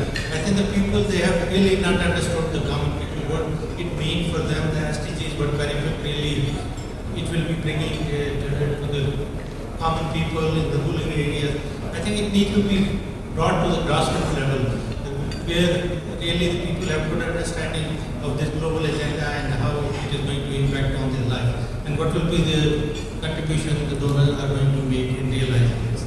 So clearly, advocacy is a huge issue for this one. And just coming back to the whole conversation around delivery. Now, if I was just testing now, if delivery unit of Saudi, delivery unit of Malaysia seems to have slightly some understanding, still not good enough. It looks like a lot of work in terms of all the delivery functions that's going on. Although at large, you seem to also suggest that among the MDBs, there's still a lot of coordination issue. This is true. How has it progressed for the last few years? World Bank has existed in humanity since 1945. The rest of us, at least 40 years, and we still need a lot of coordination. We don't have enough already after 40 years. How has it progressed? Has it changed? Has it evolved over time? Maybe I want to say something. Not sure the best position to discuss this, but no, I think coordination is effective on in many different areas, on many different platforms. In the case of delivery, delivery, as we saw in the initial presentation that were made this morning, leading up to lunch, is understood in different ways. There's different scope, different areas of focus within institutions, within government agencies. And right now, because it's still an evolving, someone called it science, but I don't know if I would want to use that term, but this concept is still evolving. So that's why it may explain why the scope for collaboration is still quite very, very wide. But what is very striking is the similarity in terms of the strategic objectives which are being sought. There's a lot of convergence in terms of direction that both the MDBs and the governments, the countries want to pursue. So therefore, this is where this justifies the need for that collaboration to take place. Melody, I'm going to ask you a question. The issue now in the G20, the conversation that's happening, the idea that they want to force MDB to collaborate, they seem to suggest that MDB is not collaborating enough. Why is that notion? How can we do it better? In essence, suggesting that MDB is doing a lot of overlapping. There's a lot of synergy opportunities that's not done. We seem to be doing the same thing, serving the same client, doing the same country strategy, trying to coordinate with the BDUs. Everybody doing the same thing. Is there a better solution? It is simple to just put a matrix, who does what, and which function, and then suddenly they don't collaborate. maybe you've seen that sort of experience coming from Washington. Okay, I thought I was done. So you're sitting here now, and it's their turn. I will come back to that. You know, I think that, again, as the private sector enters the space, I think it becomes much easier to identify complementarities, right? Because right now, you can fight over credit, you know, whatever you want, mission overlap and things like that. But when the dollars start entering the equation, I think there's a little bit more accountability. And I think it's a great thing that the EPs are starting to have conversations about how to better collaborate around infrastructure financing and how to better, you know, harmonize the metrics and the risk indices and the mobilization numbers and things like that. I think that's only a good thing. The problem with collaboration that I've seen in the health background, sometimes collaboration is a disaster. That's an ego problem. We have ego problems in this conference, but it can sometimes be very hard if you're forced to collaborate for the sake of collaborating. Right? If somebody just says you have to work together, and so there's no good reason to do it, right? Then it's just a waste of everybody's time because you're just going around looking at collaborating. But I'm hoping that with this new push of involvement in the private sector, it's sort of leveraging money that is private money as opposed to public money, that there will be a greater sense for who's doing what, how they're doing it, where they're doing it, what they understand, what their role is. And the more that the entities can sit down now and do very granular thing, instead of just the vague idea of collaboration. But okay, guys, here's infrastructure. It's like $1 trillion that we need to move here. Who knows how to do it? How are they going to do it? So I think as it gets more granular, it will get better. We're also looking, just for those of you that are interested outside of these problems in the G20, they're looking at how to collaborate the private sector and the public sector as well around pandemic response. As you might guess, our president is very keen and they work with Bill Gates as well on how to coordinate around pandemics, and it's the same problem. Because you don't want to just have collaboration everywhere. You want to have a very clear reason what you're doing. Is it your assets are stranded at a base? Is it your vaccines can't get through? Is it that, you know, your communication, those kinds of things, right? So good. The first proposition, the point you made was the private sector is a huge factor. And you talked about $1 trillion. It's the SDG target that you spoke about. It's $1 trillion. Some people are quoting to 1.5 to 2.5 trillion per year. That's a huge amount of money. It should trickle down to the country, to the citizen. And now the thing is, the MDB doesn't have the money. The $1 trillion money is not coming from MDB. So this coordination is not about the MDB. If I can put it to you, it's about drawing in the private sector. Yes. Everybody needs to be coordinated. So we need to find another mechanism to talk about coordination in a broader sense. How do we do that? Maybe now it's time for Sandy and maybe I need to respond. Thank you. Thanks to all of you. Before I address this point, just one maybe say three points. Just talking. I'm not going to talk about the SDGs or the MDGs. I think everybody is aware of it. But when we talk about, since we're talking about our countries, our regions, when we're talking about example of Malaysia, we're talking about Singapore, we're talking about Singapore, these countries do have their own transformation plans, and even regularly they have their own developmental plans. I'm sure everybody is aware that these plans are developed based on wider consultation, based on needs, binding constraints, all these issues which most of you are very familiar with. Now, the issue of resources that everybody is talking about addresses the point that this issue of selectivity, alignment, and focus. And as Rafi mentioned, this issue that we are all competing and doing the same thing, coordination and collaboration. And so this issue about selectivity, focus, and alignment can help us. And we get to each other. So I talked about this, I talked about this issue of binding constraints, development of national plans, strategies, etc. I have to admit that I was consulting with some of my colleagues, the economists, and they gave me something. I'll be very honest with you, I'm not an economist. But they drew my attention to the phenomenon which is called the black swan. I'm sure most of you economists are aware of this. And it was a learning, what you call it, terminology. And basically what it is it's the least expected event that could happen, but it will bring huge impacts. And I gave an example. Like 9/11, nobody was expecting that. But we all know the outcomes of what happened after 9/11. It changed the whole world. The Arab Spring, nobody was expecting these are paying till today. All countries are paying one way or the other. The aftermath or the others. Natural disasters, etc., etc. Why I'm mentioning this? Because you do the development plans, you set up your goals and all that, but you have to be very counting for such events that would happen, that would change the way you plan. And hence you have to come, I don't want to call them emergency plans or contingency plans, but you have to develop some critical scenario. You have to develop what if. And that's sometimes where national development plans are not implemented because people are not accounting for such events. Now, address the question there about collaboration.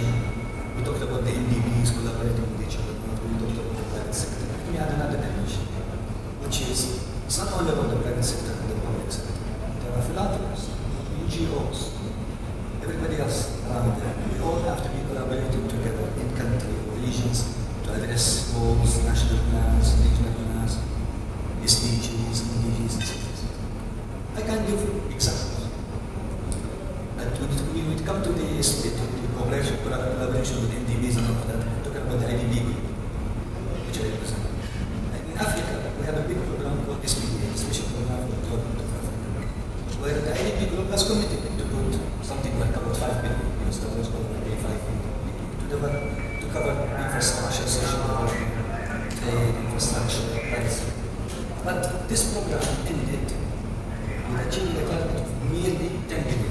The $5 billion did not come from the IDB. It came from partners, African Development Bank, BOAD, many organizations in Africa. We are going through a similar example in Central Asia. We have a program called SPC, Special Program for the Development of Central Asia, where we selected, based on consultation with the countries, 6 countries in Central Asia. Very important area which we are collaborating in Asia, like trade, energy, agriculture, and transport. Here, we did consultation. Asian Development Bank, UNDP, the World Bank, many of the Caribbean have been consulting with them. This is one area of collaboration. Now let me go into the philanthropist. I was talking to Sami over lunch and some of the colleagues, and I gave an example. And here, it's not my intention to promote IDB, but just to give you real examples. A few years ago, we have been approached by the government of Pakistan to cover the polio eradication in Pakistan. And they approached IDB for a grant of $227 million, a grant, which I can tell you that IDB group does not have. Then we came to a concessional law, which we don't have. Okay, we're not as big as the World Bank and the others. So, long story, but I cut it short, where we collaborated with the government of Pakistan. And we collaborated with the Bill and Melinda Gates Foundation, came in who are also working in Poland.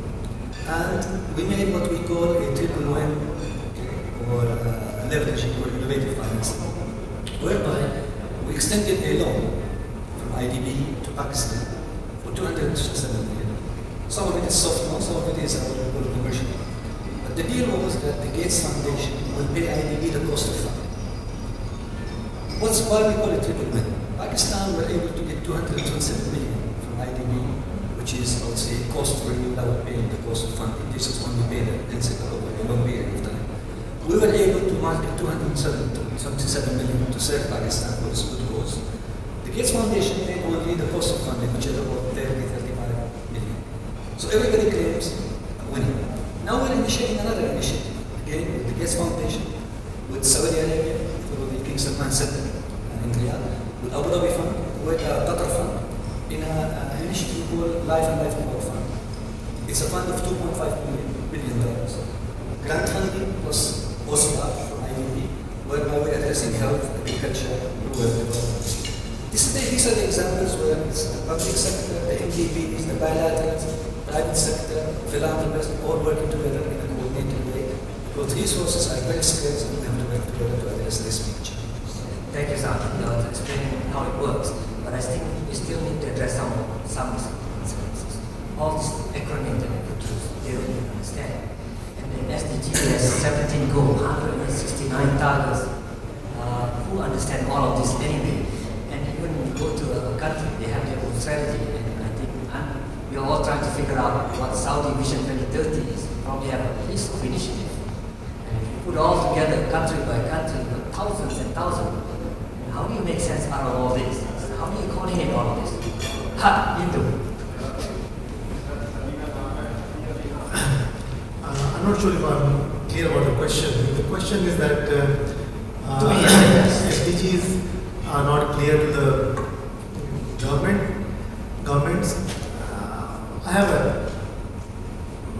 I don't agree with that because unlike MDGs, which I think came out of nowhere, SDGs was the product of a very deep consultation, and I think most governments and civil society, it was a very intensive consultation process. So at least in our experience, SDG has a huge ownership among the government, and most of the governments are now planning to have SDGs as a center of their development plans. And in many cases, we are also supporting the governments in doing that and also developing monitoring system, because one problem with SDGs, probably it was so inclusive, is that it's very wide.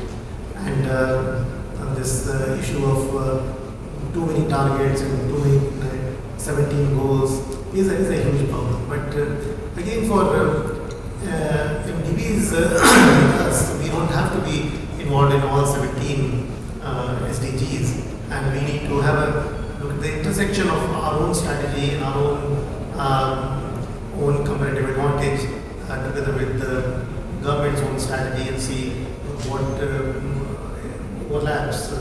Perhaps out of 17 SDGs, maybe for example ADB works only in say 3 or 4 or 7 SDGs, then we can support that.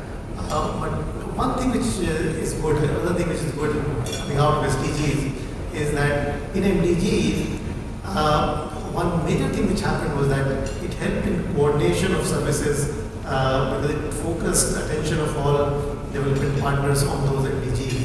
And I have a feeling that SDGs are also going to do the same thing in terms of helping coordinate our responses to SDGs from different communities. Can you comment a little bit, because you've seen the presentation from Malaysia and from Saudi, you've seen what they're planning to do. How do you think they should connect SDGs to their plan? How do you see that? You saw the Vision 2030 of Saudi, you saw the Malaysian transformation journey. How do you make sense of SDGs to that? You say that the government are all consulted, they're all involved, but how do you see that? I thought it was very closely because when I saw Malaysia's presentation and the 3 set of issues that were presented, all of them actually were related to SDGs. And of course, not all 17 goals were represented there, but most important ones like quality education, infrastructure, healthcare, all of them are covered. Of course, on Saudi presentation, I need to know more, and I'm not sure what the Vision 2030 is still, but that's my own lack of understanding of this region. But as far as our region is concerned, where I work, I think most governments are very clear about SDGs, and like I was saying, that are very keen to integrate SDGs into the planning. Sami, you seem to have a lot of questions, so in your facial expressions. What I'm trying to say is, if you just go all around countries, you would most likely see that they're all, heading towards, kind of similar directions in education and health. Now the question is, how can we leverage you guys to learn better? For example, Saudi Arabia probably has some challenges. They lack probably resources. If you take health sector, for example, we're into a big challenge of how can we reform health, as an example. How can we, but still each country has their own challenges. And in Saudi Arabia, one of the biggest challenges is the lack of family doctors. That is probably a very important pillar in other markets. And and they are like that. Now, that's specific for some certain reasons in Saudi Arabia. We don't have lots of family doctors, and that specific profession is not very interesting to doctors to start. How can we leverage this network? How can we leverage other countries in terms of resources, in terms of knowledge, in terms of probably now, especially we were talking back in lunch about, these days we have this digital platform that did not exist a long time ago. Can you use that digital platform to use it for health, for education? How can we benefit from all these different potential resources all around the region? Now, maybe you can respond so that you can have a conversation on any issues, any comment, even from the crowd. If you have any comment, say something. Can I address that point that Sami mentioned? Now, maybe start with SDGs, about how we move all together towards this. Of course, at the strategy level, higher level, etc., there are ways and means. But then we go even to the micro level. Even at the project level, each project, you mentioned the health education. Now every project, we have to develop results framework. Everyone's talking about results, not only about outputs and inputs, okay, it's even about results. So now each result of a program or a project, whether it's at the health, infrastructure, or the transport, definitely there are goals and there are targets. I'm sure everything leads at the end of the day to one of these 17 SDGs, whether it's health, or empowering women, or equality. So it looks like you need to customize the solution, so bring it down to a specific problem only, at a higher level you can solve this issue. So this one, now concerning working with the countries, again, maybe I was waiting for the second part of the which is engaging with the countries, which is what the MDBs and the bilateral doing in their programming and their strategies. I will hold my horses right now until I come to Let me just come to the crowd again. Any other comment, question from the crowd? Before we move to the next conversation, which is bringing it down to the country level of interaction. You okay? Okay, now, do you have any comment? No? So we'll now have Jamal Saad talk a little bit about how IDB experience into their own plan, and then connect to the country. Then we'll talk about how is it effective, not effective, and the whole idea about coordinating this delivery. And we will start off with Saad, and then we'll bring it down to the country conversation. Let me start by, I think we have IDB staff here, so I'm not going to introduce IDB, but maybe for the benefit of our guests who are here, maybe sometime they hear about the IDB for the first time. Now, IDB was established in 1975 as the bank, which is the mother organization. And we've been talking since the morning, the 10-year strategy, but maybe we should have go back a little bit. We started in 1975 with the bank, and we grew as what we call the IDB group, which involves currently 6 entities, IDB, the bank, which mainly deals with the public sector. Then we have an institution called IRTI, Islamic Research and Training Institute, dealing with economic research, Islamic finance. We have the ISIC, which is the Islamic Corporation for Insurance and Export Credit. It's an organization similar to Amiga of the World Bank, where we deal with export credit, insurance, etc. ICT, which is our private sector arm. We have also colleagues representing them here. They do with the private sector. Trade, ITFC, mainly trade facilitation, trade export within member countries and beyond. And last but not least, our poverty reduction arm, which is ISFD, Islamic Solidarity Fund for Development. Now, in the journey since 1975 until nowadays, dealing with the member countries, let me be frank that we were demanding.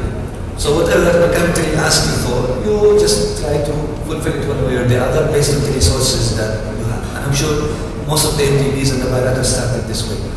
Later on, I think after years, drawing lessons, learning from the experience, what works, what does not work, everybody's moving into strategies, being more focused, being more aligned, collaboration, partnerships, etc. So I'm not going to be revealing something which maybe some of you know about. I think the World Bank, the other MDBs have already maybe went before IDB, what we call the Member Country Partnership Strategy, MCPS. It's similar to the CPS, which is the Country Partnership Strategy. It goes back into CAS, etc., which is a partnership between the MDB, which is happened to be the IDB group, and the country.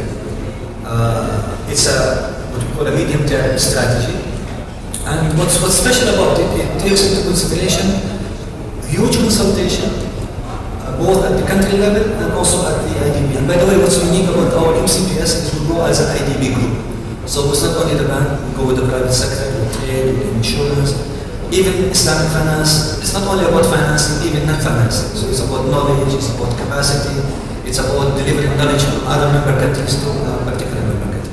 So without spending too much time here, it starts by initiation between a country and the IDB group, where they want to engage in a medium-term strategy.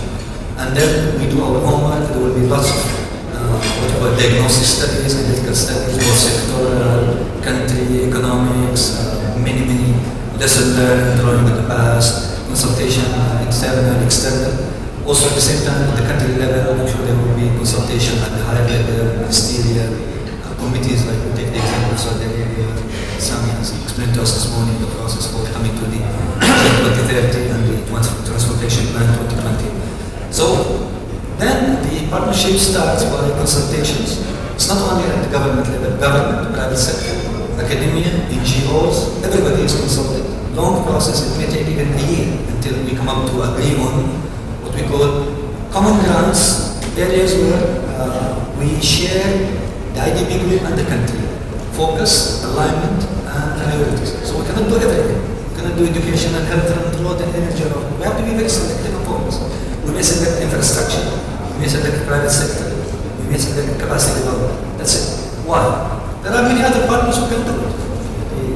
The bilaterals, the MDBs can do other work.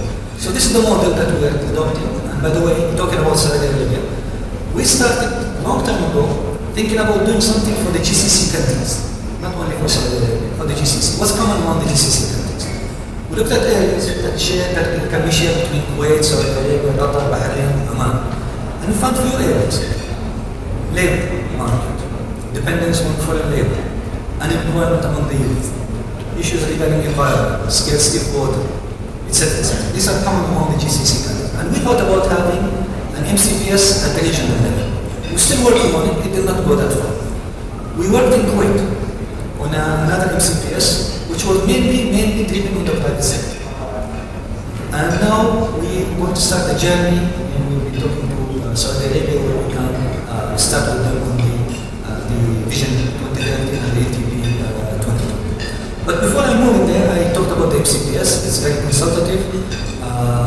It's a long journey, involving everybody. We have learned a lot in our journey. We started in 2010. I think we have completed almost 14 MCPSs, or some of them are under implementation. We have also about 10 or so that are being formulated one way or the other. The achievement success with the member countries has been in the neighborhood of about 80% of the targets. Either it could be a financial envelope, where we try to reach both public, private, etc., or it could be even non-financial. I can give an example of specific MCPS that we can just do for the benefit of the colleagues in here. In Kazakhstan, Malaysia, and Somalia, and Kuwait. We did MCPS, some of them are named. They were non-financial. It was private sector, it was Islamic finance, it was fragility, so it has no financial impact. And we achieved good success, and we learned good lessons out of these experiences. Now, with this, let me move to briefly to I'm trying to approach your territory here.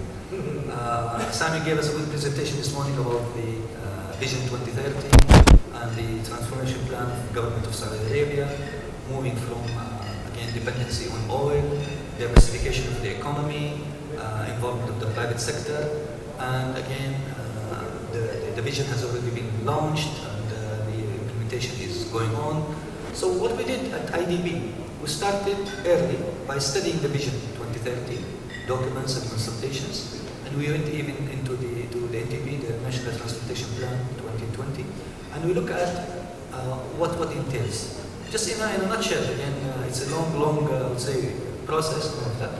We looked at the what you call identifying the challenges, as I mentioned, non-oil sector, unemployment, private sector, diversification of the economy, etc.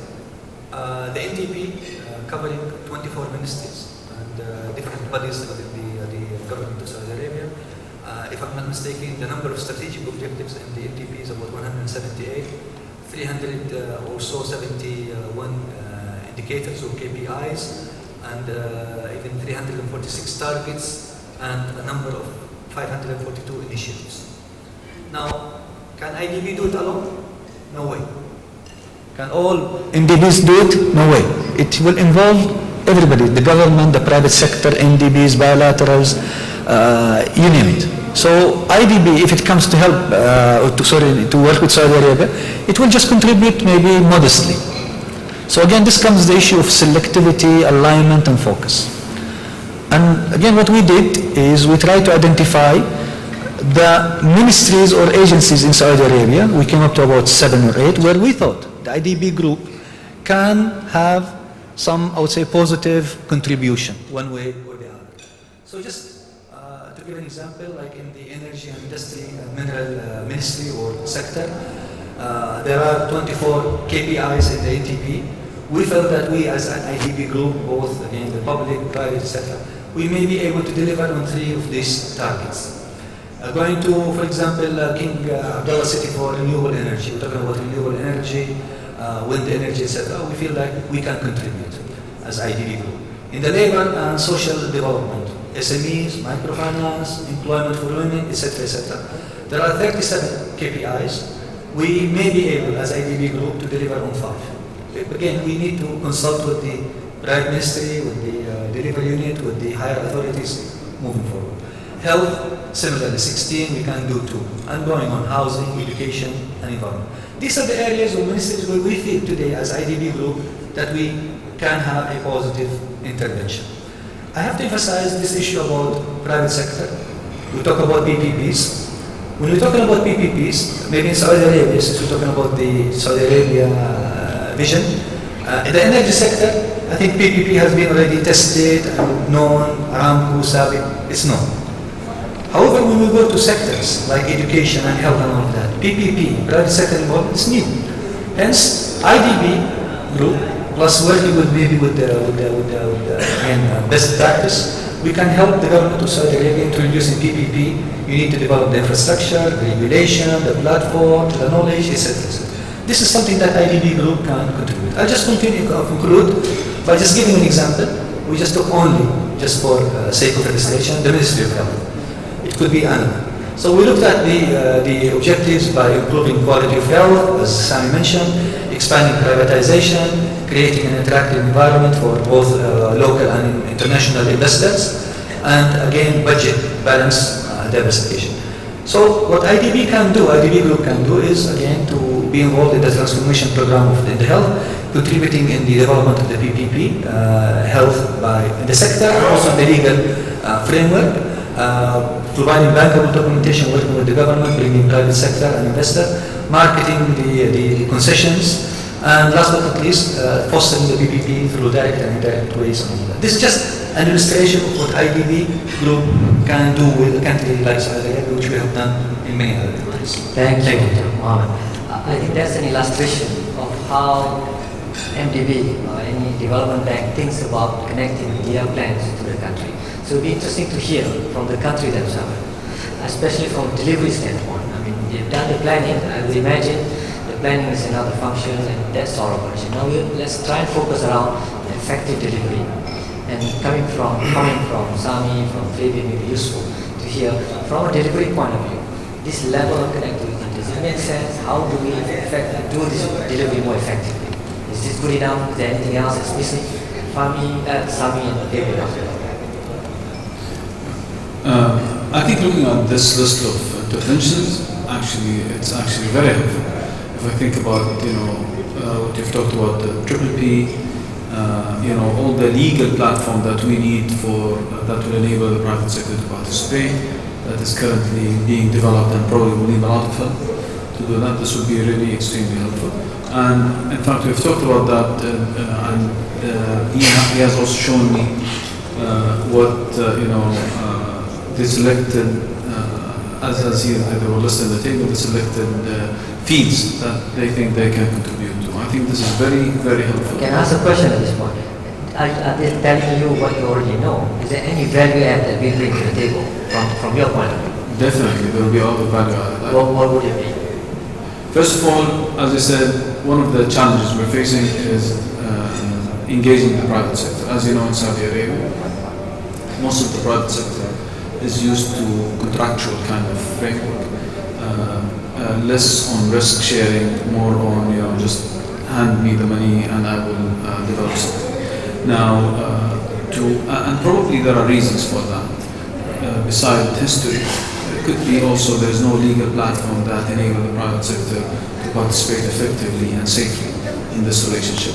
So having the IDB in the picture, probably bringing quick learning into, not necessarily learning from Saudi Arabia, because now what we're trying to do is we're establishing a unit in Saudi Arabia which is about Triple P.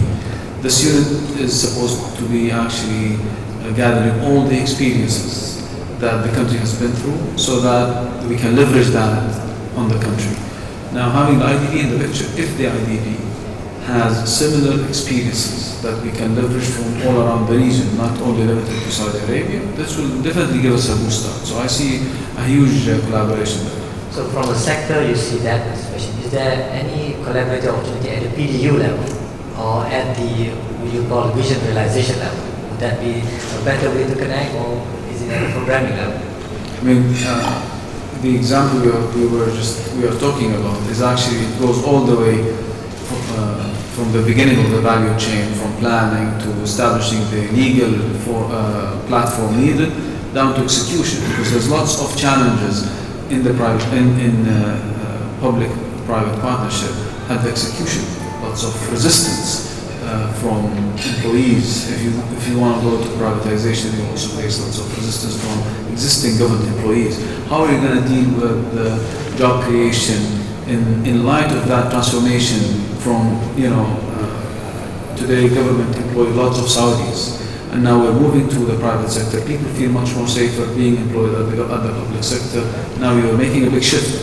So all of this, I think there's a lot of experiences that we need to learn. Okay, let me move to you.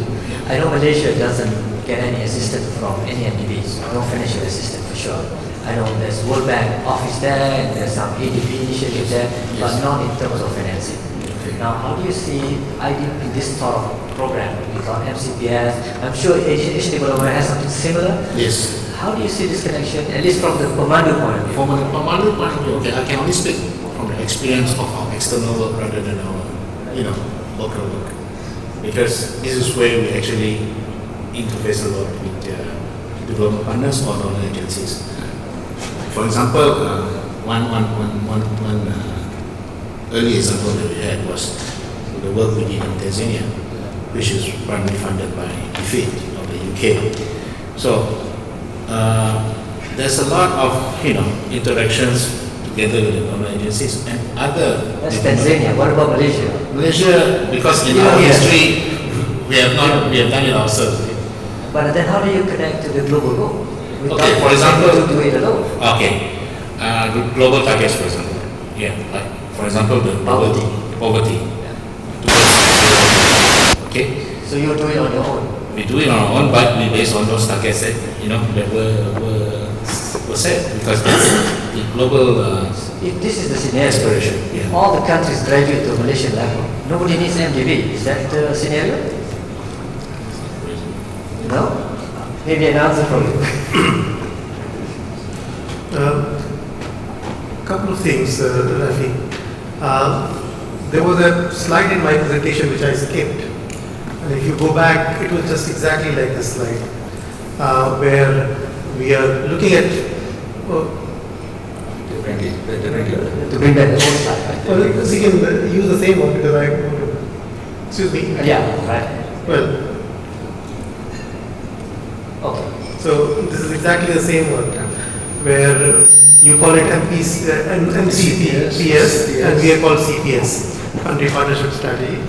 And for doing this country partnership strategy, which is like you mentioned, we look at the government priorities, and within that we identify our own role. And you said the huge number of targets, indicators that Vision 2030 has, but you can support only some of them. Now, for doing this, we undertake a huge amount of background work, and it has transaction costs both for us and also for the country. And here, this area in this picture is looking very large, but actually in reality is very small. We support very small part of government plan because we are not that big. So my position here was that why don't we all together, like IDB, ADB, World Bank and others who are working in the same area, have a joint strategy for the country where first of all we can reduce the transaction cost of doing background work. If 10 different assessments are to be done, countries, the partners can share those assessments, and so it's done only once rather than thrice by 3 different agencies. And also here we can coordinate better because all of us are bringing different kind of skills, and this will be more comprehensive in terms of also coordinating better because we can avoid overlaps and inefficiencies in terms of our approaches, because if it's done jointly, the chances of wastage will be. Maybe I can ask Melanie this. I seem to recall that in the past we have had occasion where we tried to do joint country strategy. Well, we've done it. Let me complete it. Maybe after that Melanie can come and maybe she has some time to think about it. So we have done it in some countries like Bangladesh. I was referring to in Bangladesh we have a joint country partnership strategy with all of the partners, and issues like those, of course, the countries have demanded. In some countries they don't want to, they see it as a cartel ganging up against them, and they want to deal with each partner separately. But wherever the country demand is there, probably the base case should be that all partners work together for a joint country strategy. Now, issue of Malaysia, where Malaysia is not seeking active help from any of the development partners because they can do it on their own. I think the way they need to link with global agenda is through South-South cooperation and helping us transferring their knowledge, their experiences, their information to other countries. And this whole concept of delivery unit, which is working well and has been done in Malaysia, has a huge potential for replication across the region, and they can, for example, help us in disseminating that information. Let me just turn to the crowd. Yeah. Melanie, you want to say something? Sure. Thank you. Can we go to the IDB slide, please? While we are on this topic of our colleague from Asian Development Bank, let me sort of just mention this for the record that in case of Indonesia, both IDB, not both, I mean IDB, UNDP and ADB, we jointly did a diagnostic study on infrastructure sector in Indonesia. And this year, we also did a damage and needs assessment for Yemen, which is an ongoing conflict country with the EU, World Bank. I don't know who's the fourth one. UN, EU, IDB, and World Bank. That's right. Can you go to the IDB slide, please? IDB. This is ADB.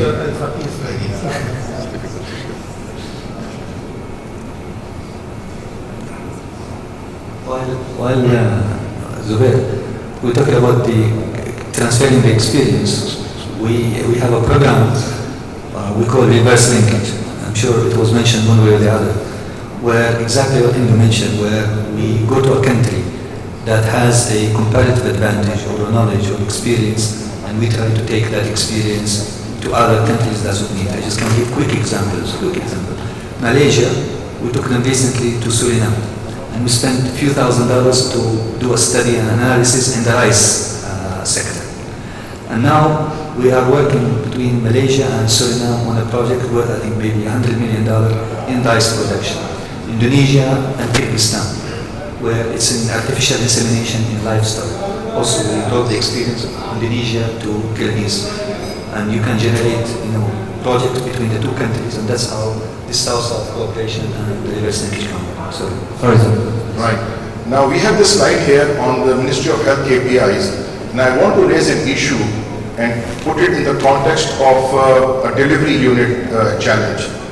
Now, if we see that the KPI for the Ministry of Health is percentage of private sector contribution to the healthcare spending, and the baseline is 25, and the 2020 target is 35. Now, if we put it in the context of overall macroeconomic situation in Saudi Arabia between now and the next 4 or 5 years, it is extremely challenging. Saudi Arabia is going through an economic adjustment phase. The GDP is not growing as much. The economy is going to restructure. We know the oil, market situation, and also the government is going through a very tight or a very deep fiscal adjustment process. As a result, there has been a trickle-down effect through the private sector, and the private sector is also contracting, and we have seen numerous cases of layoffs and contractual obligations being not met. Now, in this kind of environment, when you set a target of 35% private sector spending by the private sector in the healthcare, it appears to me a priori, apparently, that this kind of target setting is not realistic. Therefore, it becomes challenging.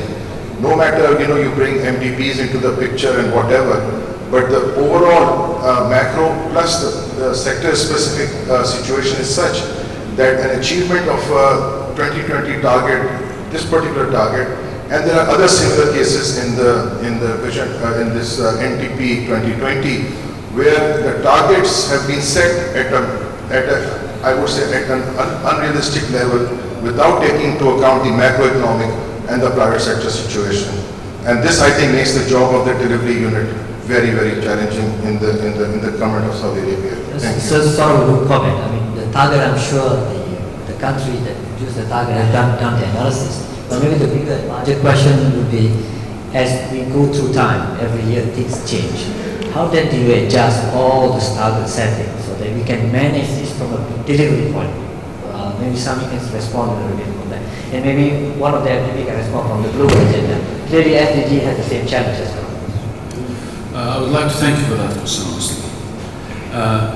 It is really a challenge, but I think where the challenge is for the delivery, because there could be other challenges for the Ministry of Health themselves.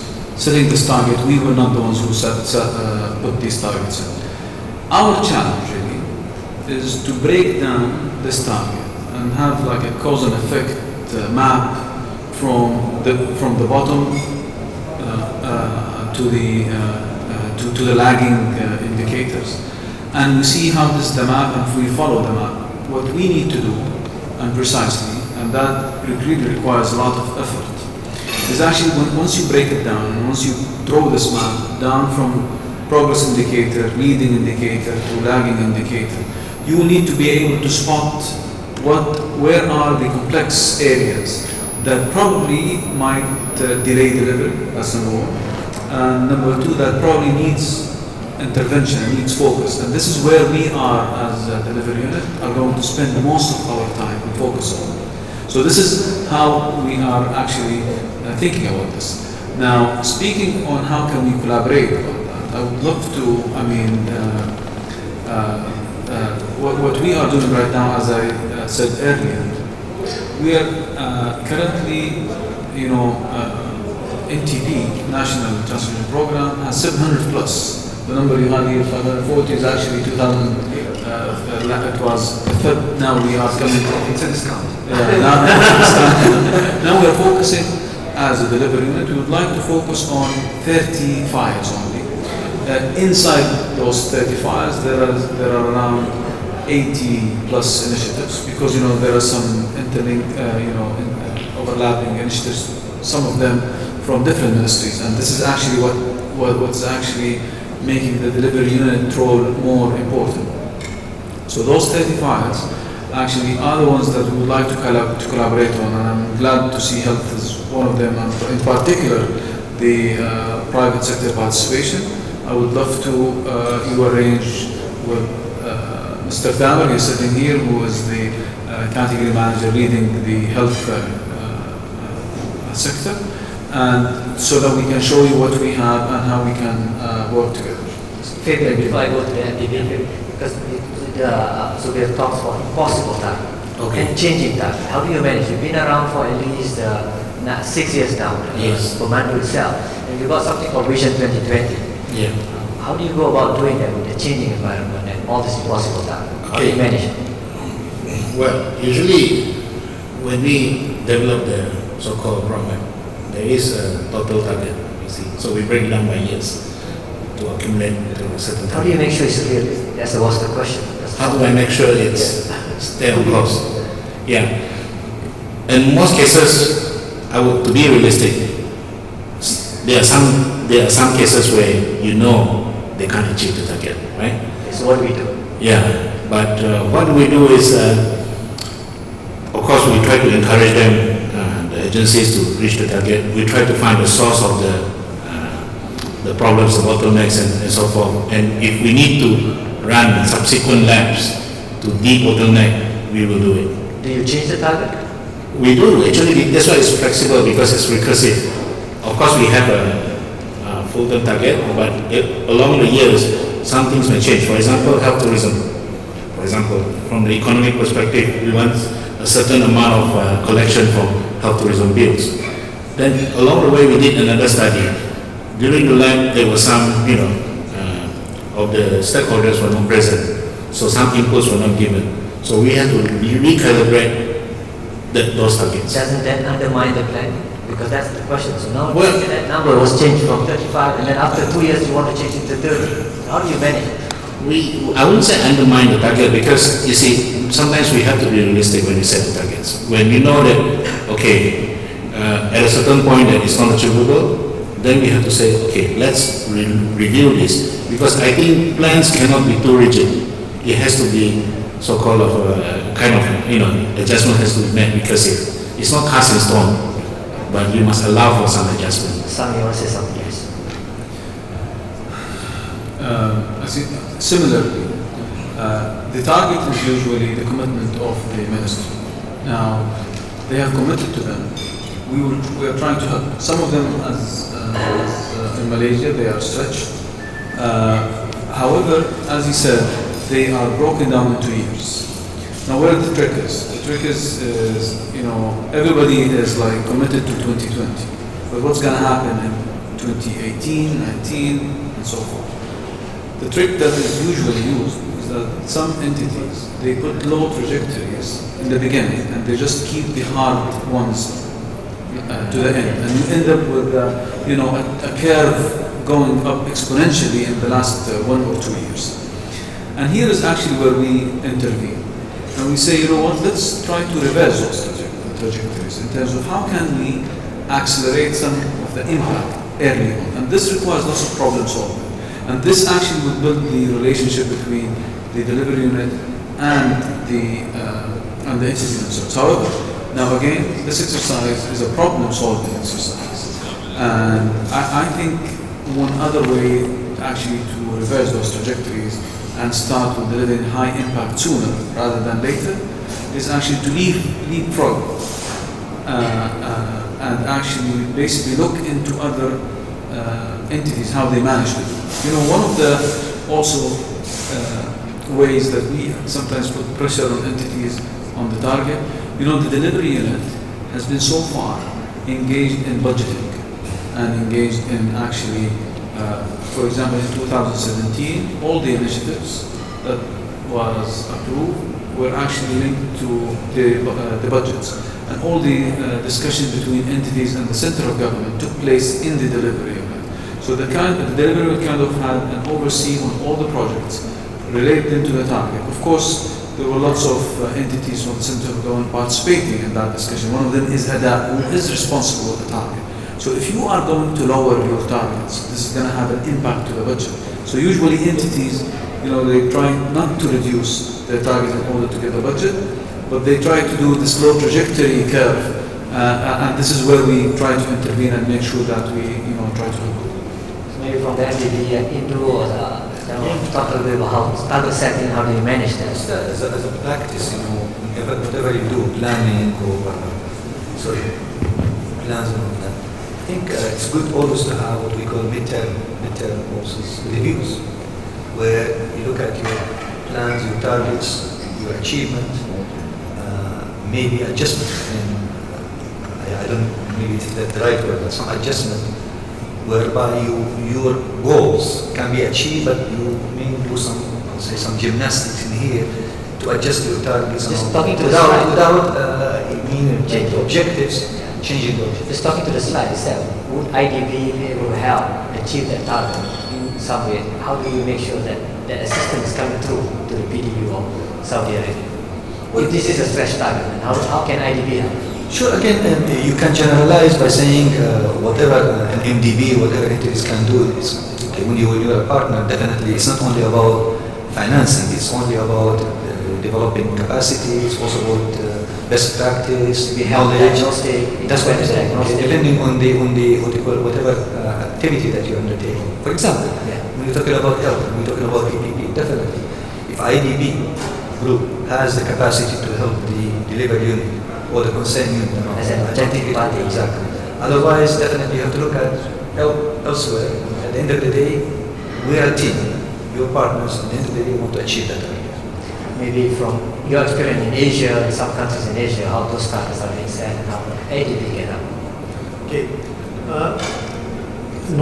Not achieving targets is not a calamity, right? And also changing the targets does not reduce the credibility, but in my view, always achieving the target reduces the credibility of the whole process, because you achieve so one time, that means that so that actually questions the kind of effort that was going to be put in for achieving the targets. So targets are basically the vision, and so vision is that we say want to end poverty by 2030. And for that, what is important is that we analyze and see what kind of resources are needed to achieve that vision, and do we have those resources. In most cases, actually, we don't have those resources, because vision is sometimes I'm not saying that achieving this vision of ending poverty by 2030 is unrealistic, or we don't have resources for that, but in many cases, our vision is too ambitious. And that we see all the time in ADB's project, because most of our projects have a time frame of 5 to 6 years, and we take about 7-8 years. And it's not that our target of completing 5 to 6 years was not right, but in most cases probably we had not foreseen some of the problems that would come in. And so in that sense, what Mr. Clover said, that's a joke, we'll tell you at the end of the session.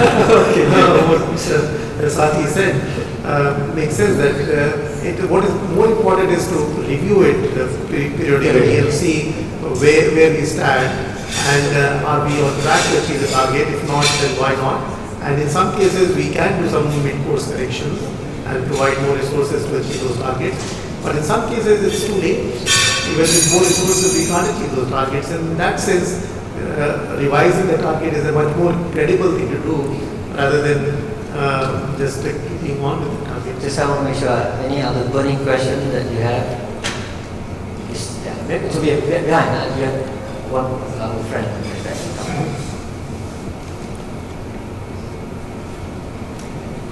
My questions maybe is not it's very much on the country context rather than relations with the MDB. But I just wonder how our delivery units will operate in a highly decentralized setting. For example, let's say Saudi Arabia, for example, every ministry might have some authority to control the budget, to control the policy, the direction, this kind of thing. And also Malaysia is a federal state. My country, Indonesia, we are not federal, we call it a centralized country, in which 70% of the budget is controlled by the sub-provincial, by the subnational government. So 30% of the country budget is only from the central government. 70% is led by the local rulers. How will whatever unit will exert authority to achieve the progress, to speed up the progress, in this kind of setting. Yeah, maybe is there a model that you see in the delivery unit in countries where the sort of delivery unit is also working with the local authorities, not just with the central government agencies? Is that the model in Malaysia? Is that the model in Saudi Arabia? That's the question he's asking. Anybody sees that model? How it works? Have you seen it before? The delivery unit? We don't have a good answer for you. So do you have any question?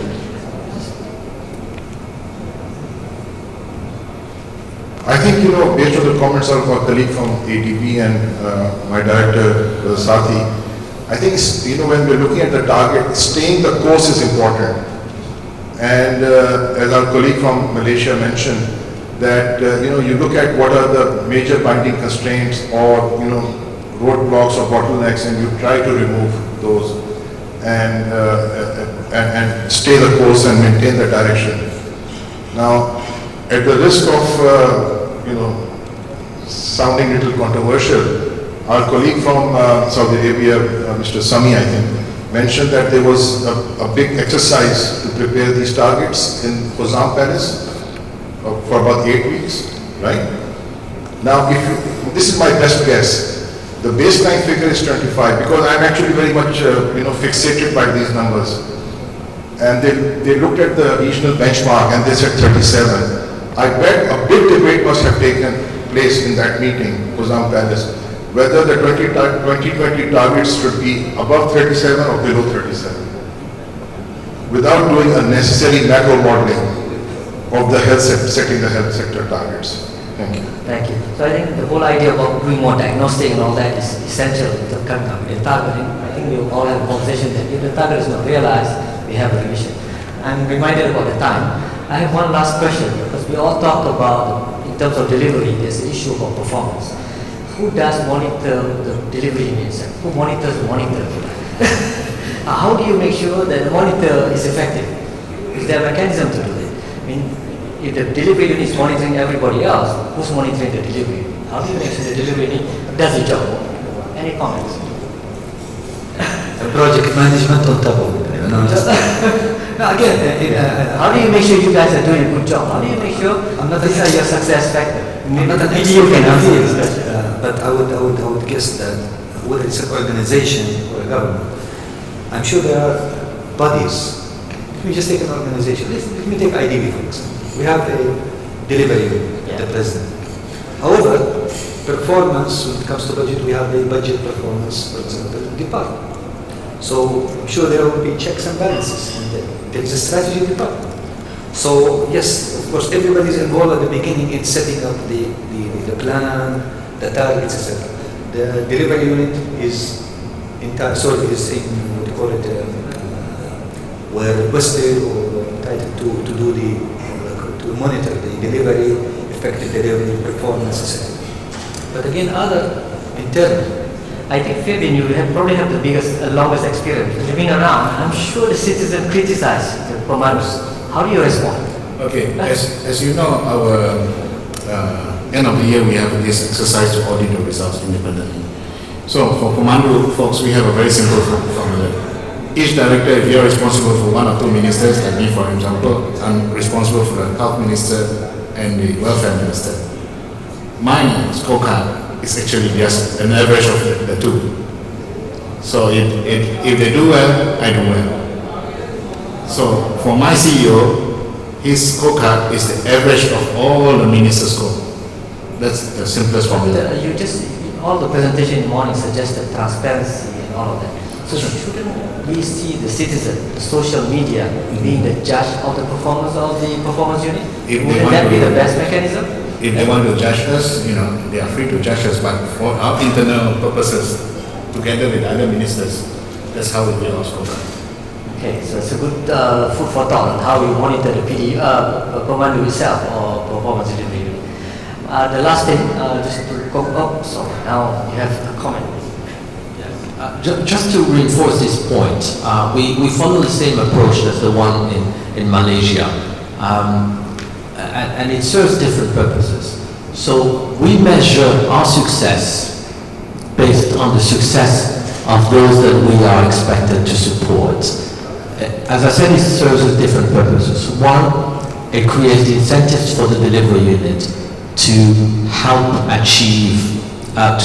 the unions achieving their targets. But at the same time, and this is more important, it reinforces the credibility of the delivery unit, the sense of solidarity we have with the departments that are expected to deliver. They understand that we're in this with them. If they fail, we fail with them. If they succeed, they take the credit. We don't. So I think this is extremely critical if you want to build that partnership with those that you're expected to support. Thank you. Just one last round. We're trying to conclude. Indu, you suggested in your slide about opportunities for collaboration. If you want to add one or two more things, I'm just going to go around each one to suggest as a conclusion. What do you suggest opportunities for collaboration so that we can even take away, what would be the takeaway from this whole discussion that we just had? Any additional thoughts to you beyond the slide that you have suggested? You talked just now, one idea was the joint country program. It seems to be the way, that one proposal that you're coming up. Anything else that you want to suggest in terms of delivery function as well? Anything else? Then I'll just go around each one. Well, I think I already see bigger and more deeper collaboration among MDBs and among the development partners in the last 3-4 years. And one of the major, I think, evidence of that collaboration was this work which was done billions to trillions. Because when MDGs were announced, and MDGs for 15 years, there was no discussion on how those MDGs are going to be financed. And here in SDGs, even before SDGs were finalized, there was a discussion among all MDBs to see where the money will come from.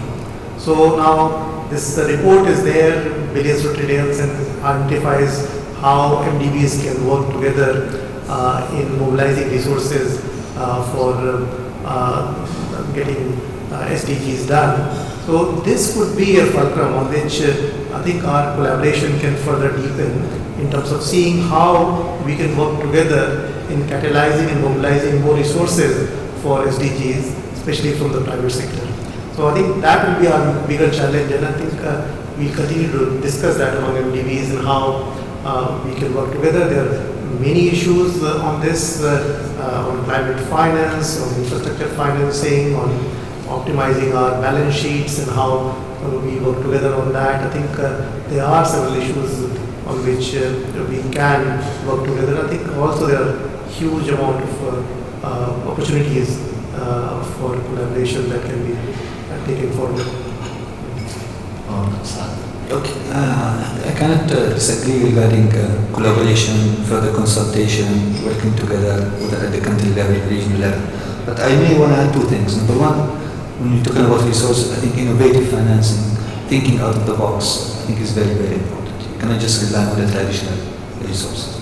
Second point, again, when we're talking about collaboration and better coordination, maybe some of the global issues. I know every issue is a global issue, but I'm talking about some of the very, very urgent global issues. There, where you can think all the MDBs and the partners can develop a platform of more focus. I'm not saying that we ignore them, but on those critical areas, maybe we can develop a platform for more effective collaboration. Thank you. Sami, just focus on the delivery in terms of how to enhance delivery, the collaboration for delivery. Maybe some. I'm not going to say anything more than we're just going to, really try to experience that. We will really sit down on these 4 sectors and we'll work together and we'll see how does it go. If you want, we can have an update on that and see what was the added value that we can both add together. I hope the conversation today helped clarify many things that the MDBs can do with let's move to delivery. Fabian, you had a lot more experience than the rest. In addition to, of course, providing support or technical expertise to the party, I mean, this has been done before. Of course, it benefits the MDG or different organizations in terms of where you can support projects that are properly properly KPI, so to speak, have gone through the process. But in addition to all those, there's actually a project I forgot to mention we had with World Bank. It's more for our economic transformation program. Okay, looking at our champions, the companies that are spearheading all this, promoting them as those who can deliver the services and goods to third-party countries. This exercise has been done in Malaysia. We organize a conference.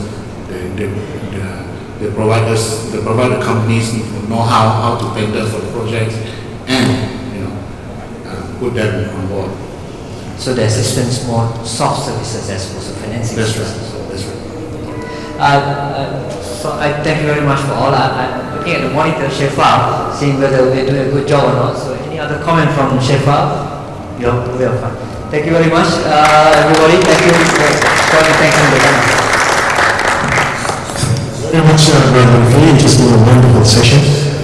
We'll be concluding very soon, but a couple more items. One of them is we're going to have a quick live demonstration of the World Bank online dashboard by Melanie. So please, if you can just for the next few minutes, do a quick demonstration so that people can see. Once again, I'm not on the stage and they're making me do this. I thought I was going to do it during my presentation that didn't quite work out. I thought we would try to end with something kind of fun, right? We get bogged down by metrics and log frames and big charts and measurement and hard things. And sometimes if you go back to the basics of what you're trying to measure and you engage the audience in a different way, sometimes maybe you can at least have fun while doing this. It's not always easy, but maybe you can have fun. So we built a mobile optimized site, as we discussed, and made it totally open for everybody. Works on the desktop. I just thought I would show you some fun things, right? We don't have perfect data. We don't have the perfect indicators. Probably don't have the perfect targets. We have a lot of work to do.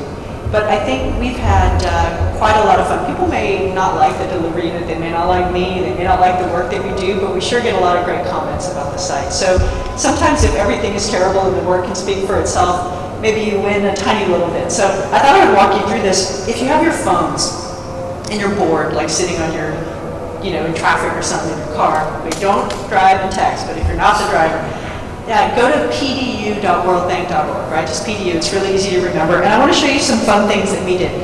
To make it super clear, we put some videos up in here, our shared goals, it goes into if you look up at the top, you can see a little bit about our president. Sometimes people want to know, gosh, he's a doctor, why is he running a bank, all that kind of stuff. A little bit about how we monitor progress and accelerate impact, we hope, and a little bit about our shared goals. And these are video, multimedia things that people sometimes want to see. But I think a lot of people have had questions about when we started out, we had like 1 million priorities and nobody knew quite what does the president stand for this time around?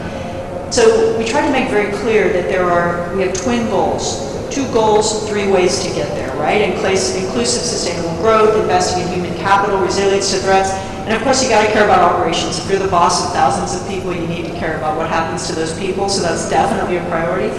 But I wanted to show you a little bit about our targets, and some of this stuff about 100% and what do you do when people make it all work and sometimes when you don't, and how do you mix and match the targets. These are, by the way, more fun on a mobile phone because you just kind of flip through them, but on the desktop, these are kind of, as we talked a little bit before, a little bit is customer service, right? Part of our audience is our client countries and people that decide they want to come to the World Bank and work with us, people that decide they want to share our knowledge, participate in our delivery partnerships, do all these things, right? And so what we've done is put all of our targets into, and these are live data feeds, right? So the most recent data we have will come through. Sometimes it's monthly, quarterly, annually, whatever the most recent is, and it's been reconciled, it will automatically feed through here. And you can see that we have included some customer service metrics. We've included some of a lot of them input-y, whatever. You don't have to go through them all, but we try to tell you what our target is, where to find it, who to contact, in case you're really not happy with the way that we're measuring things or doing it. We want to make sure that we're super accountable for that. Let's see if I can do this. It's really fun too, sometimes when you have targets and you want to make them come to life, right? It's just, you're going to spend this much money, it's an input, it feels terrible. How does it relate to me? How does it relate to the people in my country, in my hometown, right? And, you know, I have to say setting targets is hard. Does anybody have siblings? I have a brother and a sister, and we can't agree where to have dinner, right? And so, like, to get the whole bank to agree on targets, sometimes the parents have to decide, and the leadership has to do that. But there's other things we say, right? And so we've made a bunch of commitments as an institution. The president has done it, and some of the leaders have done it. But we want to be transparent about those because they need to fit into the framework of this, right? And so we've put these all out there, and you'll see, you can go to, we have a lot of them. You flip on the card, it tells you why we did it, where's the data for it, who to contact, and all of them have this, right? And so every time we make a commitment and we promise it, whether it's the president or one of the vice presidents, you should be able to sort of track it. And it goes along all of the priority areas of the president, because not everything has data. You have a lot of rationale for doing it, but you may not yet have a lot of rationale for collecting it. And you want people to know that you're paying attention, that you didn't just promise it, you didn't just say you're going to do it, but you're going to do it, and this is why. And so we put all these kind of out there, you know, the pandemic threats, you know, that's a big one for us. And, you know, there's lots of them to look at. Then we decided that, along with IDA, with the team that manages our concessional arm, that there actually is data that's relevant. This tells people why we do this, because sometimes they ask, well, why did the president set that target? That's so dumb. You know, why are you doing that? It doesn't make any sense. And so we wanted people to be able to understand the data that was driving some of the decision making, not just the commitments and the targets, but the decisions, maybe around strategy. And so you can go to any of these. Again, it's more fun on your phone, and you can link out to where it is. We have the data, the teams, the whoever, so that you can get to know a little bit more. Sometimes it's a flagship report with a ton of data. And so we think this is a little bit fun. The other thing that we've tried to do is remember that a delivery unit is a very tiny space, that we try to keep a super small footprint with a delivery focus, but there's a lot of other people and organizations, institutions, friends groups, all that stuff. Remember the global goals, that's what they're calling the SDGs now.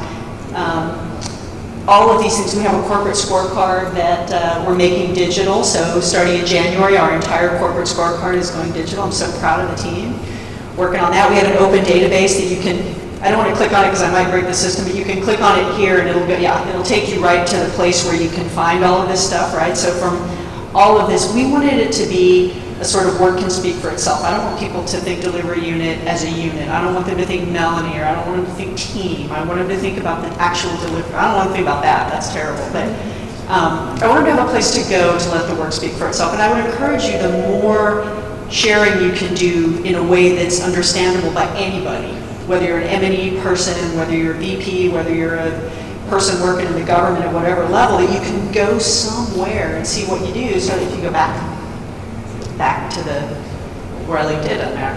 But I would just encourage you, we've had more success being visual, like more show, less talk, than we have every time we go try to talk. So I try to do less talking and more sort of visualization and data, and just make it fun. So I wanted to show you guys that. The code base is all free. If you guys want it, you can use it. I don't know how good your data systems are or if they work in the same way, but I would encourage you to think about it. It brings in a whole different audience and helps you have new champions that you never knew you could have.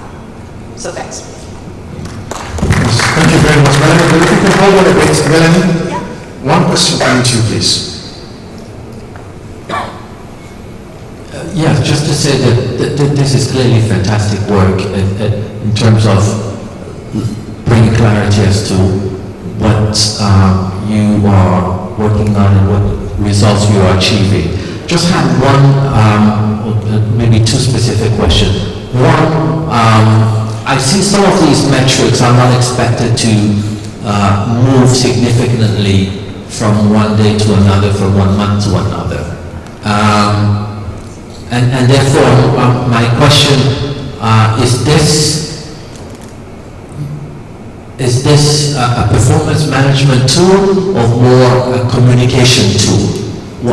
The purpose, exactly what it seeks to achieve. But my second question is, who is the audience of this platform?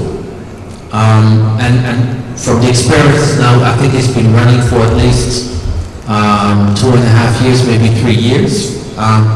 From your experience, who do you see logging into this platform, who's accessing it? I don't know if you've done any studies on this. Who's your client, basically? Thank you. I'll do my best to answer that. We track Omniture, which is all the stats of who clicks on it, what they look at, how long they stay, where they come from. We get clicks from everywhere around the world. I don't know the specific individual. Internal versus external. I have to say, so this is our 5th version, and our first one, I look at it now and I go, wow, that was horrible, right? But I was really proud of the first one, so getting a little better each time. What I've noticed is the cadence of this is we try to release them around the pace of our business, right? So we have annual meetings and spring meetings, twice a year kind of meetings, and that's when we have the most announcements, the most interest in the bank and collaboration. And so because of the time that we release them, we have a sort of bimodal distribution of interest, right? So I always bring the journalists in to walk through with us before we release it, the NGOs, we go through what are we doing, do you like it, is it horrible, what can we do better with what we have. And so typically we get a big spike of internal, because we do a soft launch and NGO launch, so we get a big spike internally before we go totally live, because we release it to our people inside of the bank first. And then once we've had an opportunity for them to kind of feedback and go, doesn't work, I don't like this, that, whatever, then we release it to the wider audience. And over time, we actually get more, I think it's probably academia, it's hard to know because it's all external, but from the cities where we see clicks. What's interesting to me is the things people look at. So that if you were an external person, I want to show you guys I think the coolest thing that we have on here was earlier today I talked about how we wanted to map, one of the earliest targets that Jim had focused on was to try, that President Kim had focused on was to try to map out all the projects. So this has to cycle and turn on in just a minute. This is the funnest, coolest thing ever, right? And so if you see this, you would imagine the people that use this are everybody. This is kids. I have a 12 and 13, 15-year-old nieces and nephews. They love to use this. So now all of our projects are mapped around the world. You can, if you go out to the site, you can do it by region, by practice, by sector, by risk. But let's see if I can. It has, you click on the country, let's see. It can tell you how many it does, but look at how neat this looks. Like all of a sudden, you just pick, I'm just going to scroll into whatever country. And when you get really close into the country, then it gets super granular. It's on a project by project level, and you go, wow. Hang on, let's see if I can make it a tiny bit bigger without blowing up y'all's eyes. So anyway, you can click on any one of these and you say, okay, well, what's this? This looks like a governance project. Let's check this one out. Oh, it's a service delivery project. It tells you where it is, how much, all the documents that are, so all of a sudden, your audience changes, right? Because if you have someone that really wants to advocate for governance, they can click on all the World Bank governance projects and then be your strongest advocate champion, right? Because then they go, hey, look, World Bank has governance projects over here, the war is over here, what's going on? So there's a whole bunch of possibilities that I don't know specifically who the users are, I just know they're external. But I'm hoping with this level of sort of transparency, the audience can be anybody. It can be anybody, whether they love you or they hate you, and that is the problem, is that there are quite a few people that want to argue against multilateralism right now, and so we're trying to make a strong case for that. On the first question, what was the question was about targets or numbers, or what was it? Is it a management tool, performance management tool? Yeah. Is it a communication tool? Yeah. I think you've started answering some of that question. Is it a resource mobilization tool? I want to say it's a resource mobilization tool in terms of trust funds, because then people come to us with credibility and go, yeah, you guys are doing great stuff, let's partner on this, right? In terms of leadership versus management, if I had to pick, I would say, okay guys, this is a president's delivery unit, this isn't a corporate delivery unit, that's what our corporate scorecard is, right? And every level of leadership has some accountability that they think that they do. And so the institution stands for our twin goals. That's the North Star. The president has these 4 priorities. The vice presidents have their own priorities. The senior directors have their own priorities. You know what I mean? So at each level, you sort of want to cascade this. And so in some ways, it becomes a cascading tool more than anything else, because you want to make sure that no matter if you're someone working at the bottom level or at the super top level, that at least you don't want to be a curveball sitting over here saying we're going to do Mars travel, which would be cool, but we're going to do space travel over here, doesn't even fit the system, right? So you want to be sure that all these things cascade. It's very hard to use this as a day-to-day management tool because you don't have the kinds of metrics that a line manager would have, right, with your team. It depends what kind of work you do, if you're in treasury, functional area versus an operational side of things in the country. And so I think that it's hard to use these things as a daily management. However, when you're the president, this is a management tool, right? Because all of a sudden, on a quarterly basis, someone comes in, one of your direct reports, and you say, well, gosh, everything has gone down. This is not good. Why is that happening? And so then he can have that conversation about what do we need to do things differently. So this isn't a management tool for every person in the bank, but it helps the president be a better manager. It also helps him be a better leader because he needs to be coherent. He needs to have a solid narrative that makes sense to anybody. Anybody that sees this issue makes sense to. You shouldn't have to explain it, I think. Yeah. Thank you so much, Melanie. That's quite useful. I know people have a lot of questions, but I'm sure we can discuss them offline. Two little items remaining. There would be some remarks by the head of the PDU in IDB, Brother Sheikh Ibrahim Afal. But before that, please, I would like to ask our panelists who are still here to please go back to the high table, please, if you don't mind. Brother Babakar, yes, please, if you can join them on the high table. Melanie? Yes. Please, if you can bring the name tags. Yep, and I would like to hand over the microphone to Brother Ibrahim Shefal, and after that, we have a little photo op for some minor comments to our panelists.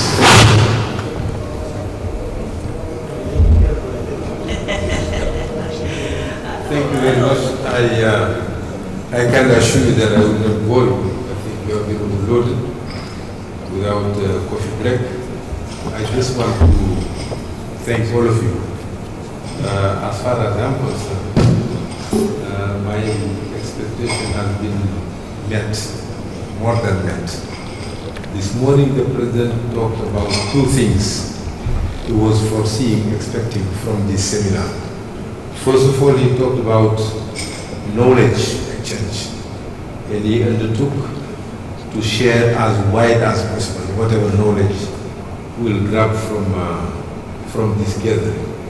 Second, he was looking for parameters and methodologies and tools to improve our setup in a context where, that he did not act, but one could guess it, in a context where he is shaping his new platform as a new president who has assumed duty only 1st of October.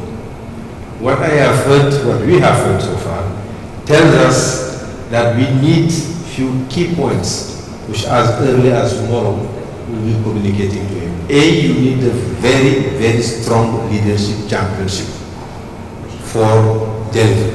If you don't have it, forget about it.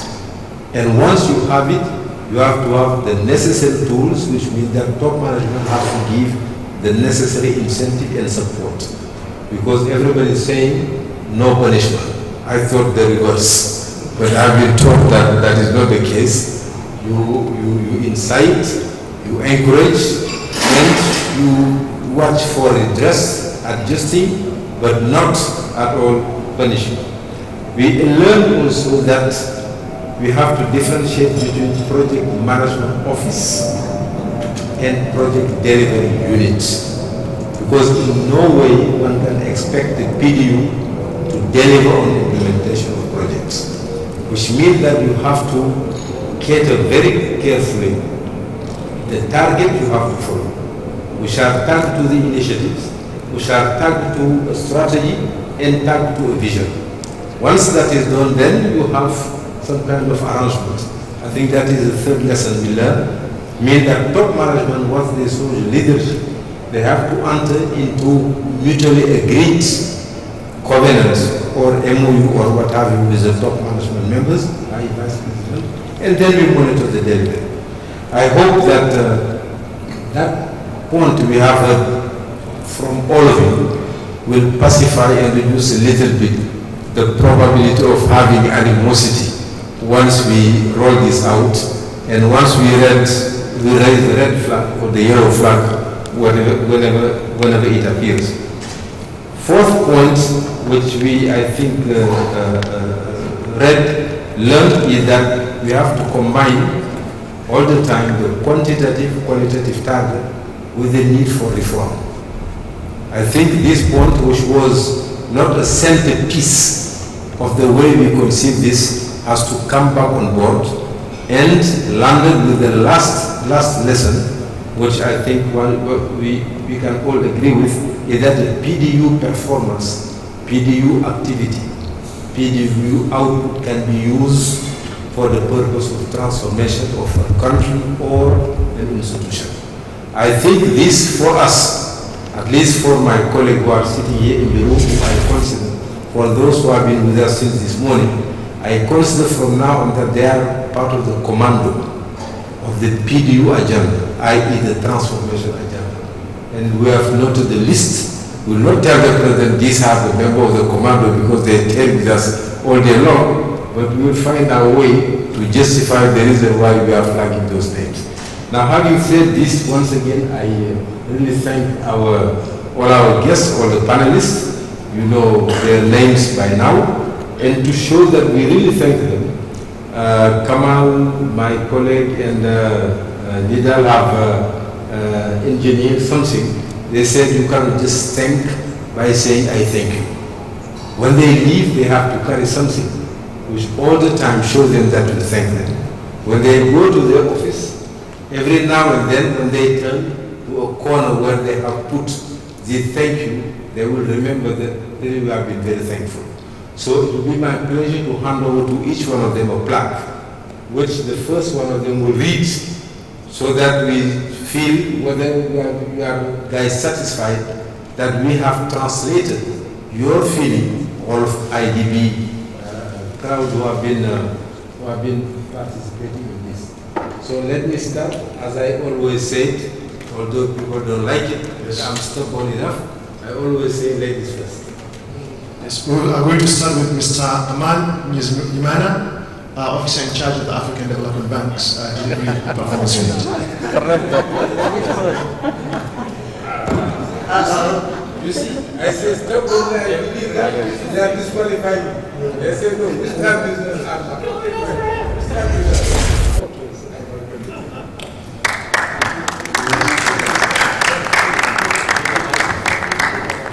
So our man will read it. Give it to my.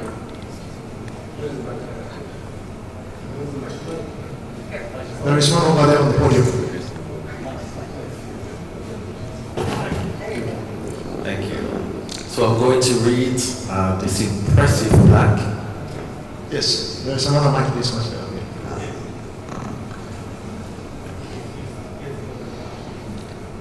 So, Mr. Armand Zeimana, for his valuable contribution as panelist in the Islamic Development Bank Group, International Seminar on Delivery, Joining Hands for Effective Delivery, 21st of December, 2016, Jeddah, Saudi Arabia. Thank you. Congratulations. Next is Mr. Babakar Ning, Deputy Director General Operational Office for Monitoring the Senegal Emerging Plan.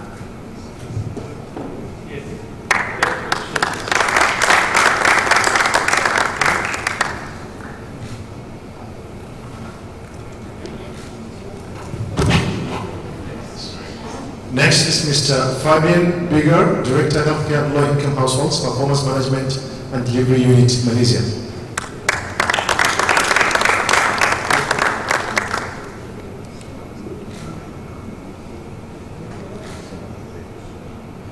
Next is Ms. Melanie Walker, Senior Advisor to the President and Head of the Delivery Unit, World Bank.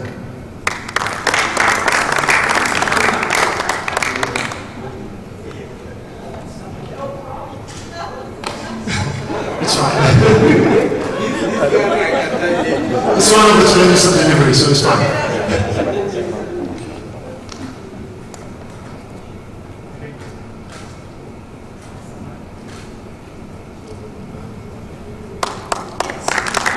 Mr.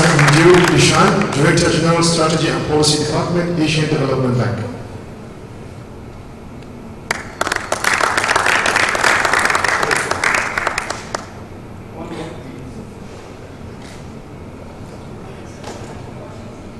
And finally, Mr. Sami Al-Zuhaibi, Head of Delivery Unit, Kingdom of Saudi Arabia.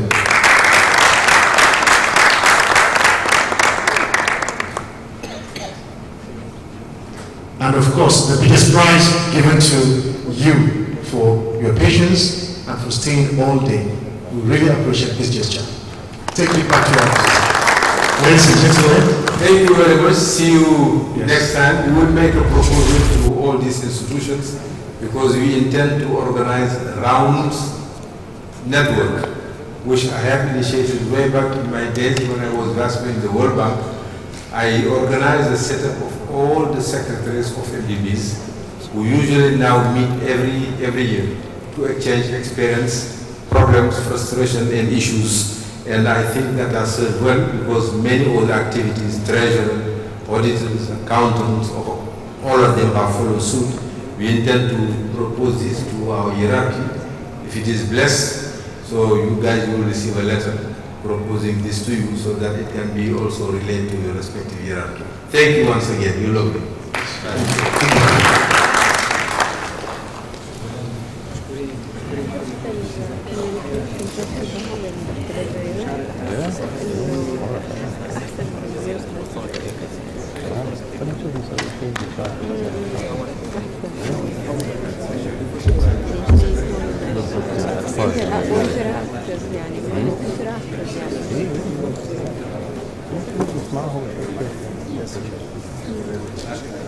يعني